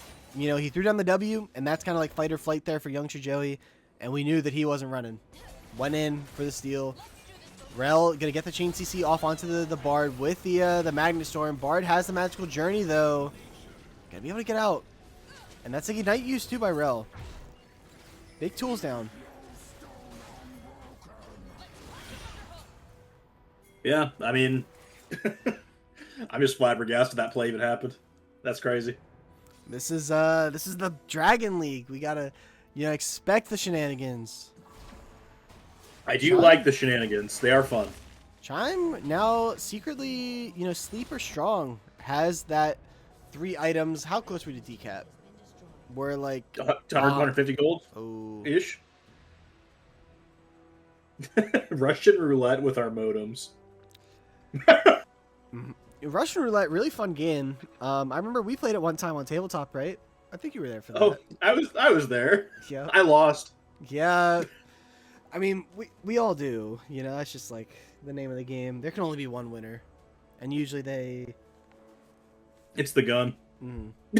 The gun is the only. Well, the gun, like they kind of just go on like a you know legendary streak for sure. What do we got in items here? Okay. Chime just posted in banner chat, guys. He posted a JoJo's GIF. It says PP versus Frauds game series most usability. Pause. I can't pause. Taking a look at items. Victor is really strong on 4 items. ADCs are both working towards their 3rd items. It looks like Zeri's a little bit further ahead on that Infinity Edge. Has the BF sword versus the cloak.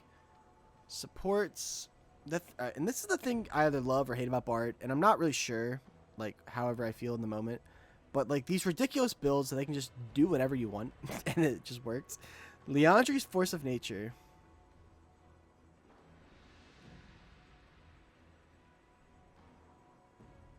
Just absolutely nonsensical.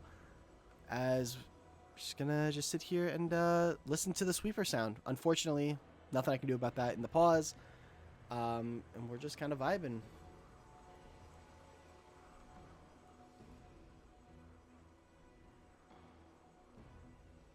Really, what more can you do?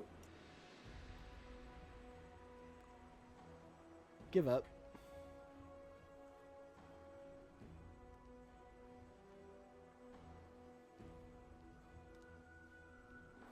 Now, I still feel like the fights can be really good for the frauds, but you have to, have a really good, Rel, Yone, Misfortune series of like a sequence of events.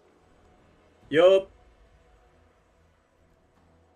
There's still potential from both sides. But it's a lot closer than we were thinking. Not that long ago. Yeah, I mean, the pauses are really getting crazy. I don't know if this one was a Metro, was it? I know Laos was out for one. Metro was out in the I first think two this one games was for a couple. Verja. Verja this time? Holy guacamole. It's a lot of pausing. Both sides are ready though, so we will get another pause coming through here. Once it resumes. If it resumes. Pause. Coming to a city near you.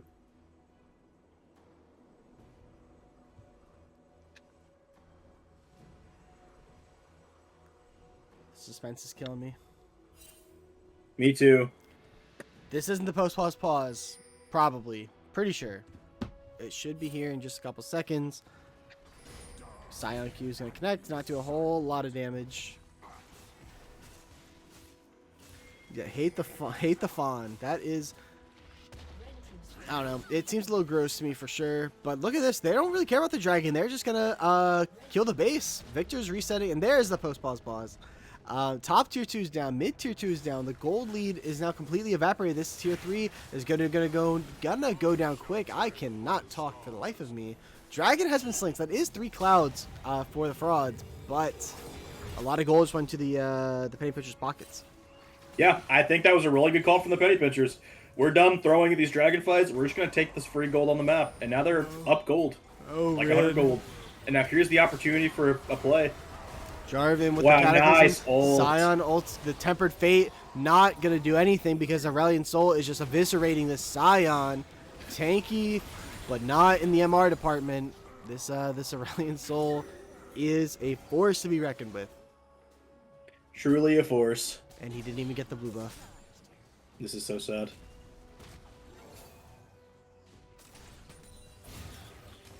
I wonder how much more the penny pincher can get off of this push now. They are looking. You got 15 on Scion, who does not have ultimate. Can't really get in here on the play. Asol wipes out the wave super quickly. Do they look to force the play here? Take a look at gold. A lot of money has not been spent on J4 and on Aurelion Sol, so it is a little scary, but that hasn't stopped the PPs before. Nothing will ever stop the PPs. Other than impotence. The ominous penguins. Shout out Bolton.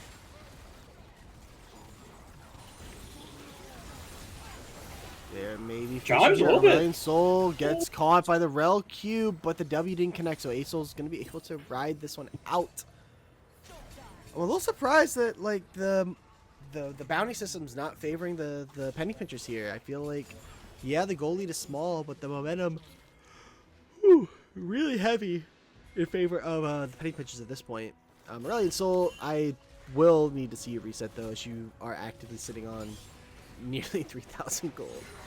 We're getting that plus an extra half of another item. We got getting the hat. And the Plus Seekers. that's really good. That's such a good buy. Gonna be that much harder to deal with. Yeah, this alright. Asol's about to pop off here. No balls needed.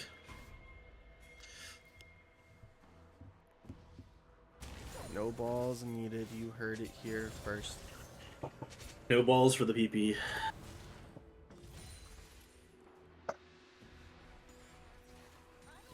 You know, Rin is also my go for proving jungle is the easiest and most OP role. I've only played... Wait, I guess I've played 2 splits, never mind, of jungle in this league. Never mind, I'm a liar. Well, Joey's fishing, or Rin's fishing for Joey. Not going to be able to catch him. Asol's flying in, has a big ult coming through, and it's going to do a lot of damage just on a Rin. Temper Fate onto 2 members here. Rin is down. ult Joey for goes in with Bard. the EQ, has to force out the flash from Metro. Magistral gets used there by the Rel onto just the Jarvan. Rin trying to do some damage, but they're not going to be able to do a whole lot. And feel like we've seen this 3 different times this game already. One-on-one on the bot side. Q connects there for the Cho'Gath into the Fate Seal. For Grim Morbid has a flash away from the Cho'Gath, who follows through with the flash. He's not able to get the kill. The knockup is there. The damage, though, is going to pick up the kill for big fella Tyler. Bro, I can't help but laugh. That is just such a funny thing. They're just going at whack each other a couple times. A munch. Too funny, man. And now the mid inhibitor is at risk. Frog Guy collecting the wolves, just going to play it back. Baron is about to spawn, and you might see them just go straight over to it. Would make the most sense to me. They've got big fella Tyler down here in the bottom lane, being able to apply some pressure here, so.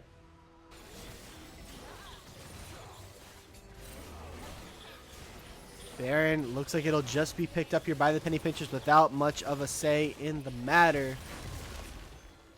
And now those bounties are starting to come online. Look at that Aurelion Soul. Big and hefty.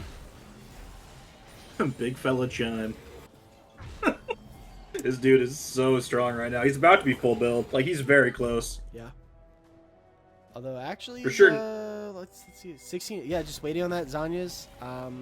Now, the real aura play here is to buy or, use your Seeker's Arm Guard and then... And a TP back with another Zanya's. Ooh. Well, so I always like to bait my teammates. I'll use my Seekers in base when I have enough money for the Zanyas. I'll use the Seekers, immediately buy the Zanyas, and then I'll have the Zanyas for the actual play. But they'll always they'll see you use your Zanyas in base, and they'll think you're trolling. And then it's cooked. Mm-hmm. It always gets a rile out of them. This isn't the soul for red side or for blue side rather. So I like this call of just giving this dragon. Don't even go after it. Don't even go after it. God, I don't know if we're making it to 5 games. Yeah, we're both yawning. Just a couple old farts. Dude, it's so bad because I'm so used to staying up until 4 a.m., 3 a.m., and then going to work at 8. But been trying to go to bed at 11, 12. We're getting to 11 at this point. I'm washed. It's only 10 for me. Central Time, rise up. Doesn't look like a whole lot interesting is happening here. 2 members are pushing mid. So again, I mean, we kind of saw this from, I feel like we saw it from the Penny Pinchers in game number 1, where I felt like they needed to just send a play. Just kind of, maybe it was game 2, I can't. It was the game with the Malphite. Which game was The that? first game. Yes. Game 1. Where they kind of just waited around, and I feel like you need to just, as soon as you see 2 members mid and 3 members bot, just kind of make a snap play happen, wherever you can. Try to disrupt the momentum, but instead, everyone's going to get their resets off, and we've got a little lull state again. Game's gonna make me take a nappy. Holy. You get some stuff going, gamers. I Go am fight. firmly of the belief that there are 2 real time zones, EST and PST. Everything else is just scared of commitment. I'm not scared of anything, except for PP. This actually just They would- reminds me that I never even got to my point on the spiders. As I guess I just won't get the chances. Jarvan's looking in for an EQ. For sure the answer is the lights on, because either way, the spiders are there and they're gonna you're gonna be scared of that. At least if the lights are on, you can see when they're about to crawl on you or whatever. If the lights are off, you're in the dark for something you already know exists,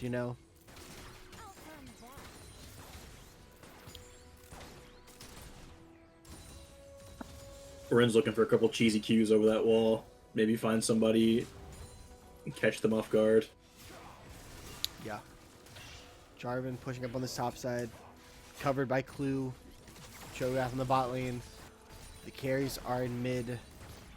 Nowhere really for them to look for a play at this point. Temper Fate gets used there and dashed away. Or avoided by Victor. The flash had to be used after the fact though on the Aurelion Soul ult. That's a big cooldown used there by Metro. Also a big one from Chime, using his ult there. And now Azul flashes down. That could be the look that Rel with the flash could have to look for. Cho'Gath is pushing on this bot wave. And again, this is just kind of where you might need to just look to make something happen. Yeah, we just gotta force something. I don't really even know what it is. We're just slowly bleeding.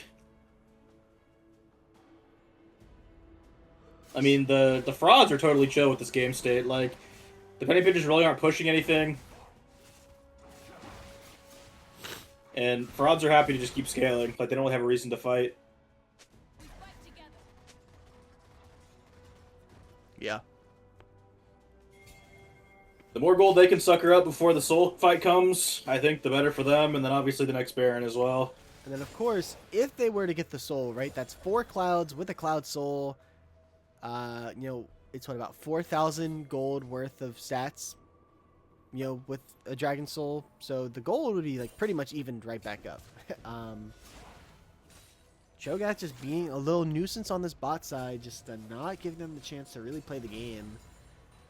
Dragon's in a minute 20, Baron is in a minute. Now, I guess my question for you, if you're the penny pinchers, are you content with trading here? Because I mean, there's a world you could just go for Baron and end the game if you don't think the Cloud Soul interrupts a whole lot. Jarvan gonna be able to get out with the EQ. Chime is over the wall, has the Grand Starfall.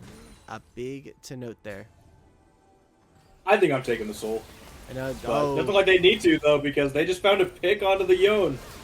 And there's the Another Grand big Starfall. R. Oh, the no. little bit of unclear comms there. Jarvan with the Cataclysm onto everybody. And there's a lot of damage coming through here. J4 with the EQ back over the top. No flash onto this Aurelion Soul. Metro is down. Everyone is down on the side of the frauds. Double kill there for Chime. And it's going to be a 2-1 lead for the Penny Pinchers. Wow. I really thought that was going to go rough after the Aurelion Soul ult plus the Bard ult. But Joey ended up finding the rest of their backline. Everyone flashed forward, got a couple kills, finished it off. Definitely not the cleanest win I've ever seen, but it's a win nonetheless, and you only need 3 of them to win the split, so. So true. And now they only need 1 more. We are at match point for the Penny Pinchers. Now, how did this game go over here? This game's still going on. Oh, no spoilers then. Because they are out of game, so it ends very soon. It's actually crazy. This game could go either way. I have the other stream turned on now since we finished that one. And it is very close. Boy, oh boy. Exciting stuff. You know what? I'll pull it up here for a second, since we had to wait for them to decide on sides and probably have another, pause coming in here shortly. They have been streaming your stream. Oh, have they? I think. I think so, yeah. Oh, that's perfect.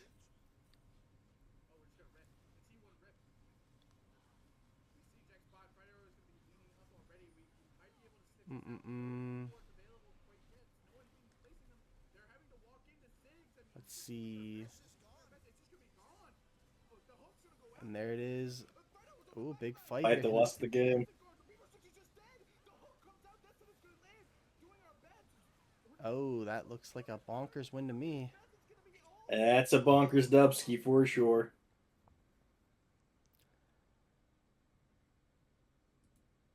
All right. Back to this game. We are waiting on side select to come through. Let's see. Have they picked on the client? It looks like the frauds are sticking on red for game 4. Yep. Which is nice. We'll quickly switch it back over here. We'll change the score for the Penny Pinchers to blue 2. I mean, again, I felt like that game was feeling really good for the frauds, and then just the one angle looking so good for the side of the Penny Pinchers, and then they never looked back. Very similar, back-to-back games here. So I'm not really sure what the pivot is for the frauds, how they wrestle back control in this series. Yeah, I think it's just got to be through the skirmishing and the individual prowess of the 1v1s. Because in theory, Metro should be able to dominate Chime. Just in terms of like the champions he plays and the skill level. I think also that top lane's kind of been a little bit of both. I think that Grim is technically supposed to be better than big fella Tyler, but Tyler's just been neutralizing him every single game. Yeah. So, it's really going to come down to can they win their lanes and set Ren up to be successful. And the further we go in the series, the more uncomfortable Rin is going to get on these, again, new to the jungle within the last, handful of months, I believe. Has to, get familiar. And the champ pool is starting to get whittled out here a little bit. Gwen, upcoming. The Gwen is still available. Could see that be the play. I think it's a good pick.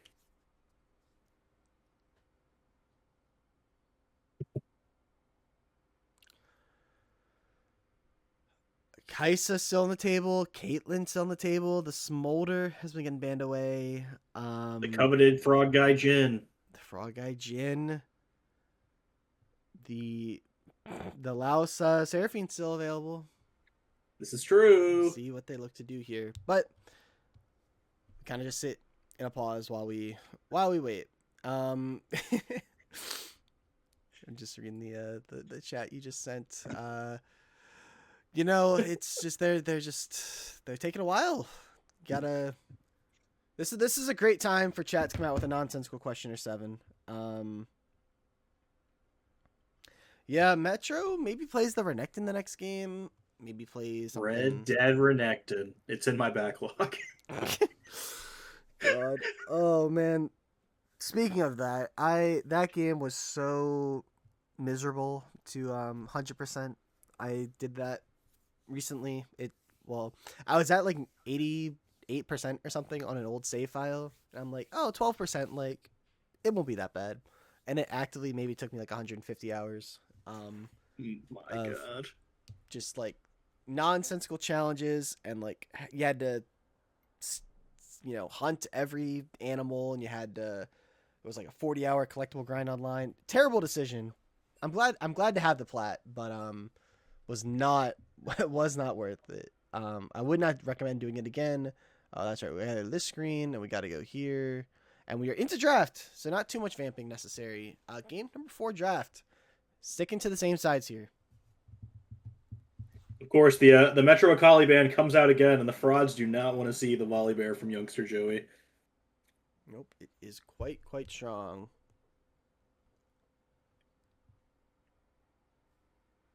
Although it is a little hard to pull out in competitive. Sometimes you can get shut down pretty hard.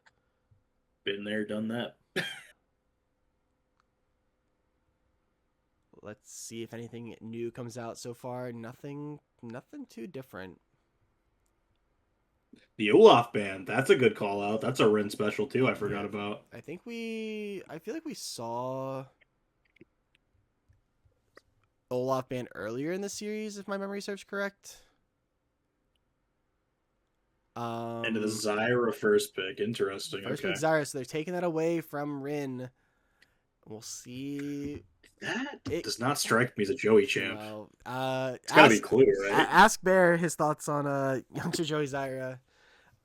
Probably a Clue, but it can be Flex. Could be Chime. It could be Chime. It could be Chime. I mean, Chime is a support player, so it is possible. I see the vision. Sivir going to be the pickup.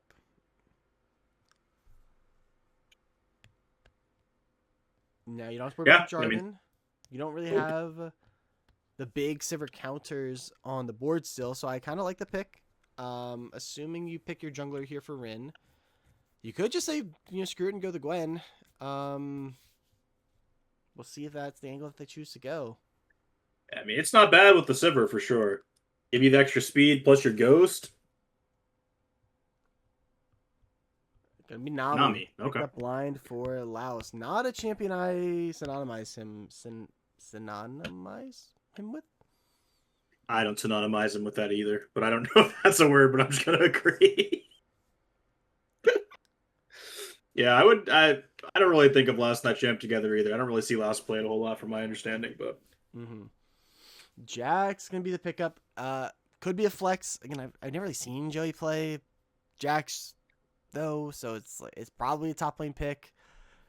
Joey will pay, even if it's finals, he'll still rip some nonsense for the sake of a flex. So don't put it past him. And we'll see the Kaisa that I've been talking up for the series. Finally getting picked up here for Frog. Kaisa Zyra does not sound particularly good to me. Gonna be honest. Yeah, it's not crazy. Definitely want to play more of a champ that's like go in, do some CC, get the Kaisa some decent opportunities to ult, but Zyra can still technically do it. And Xin Zhao is gonna be the pickup for Rin. Okay, Nami and Zhao, pretty good combo. I definitely think there's potential here. Mm-hmm.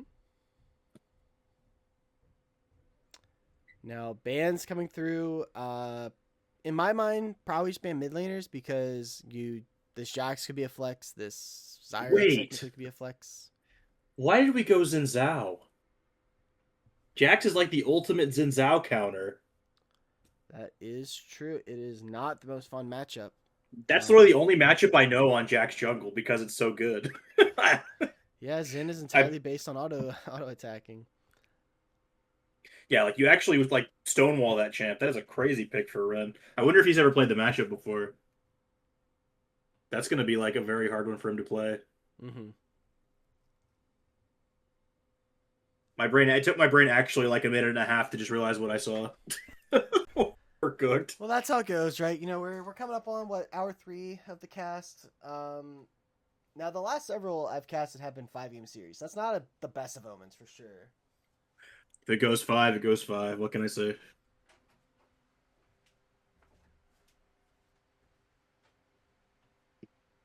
Galio Hui bands, that's pretty good. Those are chimes of their picks. The Renekton band, solid. Syndra, okay, that's good. That pretty much one-shots anybody on their team currently. Should be good into the Jax. You know, can kind of push back any dash on that he does. I like. It's also a really stupid. I mean, like I like the pieces that the frauds have. It's just, do I like them into what the penny pinchers have brought to the table? Pincher pieces. It would be funny if Chime was playing Zyra mid now, because then Metro could just pick up his plants and throw them at him. That would be pretty funny. Gonna be the Seraphine takeaway from Laos. That is I'm potentially crying on mid the lane. inside. I mean, that could be Seraphine mid. Yeah, it's probably Seraphine mid if I had to guess. I don't think that's a crazy matchup into Syndra. Like, you can definitely get one shot if you're not careful, but... And the Cassante is going to be taking top, which means it will be Jack Jungle. Again, not something I've really seen Joey play, but the matchup is really good, so should be all right. Don't worry, it's Cassante mid. I've played it. Forced by Bear. There's a Mumu. Oh, the Amumu. I mean, that's a big change. That means Jack's going top. I mean, low key, you could send the Zyra jungle and a Mumu support, and then all of a sudden the bot lane kill threat looks a lot better. If they do that, that's fantastic. I still think they should have sent the Jax jungle though, because this matchup is like Omega free. And with our last pick, Vladimir. I mean, like, there's no other way to. No Both of us. No way to. Both of us audibly just could not handle the Vladimir. Holy guacamole! It's just a little grody. Not the best. Or, well, I mean, I'm not gonna write it off, but it's just a little yucky. Little yucky for sure. Our game exclamation point says youngster Joey. Joey wants to keep this one moving.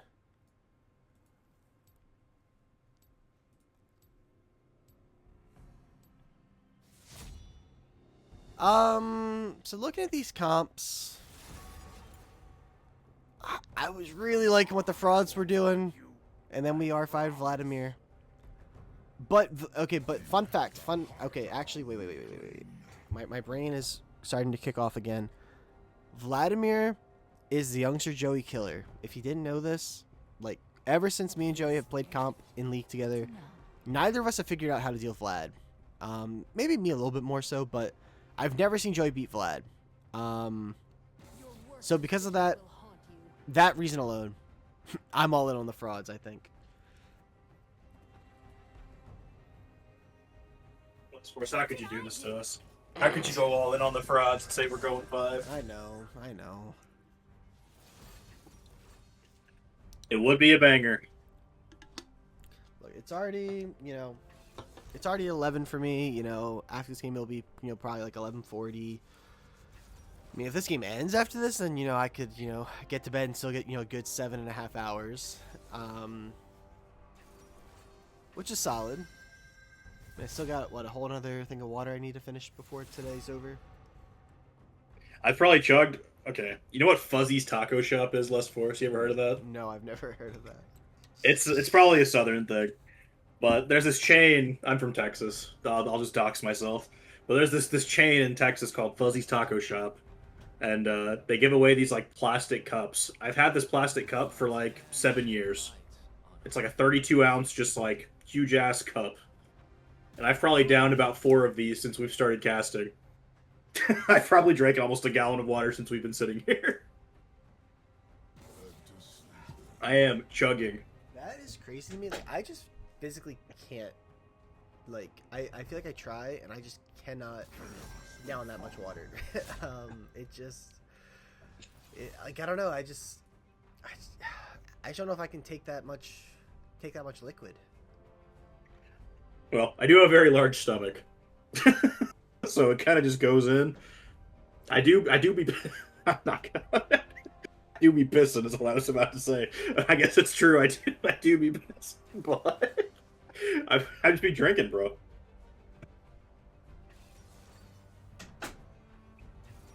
God.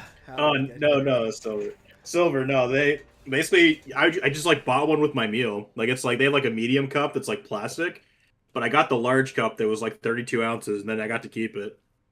It's just like a plastic cup. Maybe it was just like my fuzzies was doing that, but I've had this cup since I was like probably 19 or 18. Oh shit, this cup's 10 years old, bro. What the fuck? God, getting old. Oh, I forgot how long ago that was. Yeah, that's right, Silver. That's correct. But I never brought it back because I moved out of the state. I just have it at my house now, and I use it to drink water out of.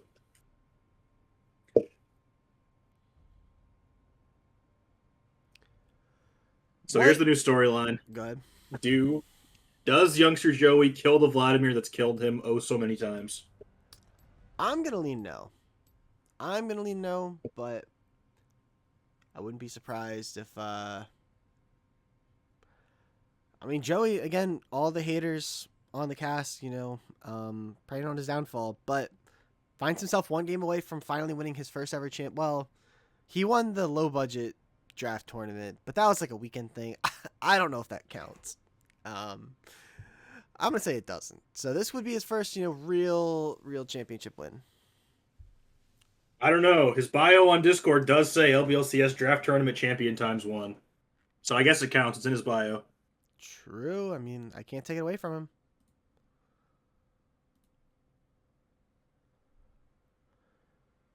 I mean, let's be fair. Bear's bio also says Bear has like 50,000 That's chips. true. That is very true. I'm not sure. He got one. Doing a little Bear slander here on the not live or not the main cast. It's alright. They'll never hear it. Bear will definitely hear about this, I'm sure. Find a way to hear it. And well, then... surely no one in the chat's gonna go snitch, right? I hope somebody does. It would be very funny if somebody's in the chat. 21 just said your chips are all fake. I swear to God, Slippy. Yo, Slippy, are you coming back for next split? Also, yes, Silver. I can still see the Fuzzies logo on my cup. We got the guarantee from Slippy that he'll be back next season. It was a seal guarantee. Well, hell yeah, dude. Maybe I can finally draft him and Joey won't steal my pick. Joey saved the Time Wizards. Oh, did he? Oh. Yeah. Because I would have picked Slippy on pick 1. Yeah. Instead of Breadwater? Or no, pick 2. Yeah. No, pick 2.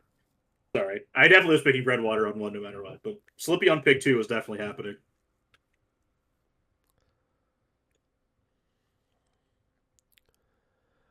All right, now, fair warning to our chat here. We're getting to that point of the stream where we might start getting a little delirious, and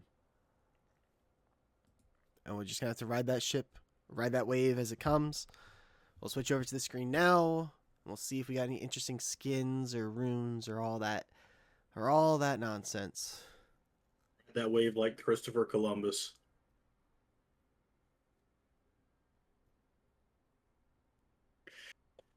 I just had a really funny thought in my head of Christopher Columbus riding a surfboard. We got Fleet on Jax. That feels strange to me. I guess it helps him like stay like positive like health and lane for the most part. Yeah. I will also say, because we talked a lot about the Xin Zhao Jax matchup. This is actually a pretty good matchup for Xin Zhao now.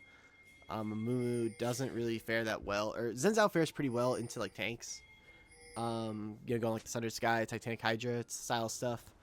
So I think it's a good matchup for Rin, Youngster Joey, the Amumu Classic, putting the fries in the bag, and we'll see if they're able to pilot it to a championship here in game number 4. 30 seconds until minions fall. Would be the goat of all champions to have your game winner on, Yamumu. Championship skin, I think.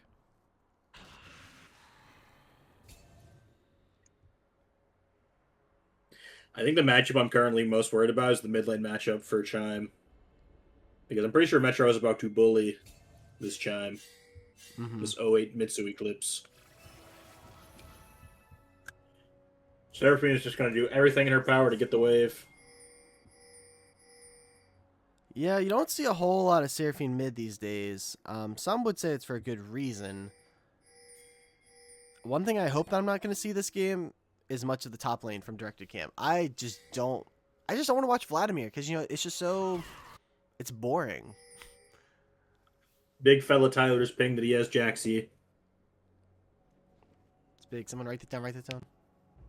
We're getting paper. For the first time, both of our junglers are pathing up, which is all the more interesting to me. Oh no. And we see the trade's already going really heavy in favor of last roll back. Okay. We're all trolling. It's okay. Oh, the root connects it from Zyra. But I feel like if I'm Joey, I'm definitely padding down this game, whereas Rin might make a little bit of sense to, avoid the bot lane. Jack's Counter-Strike is going to get used, and now Vladimir's just get a couple autos off, just doing Vladimir things. Level 2 is already in favor of the Penny Pinchers. A lot of damage on the Laos, gets hit up there by the root, does have the heal. Not using it yet, though. Jax Counter-Strike into the W, getting some decent damage off, and now Vladimir's just gonna heal it all back up because that's what Vlad does. Vlad top lane is so much harder to punish than Vlad mid lane too. There's not really the same opportunities to scrim over in lane, I feel like. Yeah, I feel like Vlad mid players typically use their pool a lot more often, and they're it's easy to punish. Vlad top players, though, if they literally do anything else, they're going to... Zinzao looking to 3 camp here. He's down here on the bot side. Has to look to get in onto them. Goes in with the W. Flashes onto Clue, and that's going to be first blood there for Xin Zhao. Rin showing up big. Good find there for Rin. That play needed to happen. It actually just made the game so much more playable for Verja. No flash on either of the bot laners. There's definitely potential here for another 2v2 kill. Once Clue gets back. Big stuff. And Amumu hasn't really had a chance to punish it at all. Just doing his full clear. Looks like, Rin's looking mid lane. Can they pick up another kill? The forcing at the flash. The Seraphine Rin has come to play here in game number 4. I don't care about my camps. I care about fighting. I respect that. That's the play we're having to go for here. He's realized that he can't full clear and still win the game. And I think that's a really important thing to realize in a series like this, where you're on the back foot. I just hate the sounds from Vladimir, too. It's just all bad. All I can think about when I think about Vladimir is that Nosferatu skin, and then that episode of SpongeBob where Nosferatu looking turns on top. the lights. Jax maybe going to go in with the Counter-Strike. The Vladimir pool has been used. I don't really see a way out of this if you're Grim Morbid. But Big Fella Tyler is low. Amumu hits that first bandage toss, has the second one. It's first Q, in no tow. Has to go into the minions. And Rin is coming, flashing away. The bandage toss is wide. But Rin is in onto Mumu. The teleport coming in from Jax. You got to get out if you are Rin here. You're down a Too level. soon. Jax is coming in, and it's going to be a 1-for-1 traded kills here so far. Yeah, not awful. Clue here to help Chime get the wave back out. That's also very good. Chime is like in a rough spot here. He definitely needs that wave to get pushed. He's down a bunch of CS. Metro's been just bullying him. Mm-hmm. As is in the Seraphine Syndra matchup, I'd have to imagine. Doesn't sound the best for Seraphine. Definitely. We got youngster Joey, got the Bammies on the Amumu. Potential gank here. Makes sense. Liz looking bot lane. Both flashes are available. Bubble Wave does is connect so it onto big. the Zyra, but Amumu is here. Banish Toss next there onto Verja. Spell Shield is there. Used a little early, and now Verja has to use the cleanse, has to use the flash. Amumu does not have a flash, will survive, but both summoners out for the Sivir and the heal from the Kaisa. I mean, that's 2 times in a row where Verge just had to blow both of his subs because of a less force gank. Same thing happened in the last game, and it really put Verge in a spot that was hard to play. On the right side this time he's Sivir, so you can just push the waves with the Q and the W. True. Clear the whole wave, be done, be good.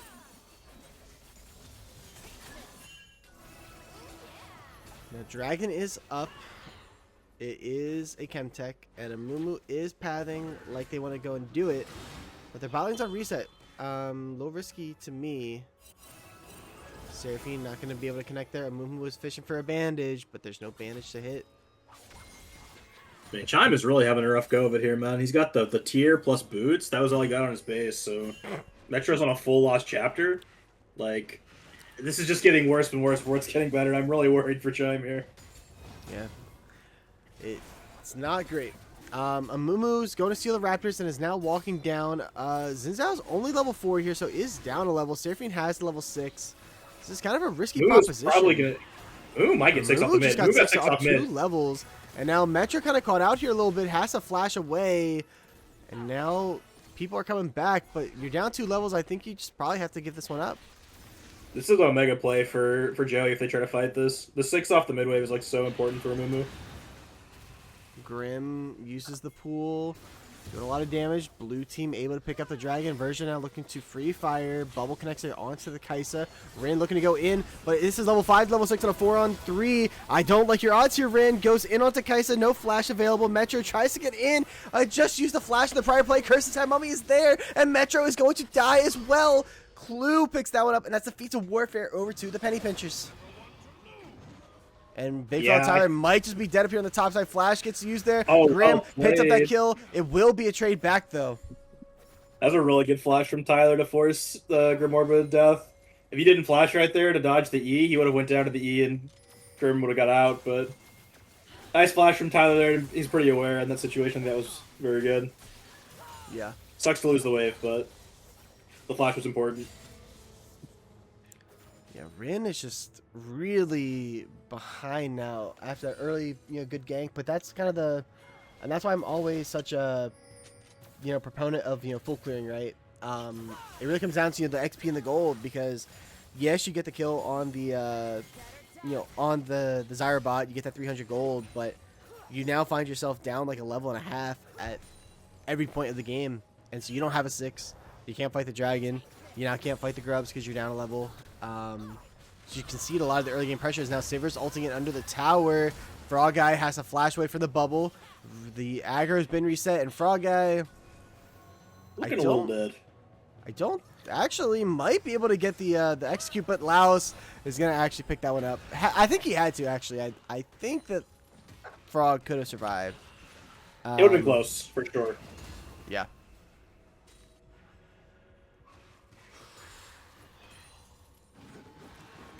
But that was okay. Big fella Tyler is trying to get his wave in. And Grim not letting him have it. Yeah. Doable punishing. All in here for Vlad. I think this might be a kill. 2-on-1 in the mid lane. Metro's able to survive here so far. Zyra has no sums. Gonna try and just get the damage off. The stun is there, but Amumu gonna be able to pick this one up. See you later, buddy. Max range bandage toss does come through. Good find there. Another kill for for Joey. I think that's solid. I also like that Joey's not building any, isn't building like a Leandry's here on the Amumu. I think that's actually pretty good. His team already has so much AP damage. It Yeah. actually feels worse to do that, I think. Definitely this game. I don't think you can afford to do that. Intelligent purchase from youngster Joey. I'm going to give him the credit.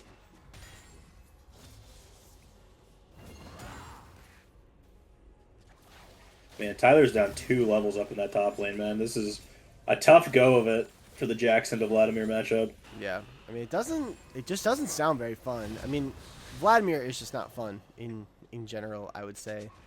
And we also just don't even have any damage. That's the worst part. We've got Lucidity Boots. Lucidity Boots, a Dark Seal, and an Ampthome. Like, and a moat. We've got a moat. Rin's looking to make something happen up here top. But there's just no play to make. And Amumu is looking to sneak in on the spot side. Will be spotted out there by a pink.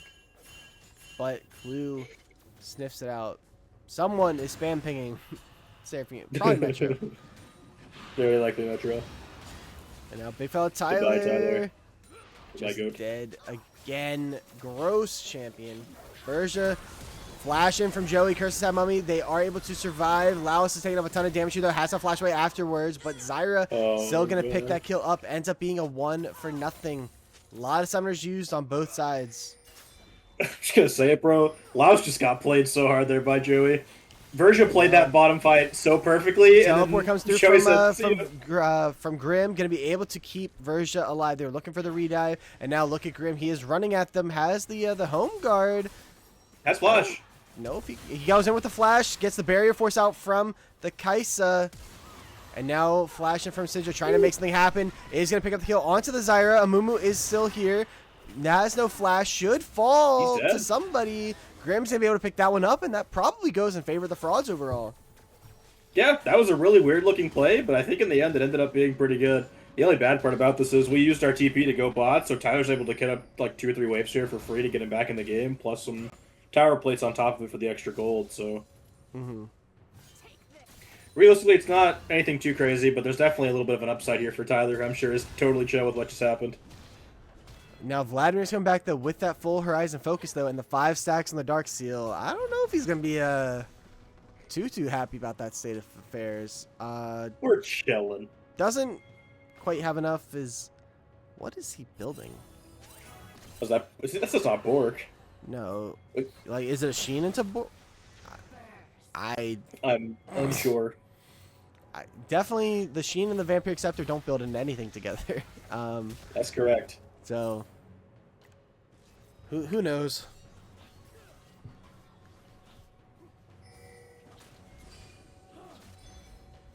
Maybe it's Sheen into Bork. Stun on the Zyra. You're not tanky on this champion. You're going to have to use your ultimate there. But look, right into the hands of Verja. Little delivery service. And that could just be Dragon number 2 going over to the frauds. Yeah, man. The pay pitch got to lock in a little bit here. Keep on the offensive and pay attention to what you're doing a little bit. What? Jax is wailing on that top turret. Might even get the whole turret, potentially. Stun connects there. The tidal wave is onto the Amumu. Dragon will go down. But yeah, the turret is just full top tower from Tyler. And now you're probably feeling a lot better if you are. if you're Jax at this point. Yeah. Vladimir just left his lane for like last 5 minutes and gave him a whole tower. I'd feel pretty good, I think. What's crazy is he's still down 20 CS on the Jax. Turret plating will soon fall. But I was just going to try and keep locked in the lane because as soon as this Jax is reset off, he's going to be pretty rich. But look at Clue lurking up here on the top side. Curse, or the Banish Loss is there. Curse Side Mummy's available. Amumu goes under the tower, picks up that kill. Rin is here. Could look to Crescent Guard. Hits the Wind, becomes Lightning into the E, into the Q. Gets a lot of damage off. The double knockup is there. Amumu will fall eventually. Rin can be able to pick that one up. Kaisa has the flash. Barry's about to come online, but not in time. Double kill here for Rin, trying to get himself back in the game. Yeah, Rin's actually kind of stabilized a bit here now. His farm is still not super great, but his EXP is definitely caught up, and that was a solid counter gank. 2 big kills going over to the Xin Zhao now. 3-1. Resets are coming up as Rift Herald's up here in 40 seconds. Although maybe they're looking to just play for this whole tower, but Jax is coming. Jax has flash. There might be an angle for a play.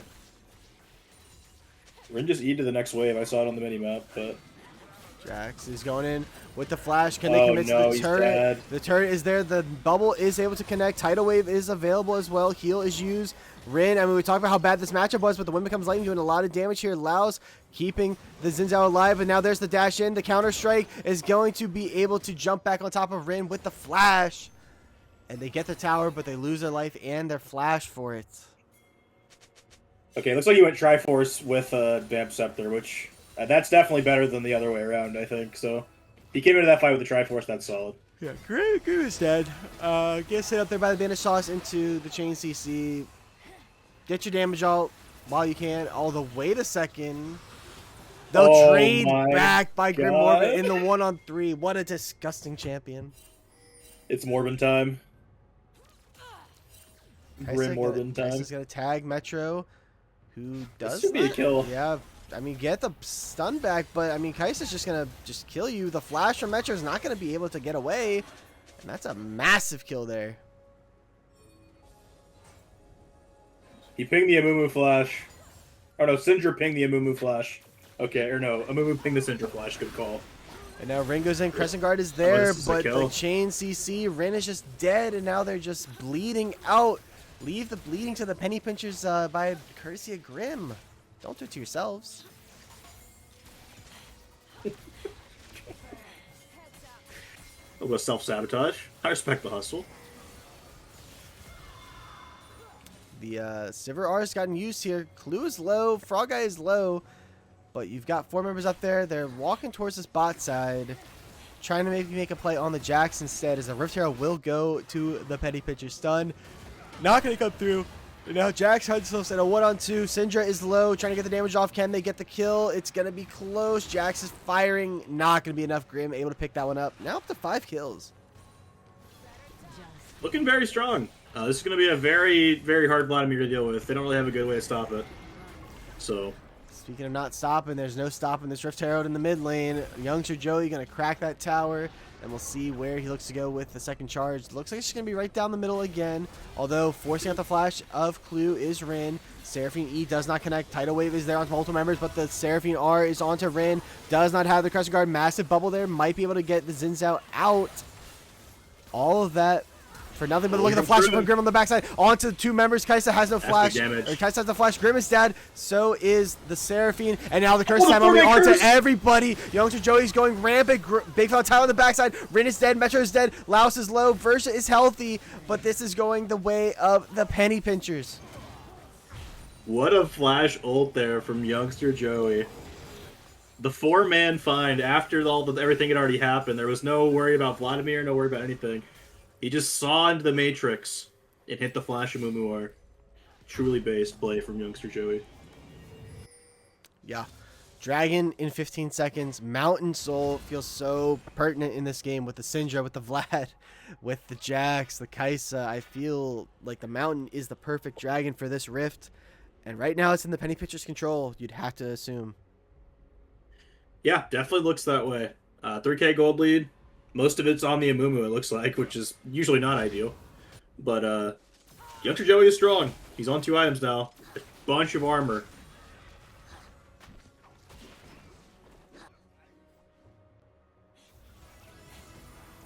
Verja taking a little bit of damage, healed right back up.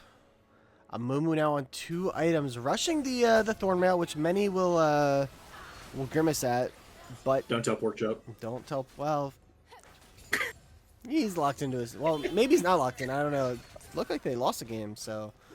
They're up 2-1. Dragon looks like it's gonna be started up here by maybe Chime though, catching a lot of damage. Big Fella Tyler is low, courtesy of Grim. Could just be a solo kill here, and that's gonna be the pool coming through. Goodbye, Big Fella Tyler. It's gonna be a 5-on-4 here. And can they look to force the play here? This has to be your angle. Grim Noir. Rin gets engaged in that one by the Amumu.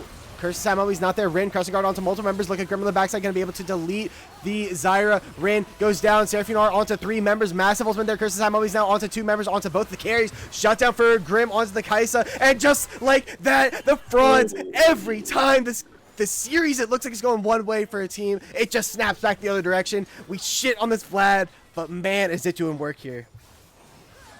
We shit on the Vlad. The Vlad took offense and is now shitting on the opponent. That is just a crazy Vladimir play. It's like just so confusing how Vladimir does that much damage right now. Like he got 3 or 4 of those kills. He was sitting at like 5 and 4. He only has like an item plus 2 2 needlessly large draws. He doesn't even have that much gold. But he just like one shot pretty much their entire team. And Dragon is gonna get picked up here by the frauds. Atacon is spawning here on the bot side. Everybody from the Penny Pinchers is sprinting out there. Laos clearing out the ward, but that's going to delay his own reset. Syndra's walking top, has teleport available.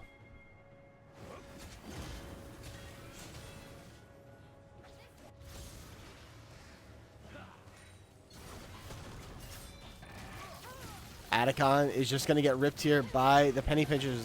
You have to assume that they know this is happening. Teleport now coming through from Metro. Rin walks in by themselves, and they're just going to get nuked. The flash is there. Can they get out? The trade of flashes. Massive stun there. And oh my god, here is Grim. Maybe just going to pick up a Penta here. Unstoppable. There's 2. Can they get more? Verja is running in.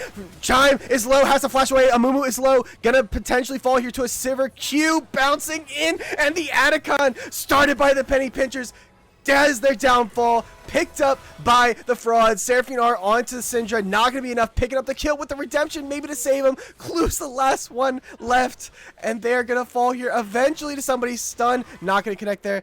Clue does pick up the kill back, but it's just 1 kill, and that's not the AP threat you have to worry about.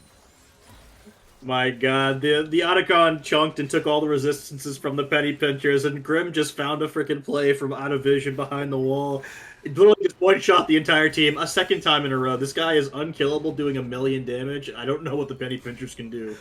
It has actually been this entire year, and nobody has learned their lesson about the Otacon. You cannot just rip it, you know? The resistances it shreds. I mean, they pretty much just like put themselves out there for the Vladimir. And by God, did that.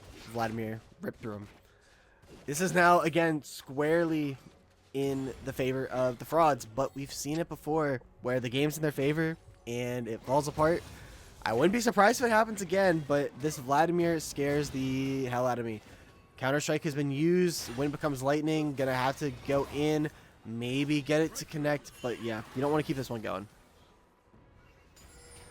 Yeah, the Mumu looms in the near distance. I fear you cannot continue.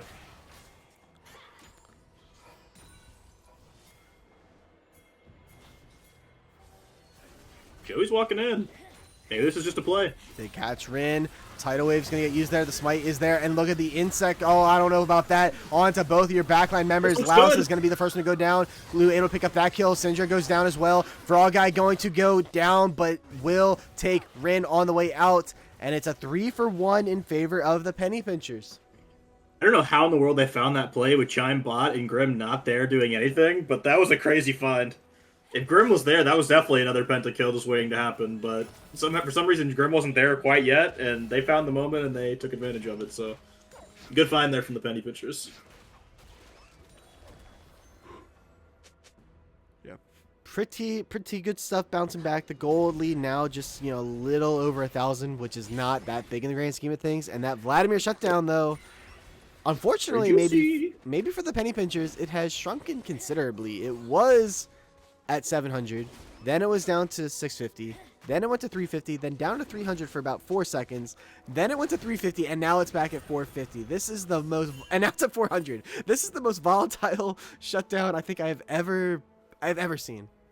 It has a mind of its own. It doesn't actually care. It's in a flow state. It's in flow state. That's how I like my shutdowns. Rin gonna take up some decent damage here. Has that fully completed maul. Makes a lot of sense into how AP heavy the side of the Penny Pinchers is. Syndra on 2 items and a rod.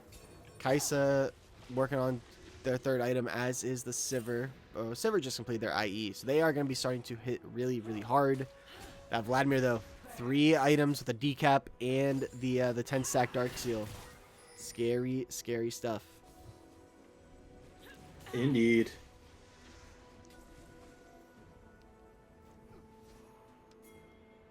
It's crazy. This could still go either way. Like, this isn't a decided game yet. They're looking to collapse in the mid lane. There is no Grim. There is no Metro. They have to force at the flash Flash of at Laos. But look at the collapse coming in from the Jax. Potentially Sivir R is getting used as well. There's some big cooldowns for this Dragon. Spawning in 15 seconds. And now they're bush cheesing. Here it is. Gets spotted out. The foresight from There's- Metro. The root is there onto Rin. A lot of damage getting thrown, but not a lot of damage being received thanks to that Maw, thanks to those Merc Treads. Dragon is Yeah, on I also like spawn. that we didn't full commit to that as well. They're dashing it onto Clue. Crescent Guard is there. They're going all in onto the Zyra. And look at Grim just going in on everybody else. There's nobody to shut him down. Banish Fox is there. Curse of that Mummy is there. Grim taking a lot of damage, but they're just going to be able to heal back up. Potentially shut down there onto Frog Guy. A lot of gold, but Frog Guy is dead. Joey is dead. Chime is out of there, and Big Fella Tyler is here. Grim's 1 on dead. 4, full HP. Laos is down. Verja is wailing in these autos. Rin has to look to go back in. They have to get this Jax. They do. Metro picks up that kill, and Chime flashes away. All that is up is your Seraphine, and the Dragon is the prize. Yeah, I think there's just a miscommunication going on for the Penny Pinchers there. Tyler was like hard pushing mid while the rest of the team was fighting, and he really didn't react to anything whatsoever. So if he had came to that just slightly quicker, I think he kills all of them. It's a pretty easy fight for the Penny Pinchers, but ends up turning around, and the Frauds end up getting to take the Dragon and win the fight. So definitely a good find. Oh, and they're catching out Chime. Not aware that they're on vision. Not gonna die. Cincture doesn't quite have the splinters, I think they're called. Doesn't seem to quite have that yet. So will survive. This game is maybe the closest we've had so far.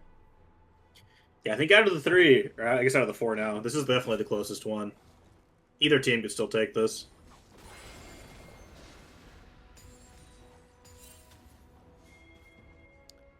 Baron is up.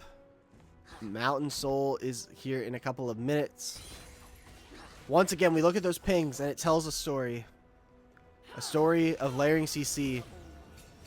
Seraphine, Zyra, Amumu. The team fighting potential is there, but they need to be all on the same page. Yes, they do. That's really the best way.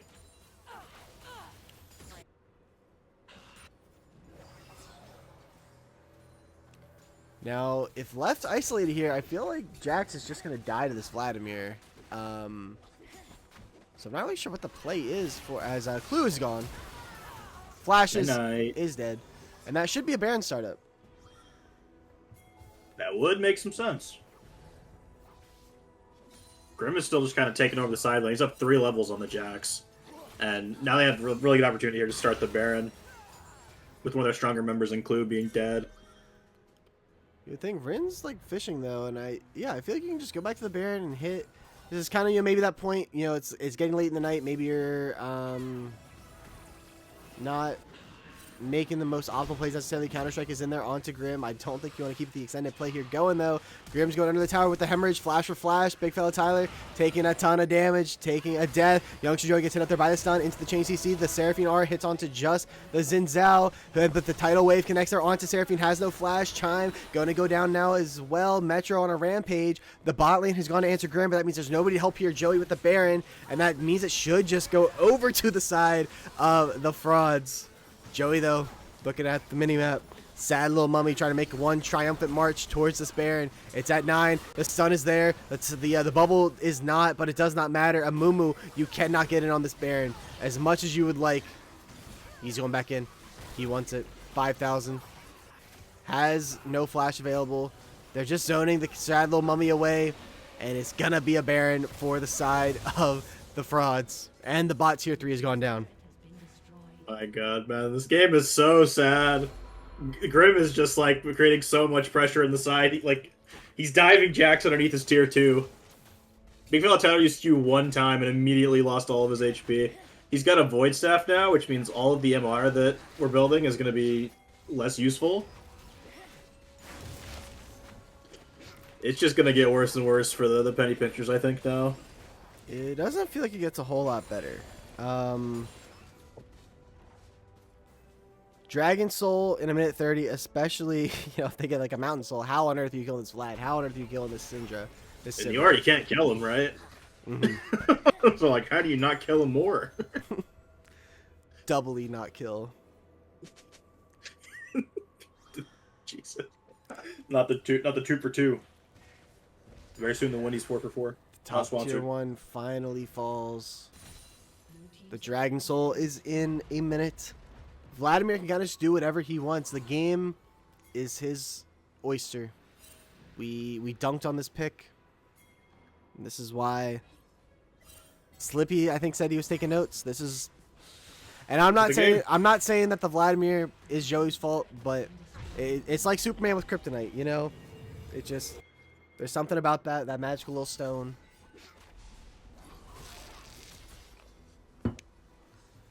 Mid 2-2 is just going to get hit by the minion. Syndra going to walk up, try and get a little bit of damage. Vladimir is answering Jax to the bot side. Jax, the time of reckoning is now. You must get out.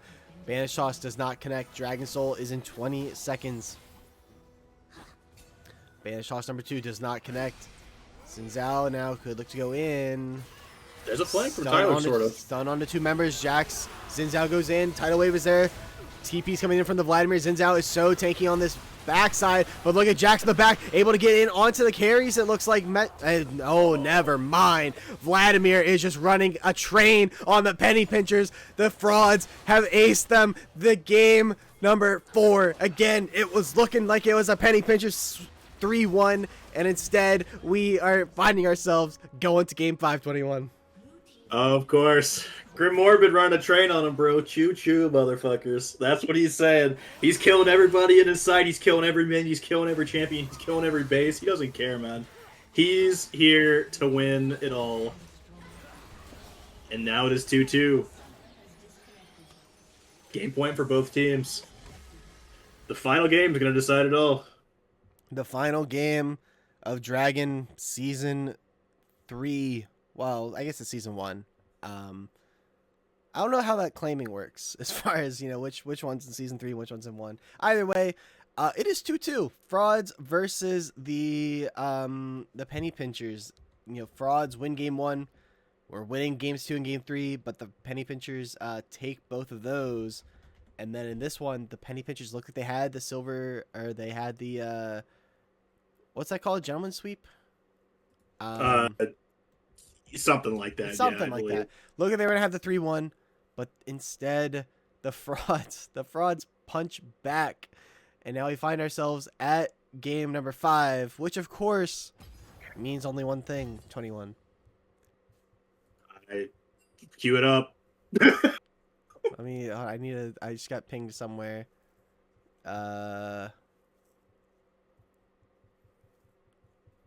Oh, that's where I'm getting. That's where I'm getting pinged. All right. We'll have a minute here. So of course it will, in fact, be time for everyone's favorite League of Legends related song. Let me get this queued up before I finish vamping. Of course I will go silent for it, but we find ourselves at game number 5 between the Frauds and the Penny Pinchers. This is Scuttle Finals Season 3. This is your Silver Scrapes for the last time this season.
And just like that, we are back for game number 5.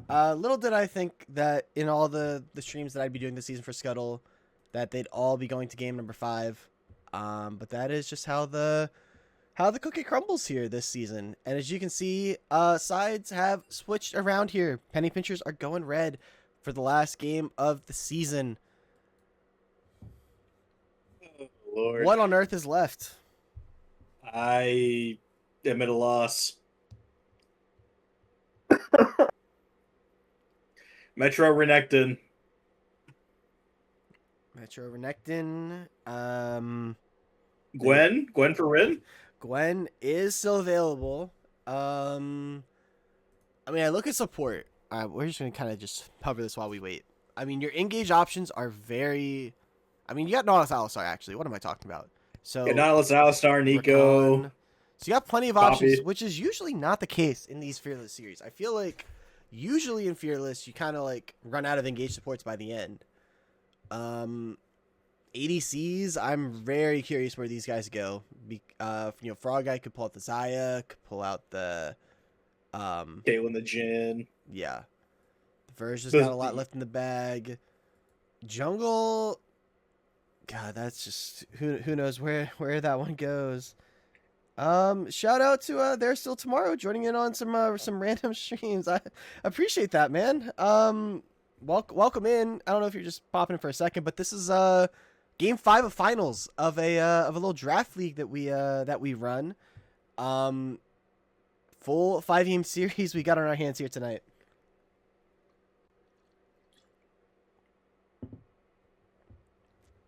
$10 million bits. 10 million, that's a lot. That's I don't know. I don't actually know what the conversion ratio is, but seems like a lot. What is happening in your shower? Yeah, I don't know, man. It's just as hilarious as we are. Yeah. We're losing our minds here for sure a little bit. Olaf, Volibear, Hui gonna be your bans for the frauds. The Mordekaiser, Akali, and does the Smolder get banned? Does the Smolder get banned? If not, it's probably B1, no? I think that is the gambit, right? The Smoldy Gambit.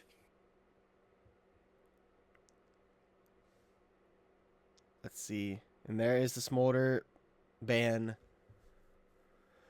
B1 Morgana. Up this time. That's the pick that they left on the table, and they're going to take it. And my question, though, is where's this going? It could be mid lane. I don't think of it as a louse pick. Does Rin play in the jungle? That's my question. I wouldn't be too surprised. Zyra Khan, perhaps? Xayah gonna be the pickup here for Frog Guy. Assuming that there's gonna be a lot of engage coming through, I think Xayah is a super underrated ADC paired up with potentially the Rakan. Although you could go the Nautilus, you can go the Alistar, maybe not the best pick, or you could just pick jungle here. It's gonna be the Renekton. Is that a Renekton takeaway? We're setting it early top lane.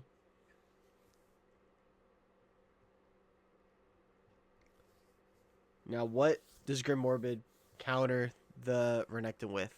Now, recent experience. Okay, Malphite's off the table. I see. This year's been so long that I forgot that even happened. Jhin gonna be the pickup for Verja. Yeah, looks good. Not something I associate. Maybe that's the word I wanted instead of synonymize. I don't associate Verja with the Jhin, but it looks good. It's what they've picked so far.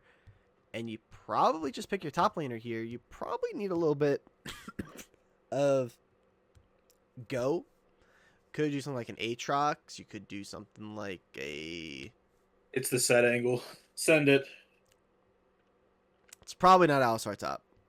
It's got to be Alistar top. Oh, hang on. No, it's a Poppy top angle. You're so unbelievably right. So they're gonna blind Alistar into the Penny Pinchers. Clue could pick here. They could also just pick Jungle Blind. I feel like Metro, like, Morgana doesn't seem to fit their vibe, I think. And, oh. Oh, no. Ay. I'm scared regardless of where that pick goes. If it's support, it's scary. If it's jungle, I'm concerned for the penny pinchers. If it's mid, I'm concerned for the penny pinchers. I mean, you don't really see brand mid too much these days anymore. I know what's his name, Bombzilla for the Hylu team likes the brand mid, but I'm assuming this is either support or jungle for better or worse. A lot of mid bands coming through here. The Fizz, the Echo, so they're making the call that this Morgana is not going mid and it's going jungle. I like those odds, but Me too. that begs the question: I like, mean- what do you do? I mean, do you break the? I fence bet that's here? going to Clue. I bet it's going to Clue. I also think it could also go to Chime because Chime is support. We talked about that already, but Diana, that does not scream. That does not scream Chime to me. That doesn't scream Chime to me either. that is a youngster Joey pick. Now, fun story about youngster Joey Diana. I will get back to after the rest of the picks.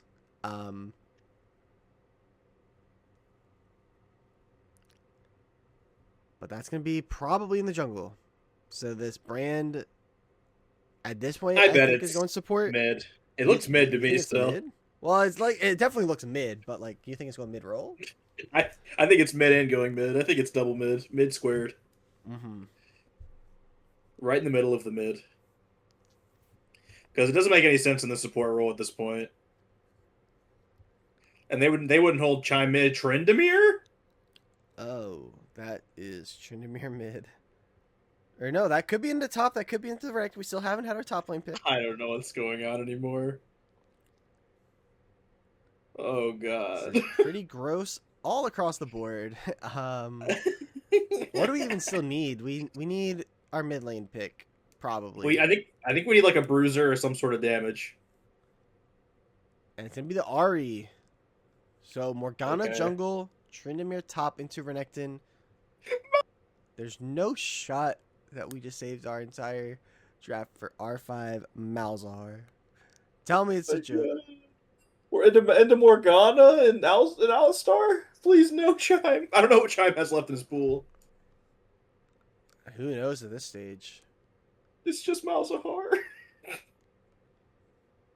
Oh. Oh god. What is happening? So we've got an R5 Malzahar. Oh So shit. I am just gonna say it. I don't think I love either of these comps, but one of them I find grotesque and the other I simply find ugly. And for that reason, I have to go with the frauds.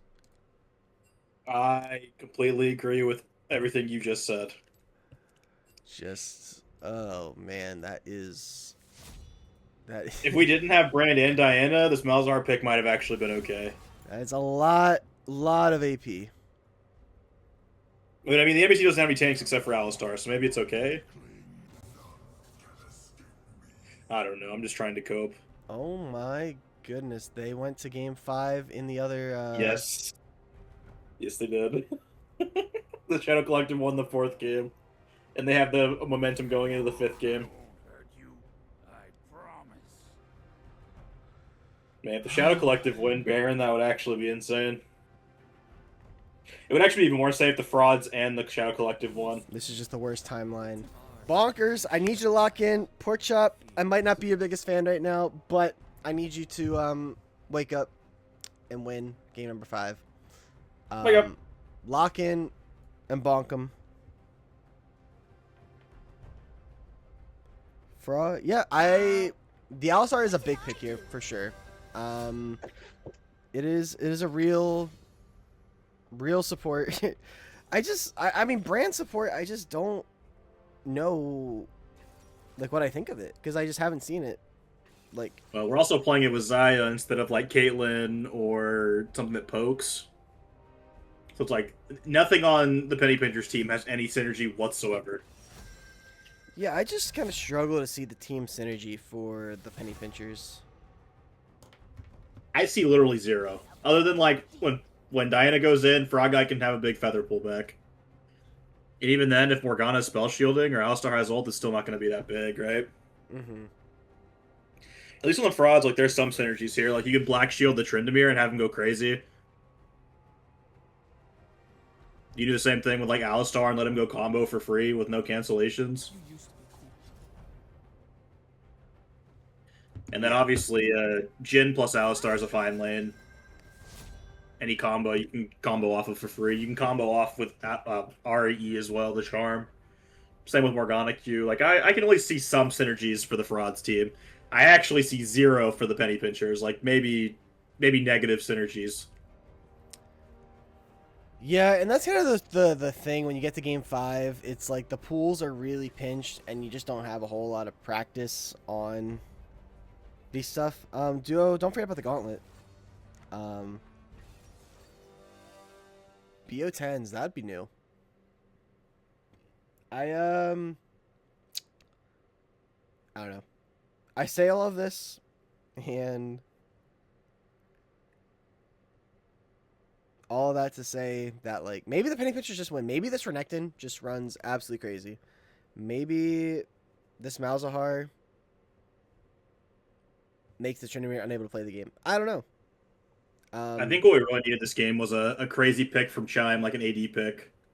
If Chime had one AD pick in his pool and was able to play it this game, this team comp might have actually been really good.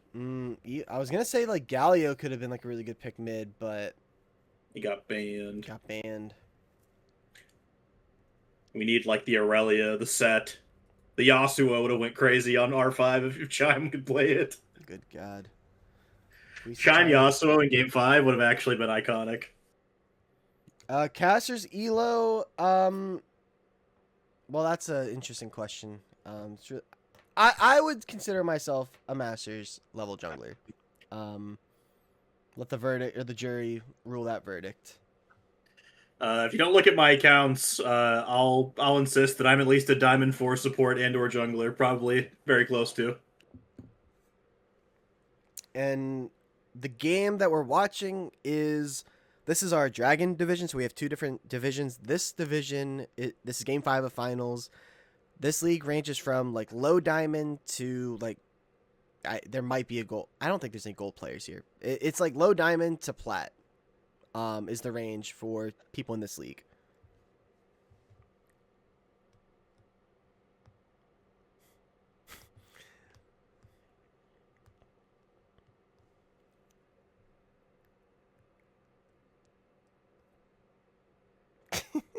A little bit of smacking around in chat. God, it has been. It's been a night. Oh, and B1 Jin in the other game. I just had to go check out the stream one more time before I close out. Which team B1 Jin? The Shadow Collective. Can't say I've ever seen Germ play Jin, so that does not bode well for the Shadow Collective. All right, 50 seconds on spectator delay. Oh, Ortiki is Akali, bro. That's his one trick. Oh. That's scary. But we have no time to dwell or ponder about Game 5 of Shadow Collective Bonkers because we don't care who wins that. We want to see Frauds and Penny Pinchers. Game 5, Cuddle Tristana might be even scarier. I don't think I've ever seen that. I believe that he said, and I quote, "I wish I knew how to play that champ." That's just never mind. That's neither here nor there. That champ's been around longer than me, bro. We can't play that champ as an AD carry. We gotta lock in and practice it. Get another account to Masters on Tristana only, probably. Is it pork? Is it pork chop, Trist? It could be pork chop. Definitely can't be pork chop. He doesn't have the hands for that. Oh my god! What about the? I can't even think of who the bonkers top laner is. How about the Fried Arrow Fiora? the Fiora against the Akali. Holy crap! I feel like I It's saw lit. Fried Arrow play Fiora last week against the Freebirds, I think. I believe you're right. Hail Blades on Tryndamere, so we are just cheesing. We are absolutely cheesing in this top lane. We're gonna go for the level 1. You know, hope that the crit rolls our way. What else we got here? Glacial on Morgana. What do we think about that? We don't like that at all. We don't like that at all. No. I could be like open to it. I mean, you're pretty much you got 2 carries, adjacent champs in Ahri and Tryndamere. Jhin can provide a ton of value. I don't hate the idea of playing more utility kind of setup on the Morgana, but I also feel like I'd rather have just what is On this? Dark Harvest. What's the prediction that just got? Win will channel points if you make the correct prediction. Who wins finals? Penny pinchers or the frauds? I mean, people have been watching for a while. Maybe they have accrued enough channel points to actually be able to bet back-to-back game 5s. It's entirely possible. Vision trying to get established, really not able to get anything going on either side. Rin's walking up. They're going to get a Raptor ward, so they will see the youngster Joey starting on the top side. Again, as we've seen, I think, every game but one, Joey's pathing up, or pathing down. Does Tryndamere go for some cheese? No, he's going to his buff, or going to his lane. We're seeing Rin again pathing up. I think this early game for Tryndamere is going to be kind of tough. No, I don't think that lane is super great for Tryndamere until he gets like a couple items under his belt and some damage. Duo, don't worry, I can cash in. No, I mean this is the Chiefs Thornectin. You just go with the Hail Blades, you get a quick trade, and you just hope for some crit RNG. Like that is, I've seen enough Tryndamere clips on TikTok lately to know that's how this one goes. And, I mean, look at that. Like there's just no counterplay. He's almost dead. It's just dumb. I hate it. And Tyler, you're about to die. Yeah, I mean, literally, Renekton or Trymmere's about to hit level 2, has flash, can just go in. My eyes are gonna be on this brand though. I want to see what Clue has in store. A lot of trust by young Joey.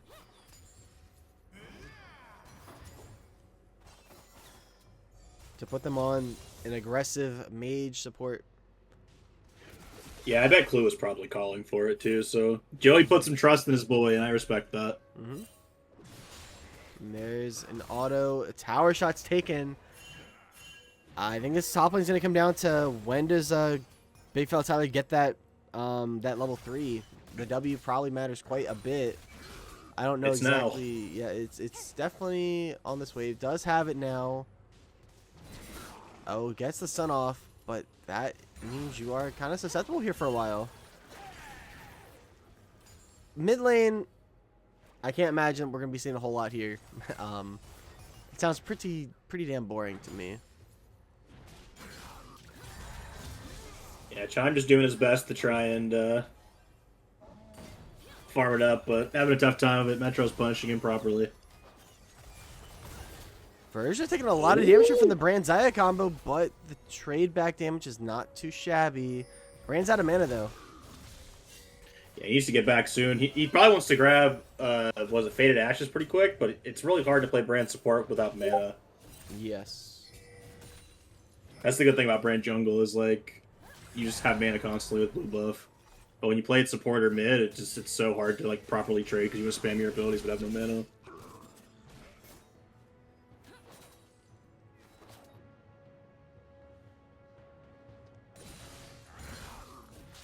A lot of trading top lane. Both gonna walk it off pretty okay. Morga's here. Morgana's up there, not spotted out by Vision. And look at Diana. Got the early reset off, has the blasting wand, is looking to maybe cover it, get on their camps. And so better tempo here for young Joey. Yeah, I ran through a little bit of his camp or his tempo here, but this is a good fight for the Penny Pinchers if they're able to do it. Young Joey's here, has that reset off. The binding is there. The flash from Big Fella Tyler onto Grim Morbid, trying to get the damage off. Rin is low. Can he pick up the kill? The W's gonna burn. They're so low and no one's gonna die. Holy, how did nobody die in that exchange just now? No flashes for anybody, and we're blowing the rest. Chaos. Oh my days. No one dies. Incredibly scary stuff. They're edging. Everyone's edging us here. What were we saying earlier about blue balls? That's where we're at currently. That was actually so low on the Renekton. Like, actually went so incredibly low. The Almost died to Morgana the was Morg like puddle. sub 40 HP. Oh, The bro, if he Trinity had was Dark low. Harvest, that was a kill, bro. Yeah. Would have been 2. Oh. Now, Dragon is available. Brand has no mana. Jin has very little health. Alistar is headbutting for the culture. I don't know if either team's going to do it, but again, you know that Morgana's pathing up. So Diana has no camps. Could just look to do the Dragon and then get the Scuttle and put themselves in a pretty solid spot.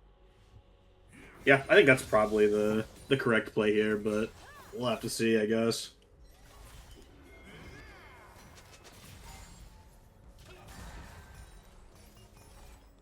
Metro's here, though, does want to shadow. But I don't think there's much to do here to stop Diana. I'm just going to be able to rip this Dragon kind of for free. You know, great objective taker. But I imagine we'll have a big fight at these grubs. Yeah, I could see a world where that's probably good. Morgana also takes grubs stupid fast with her W, so definitely should be a good situation. As does Diana, to be fair, with the autos, not quite the W, but both take them very quick. And I think especially the frauds really want grubs here for the Tryndamere. Because Tryndamere is not bringing that much value in the team fight. Definitely more of a split push kind of oriented pick. And we'll see in a minute if they're able to make it happen. Well, if anyone's going to be able to be a nuisance and carry a game like that, I think it is going to be Grim. After watching him play that Vladimir last game, he literally just took over the entire game. So, how do you feel about the Executioner's Rush here from Renekton? I think it's okay. I don't think it's like crazy high value or anything, but it's not the worst thing I've ever seen. Doesn't like a lot of Tryndamere's healing come from like the Q, and if he just waits, doesn't he like still get the value, like the full value of the? I don't know. I don't know how Tryndamere works. Speaking of how it works, ton of damage being done there to Big Fella Tyler. Every time we pan bot, Laos is just headbutting Clue and walking away. There's not much else to be done here in the bot lane. I respect it. I mean, they're down. God, they're down. You know, about 2 waves of gold CS, which is you know, understandable in the range versus Alistar matchup. They're treading water. Resets are coming out, and Brand is walking towards bot lane, so not coming up towards the grubs here. Yeah, I think he just wants to get back bot and keep punishing the bot lane as best he can. I think we're almost at a point now when Jin gets this base off, he's probably going to want to have Soraya Dirk plus a longsword or something. Where maybe the Jin plus the Alistar combo can maybe actually do some threatening onto the Malzahar's laying in wait for the Ahri to walk up. You can't walk in there by yourself. This is a good play. This is a good play. Malzahar suppression to Diana is there. Ahri has to use the Spirit Rush. The Moonlight Vigil got popped, but Ari's able to get out. Brand trying to flash in to lock him down. Not able to pick that one up, so that ends up being, you know, a trade of flashes. Metro goes back in, hits the charm. Does Morgana have the binding? No, did not have it. Does connect a stray one onto Diana. Alistar walked out bot here though, and Frog is mid, so they're all indexing it onto these grubs. I will say though, we did just use 2 really important ults from the Diana and the Malzahar, so I think this fight's definitely fightable for the frauds. They're sending Malzahar bot, so it would be 4-on-3 best case. Metro getting stopped on that reset, so should just be grubs going over to a Diana, which is again 2 early objectives. Chat, you've really let me down on the feats tracking. I think the Penny Pinchers got it last game, so I think it's the first loss for the feats. For feats? I think so. Yep. Renekton W gets popped. Brand has no flash. Definitely could be like a kill angle here in the bot side for Alistar Jin. As they're now going to send Malzahar. Malzahar just getting shuffled all around the map. Alistar with the flash in. Gets the engage off. Uses the ultimate. Has the E there. Not going to be able to get on top of him. And now on the top side, Grim taking up a couple of tower shots. Going to have to pop their ultimate here. Undying Rage. Think the minion block kind of sold them out there just a little bit. Ghost has been used. No flash available, but they will survive. Yeah, that's pretty solid there from Tyler. He got really lucky that that minion block happened.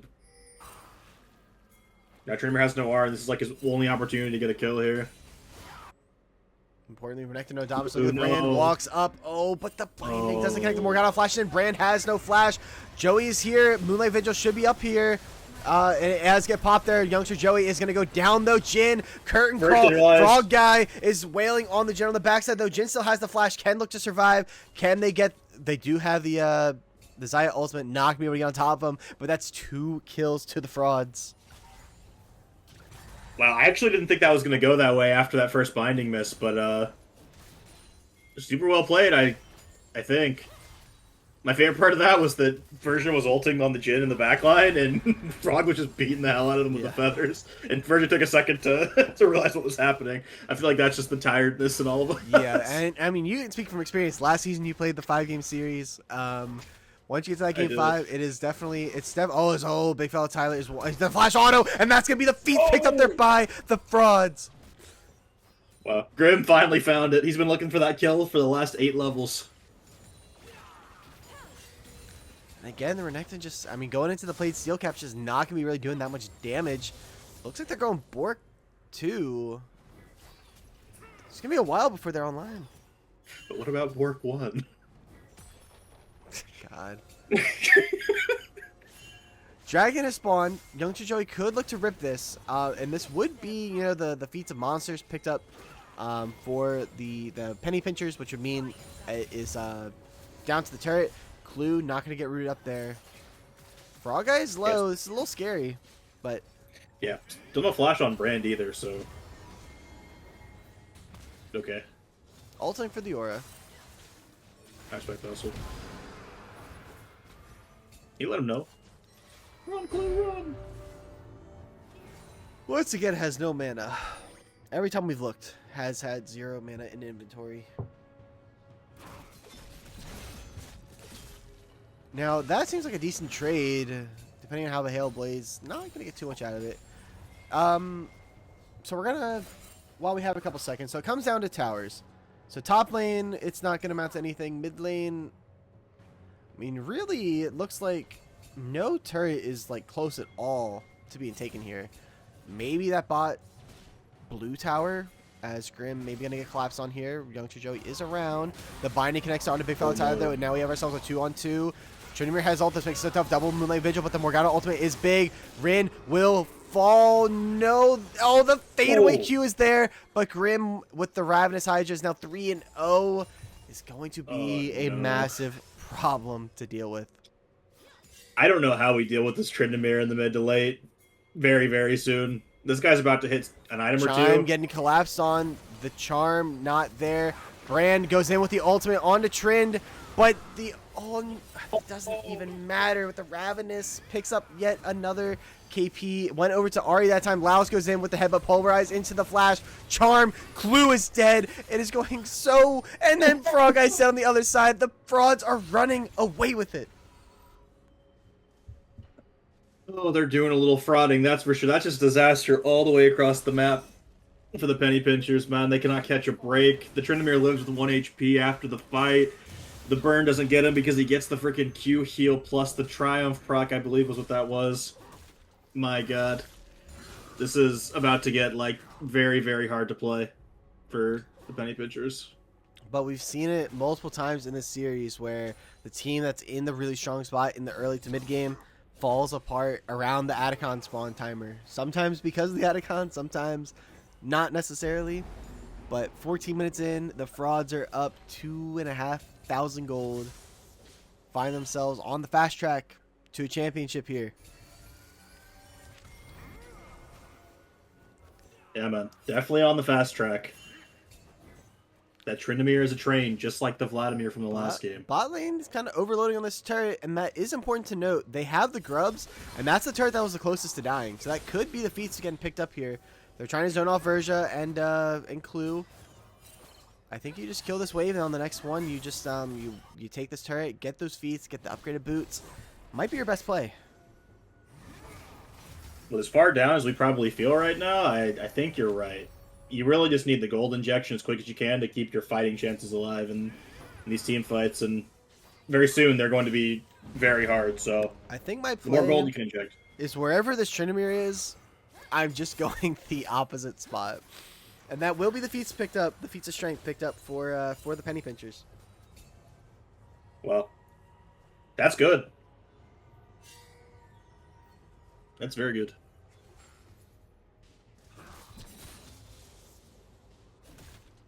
Find ourselves quiet here. Morgana just going to rip this Rift Herald by herself. Should be able to do that nice and easily. Tryndamere, big shutdown. Ari, Jin having smaller shutdowns, not to size shame. Rift Herald is going to be picked up, and Dragon is in a minute 15. Now, if I'm the penny pinchers here, I'm giving this Dragon, and maybe I'm trying to send everything I've got into this Tryndamere. That is a big shutdown, and if you can't fight the Dragon anyway, try and get the gold on the other side. That's kind of what I'm thinking.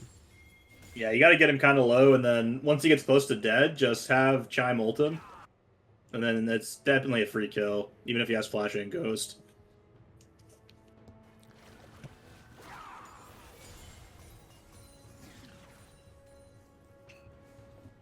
The calm before the storm. 40 seconds on this Dragon. Version and Laos clearing out this mid wave. Jockeying for position. They're maybe looking. Yeah, Chime definitely wants his ult over the wall. He's looking for it. They don't know where Clue is. Alistar's about to face check him. Gonna dodge weave his way out from the abilities though, and now Brand. Just be a little careful. He is disrespecting that Alistar so bad. Walking up like that to auto is like so crazy. I feel like that's just like Clue's gameplay in a nutshell. Just pretty disrespectful. Sometimes it goes well, sometimes, and this Renekton just does no damage to this Tryndamere. Rift Herald spawned up in the mid wave. Diana and Brand are at the Dragon. 4-on-4. Yeah, Renekton has teleport, but would be giving up everything if they teleported in. So 4-on-4. Maybe the play's not too bad for the side of the There's the flash in there from Brand. Not going to connect there with the chain CC. The Brand art is on multiple members. Decent damage. Not going to be able to lead to a kill. The binding does not connect. Tryndamere, look at that. Resetting coming out towards the bot lane. And that is DEFCON 5. Once that guy shows up, I'm out of there. Head for the hills.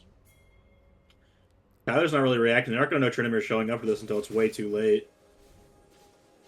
Tryndamere's walking up. Spotted on vision. Joey, get off the Dragon. It's 4-on-5. Renekton's resetting. Frog Guy is caught in a curtain call. Teleport coming through from Renekton. Frog Guy has to use their ult immediately. Good feather, but look at Tryndamere on the backside. Renekton is in with the dominance. Flash in there. Youngster Joey gets a melee vigil on multiple members. They all have to flash away. Joey's down. Grim Morbid is just wailing on them. Undying Rage is there. Double kill here for Grim. Make it another kill for Verja. And it's a full ace for the side of the frauds. Wow. Tryndamere actually just ran through that entire fight, took no damage, and just killed everybody. This Tryndamere might actually just be unkillable at this point. I am very concerned for the health of the penny pinchers. This game 5 is not looking good right now. They did pick up a kill on the Tryndamere. I think Malzahar got the shutdown with some type of burn, but it's getting rough. If you are a penny pincher, if you are a fan of PP, this is where it's really feeling rough. One more fight like that, and your season's probably over. As bot tower's gonna fall here, gold lead up to 4-ish, 4,500, something thereabout. Yeah, I just don't know what you do. I mean, you saw the Tryndamere was there, and you opted in anyway.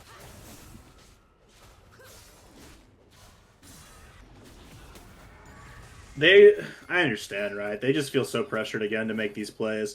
Like, they can feel the game slipping out of their hands, and they don't want to just give it up. But I think the play you said earlier probably was the slightly better play, where you just send everyone top for the Tryndamere, or you try to trade for the tower. You can afford to give the third drag. Blue is dead. Goodbye, Blue.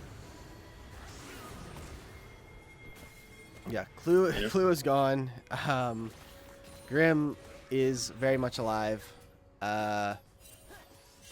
Going to Maybe get a kill onto the Malzahar here too. They are all here. Oh, Alistar's no. taking the turret. Goodbye, Chime. Metro picking that kill up. Versha is left by themselves. The pullback not there. The Moonlight Vigil is available, and that is a big shutdown onto this Diana. Adacon's going to go down, but they have the grubs. They have a Diana. They have a Xayah. They could get a lot of gold back here in response. Mid-tier 1 is going to go down. It is kind of crazy to me that we're up 12 kills and we're only up like 3,000 gold. Not only that, but we're about to get back all this gold from towers too. They have 3 grubs. They can get another tower plot. The gold's almost going to be even post Otacon. Yeah. Adacon will fall. Bot tier 2. All going to go the way of Vernectin here. And yeah, I mean, the gold, it's, you know, not even 2,000. Maybe just about 2K at this point. But honestly, I think that is A-okay for the penny pinchers, all things considered. Yeah, that's fantastic.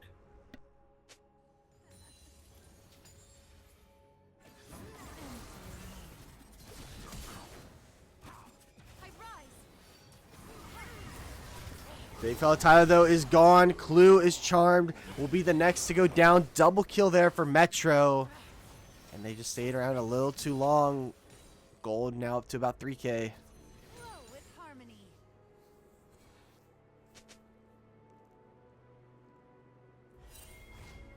Game it's funny, 5 really. already. Thinking about this series, it's like every game has gone somewhat like this, right? Where it's like the gold lead balloons, the gold lead shrinks, one team just like comes out on top, usually the team that's losing, and then they just win the game. This is the first like game that's actually kind of bucking the trend a little bit, where the team that's losing isn't actually like got a whole lot of tools to like actually come back in the game. I mean, we It's kind gonna of take, like, coming in. It's just like hard with like their comp. You know, it's just like, what is their team fight? Like, what does a winning team fight look like for the penny pinchers? You know, it's like you don't have a Dianar into a Brandar with Fraud killing everybody with feathers, but they have Morgana who literally just cucks everything they want to do. And it was a B1 Morgana. It was the first thing that we saw out on the Rift. That's correct. Now, once again, I am begging the penny pinchers to not force the issue with this dragon. You saw how I think they might just fight. I think they might just fight. They're looking for a pick here. Yeah, I think they will. Wait, this is good. This is good. No, this is so good. Binding doesn't connect. Morgana doesn't get hit there, but the shutdown is there. Get onto Malphite. Double Moonlight Vigil onto 2 members. No, flash on Verja. he is available, and we have another disconnect. Oh no. Oh no. And this time it's a PP pause. I mean, my PP pause.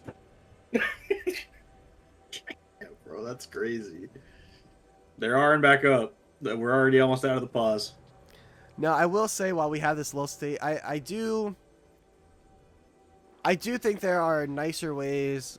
Like, I feel like just the question mark is a little, you know, it's like not the best way to ask like what the pause was for, you know. Plus they also did it right away. Could be a little bit of you know, frustration built up after the 5 game series and the limitless map pause. Big fellas, oh my god. Oh, he's dead. Dominus is there. Slice and Dice only has 1 charge. The Spirit Rush is there. The Flash is forced out. We'll survive though. Wowza, Bo Bowser.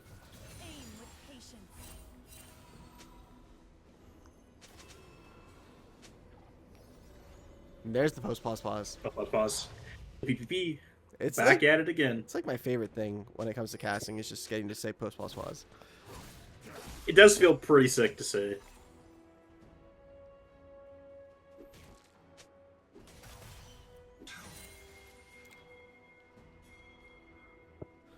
Alright, well, we got the pick we needed onto the Morgana. There may be We're looking running on towards the Tryndamere. I mean, I don't know about this one.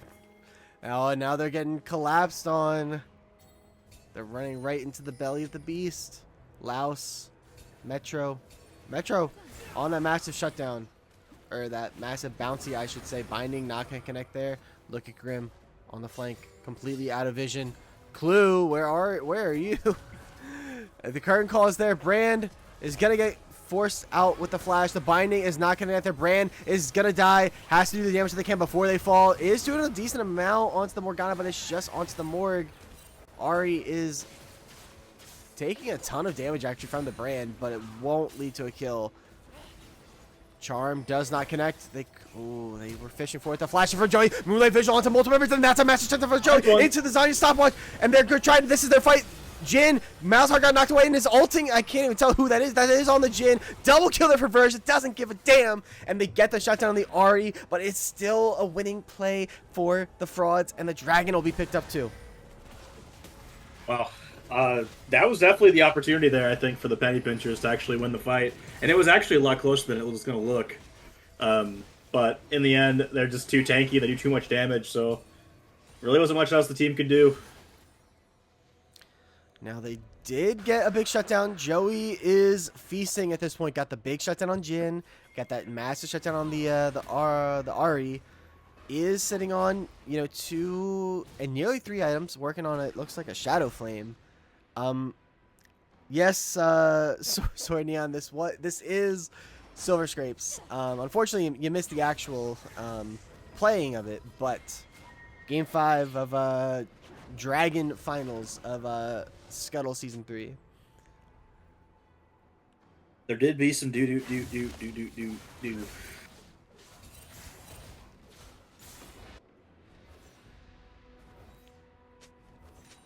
Quietly, Verge is having a pretty solid game here, too, actually, on this gen.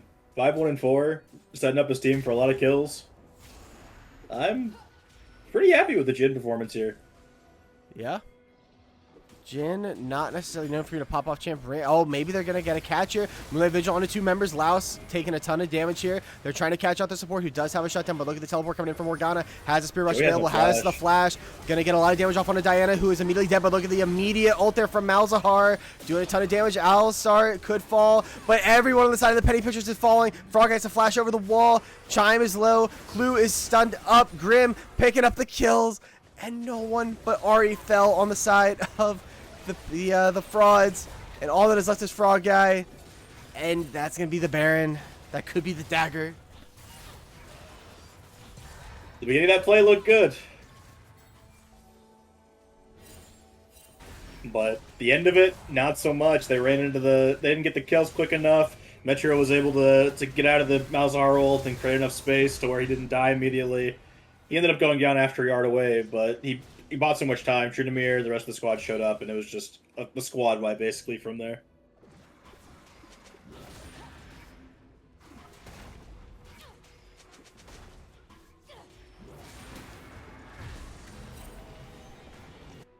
I think the Penny Pinchers maybe get one more shot. Yeah, I agree. Like, they can maybe win a fight. Frog, though, maybe getting caught out here, has the barrier, but just gonna get deleted by Trinamir, who is so fast. Over the wall, Grim gonna just be able to walk it off too. I mean, what do you do for Frog there? As Alex with the hold that thought, Clue is down. Big fella Tyler is low. Joey has to run. Getting engaged on him. Dominus is popped there. Stopwatch under the tower. Joey goes in. Moonlight Vigil onto multiple members, but it's going to be all for naught. All that is left is Chime. Last person standing. Ultimate has been used. Metro gets that last kill. And the Frauds, they were down 2-1. They were at death's door. They were the underdog coming in. And for the first time this season, the Penny Pinchers will not win the series. It will be the Frauds, and they will be your Dragon League champions of Scuttlecraft Draft League Season 3. Just gonna say it. Grim is the most, despicable top laner I've ever seen, and I'm kind of here for it. The Vladimir, the Tryndamere, this dude is a nuisance, and I think he deserves every bit of this championship after this series. Dude put in so much work. Same thing for Metro. Pretty much the entire team did. Verge even did his job. Just an overall really well played team there. They all did their jobs tonight, and I think that's why they ended up coming out on top. An absolute banger of a series, a banger of a game. There were some champion picks that made me want to throw up. A lot of them were in the top lane. Really really fun series to cast for sure. As you can tell, I think my voice is already pretty shot, and of course this never works. So I will deal with that tomorrow. Um, let's see. Well, let's go check out. Are we already? We're already frauding. They do a little frauding. All right. Well, at least. Well, yeah. I had to die there for a second. I am down to do a relatively brief interview. I mean, like the sleep is already cooked. What's 5 more minutes gonna kill me at least. Based. Yeah, let's send So one. if the frauds want to have an interview, you are welcome to, I don't know, hop in community, or we don't even have a community. What is it called? General, or just you can even like ping me or something. It won't be super long because 21 and I are in fact dying a little bit. But I see at least one person has moved. We'll see. Whoever wants to come on can come on. It can be everybody. It can be nobody. It is up to you guys. I'll give you like 10-ish more seconds, and then I'll pull. Metro who looks we like he got. joined the general chat. All right. Me. All right. Where did I just get pinged? Hello. Yes. Okay. Thank you, Laos. Hello, Metro. Welcome to the caster's booth after your 3-2 series win. On behalf of the frauds. Obviously, got to start and ask just how we're feeling. Honestly, I'm feeling so amazing right now. Like this is my first ever grand finals win, and I've been playing for like I don't know how many seasons for different leagues, and it's just this feeling is incredible right now. Just game 5, and to top it all off, today's like into this midnight, like past midnight, is my birthday right now, and my so it just feels amazing right now. Oh yeah, man. I don't know if it gets more And happy poetic birthday! than I don't know if it gets Thank more you. poetic than that. Yeah. Birthday championship. Uh-huh. I mean, maybe that was the plan. You just had to save the series win for your birthday, and the only way that was going to Exactly. happen is to go to 5. Yep, that is true. Um, Tell me about like what the team vibes were like. After game 3, because you guys are down, 2-1 at that point, and at least from our vantage point, it felt like both those games were kind of lost in pretty similar ways, where like you guys were really ahead, and then they find one angle, they get one fight to kind of go their way, and then all of a sudden it is just really hard to wrestle back control. Like kind of what was like the morale like? Is there anybody who was like keeping spirits high? Anything like that? So, not gonna lie, after game 2 or 3, I think it was, we were a little quiet after the games happened, but like we just like took a little short break, like go stretch or something, and then we went back, and we all just said, okay, just think of this as game 1. We're going to like even like week 1, game 1, and just play it as we just played in game 1 earlier. And like we were in full control of that game. We were really confident. We were talking to each other and listening and doing everything right. And but overall, like we never like really were down. We were always positive, trying to just win, and we were also had very good thoughts about like not even being too overconfident, especially in game 5, where like we were hard winning, but we were like not celebrating until the very end. And we all just played so well, and the entire team is just straight vibes. Like we would just goof off anytime we wanted to, but we would also lock in when we needed to. It was probably the most fun I've ever had on a team. And that is I mean, we really like to hear that. Obviously, I mean, 21 and I from like the admin perspective. You know, it's Yeah. glad to hear when like teams actually like click, because you never know when it comes to draft leagues. Sometimes things can go bad. Ideally, you know, here in Scuttle, we try to have the bads here are hopefully less than the bads in other draft leagues. Elsewhere. Yeah. You know, but no, it's a really fun team from the outside. I was talking about it at the beginning of the cast, but like I really like Verja. Rin was a former teammate of mine, super cool guy, and then Laos, another former teammate, a little bit of a rage baiter, but he's pretty fun too. So I was definitely, you know, I'm definitely happy to see you guys pick up the win. Really just crazy series, I think, in general. I definitely was not sure how it was going, but you know, that game 5, you guys got that early lead and just kind of never looked back. Like that beginning, you weren't involved in the play, so you probably didn't see it, but the play topside 2-on-2, I think the 4 people walked away with a combined 100 HP. Nobody died. Like, it could have gone so much differently. Like, had the Morgana picked up like those 2 kills, or not the Morgana, had the Diana or the Renekton, like especially if the Renekton picked them up, like that whole game feels totally different because the Tryndamere felt like such a monstrous problem to deal with. So I don't know. It was super fun to watch. Congratulations to the frauds. Yeah, thank you. Hopefully we see everybody come back for season 4. Whenever that's gonna be. I don't know. You got any other questions, 21? How come we didn't see the Metro Renekton, bro? I was calling it out the whole Okay. series, every game. I was like, where's the I Metro wanted Renekton? to. I wanted to. But have you seen those matchups? Yes, I've seen the matchups. I can only pick Renekton if I see the matchup and it's like either a melee matchup or a really specific mid matchup that I can only do that into.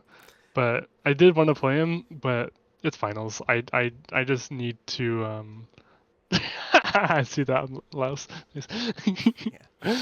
I had to walk in. I had to actually play mid champion. Yeah. And I played Ari, and I went 12-2. Yeah, it was, And then also Victor and Syndra. was a pretty strong performance on a wider range of champs. Again, I was told coming in to watch out for some solo kills. I saw a couple, but not necessarily on the champions that I would have what's the word, associated, you know, the solo kills with. But with that, I mean, I kind of don't really have any other questions. Sounds like 21 doesn't have anything else. So I guess Metro, the floor is yours. If there's anyone you want to shout out, or just kind of any final, you know, parting thoughts on the team, the season, like the floor is yours. I want to shout out my entire team on the frauds. Like I said earlier, they were probably the most fun team, like a group of people that I've played this game with, and I'm so excited that I got to win my first ever finals with them on my birthday. Shout out to the other team, Penny Pitchers. They played their hearts out, and it was such a fun series. Chime, fuck you for playing Malzahar in Game 5.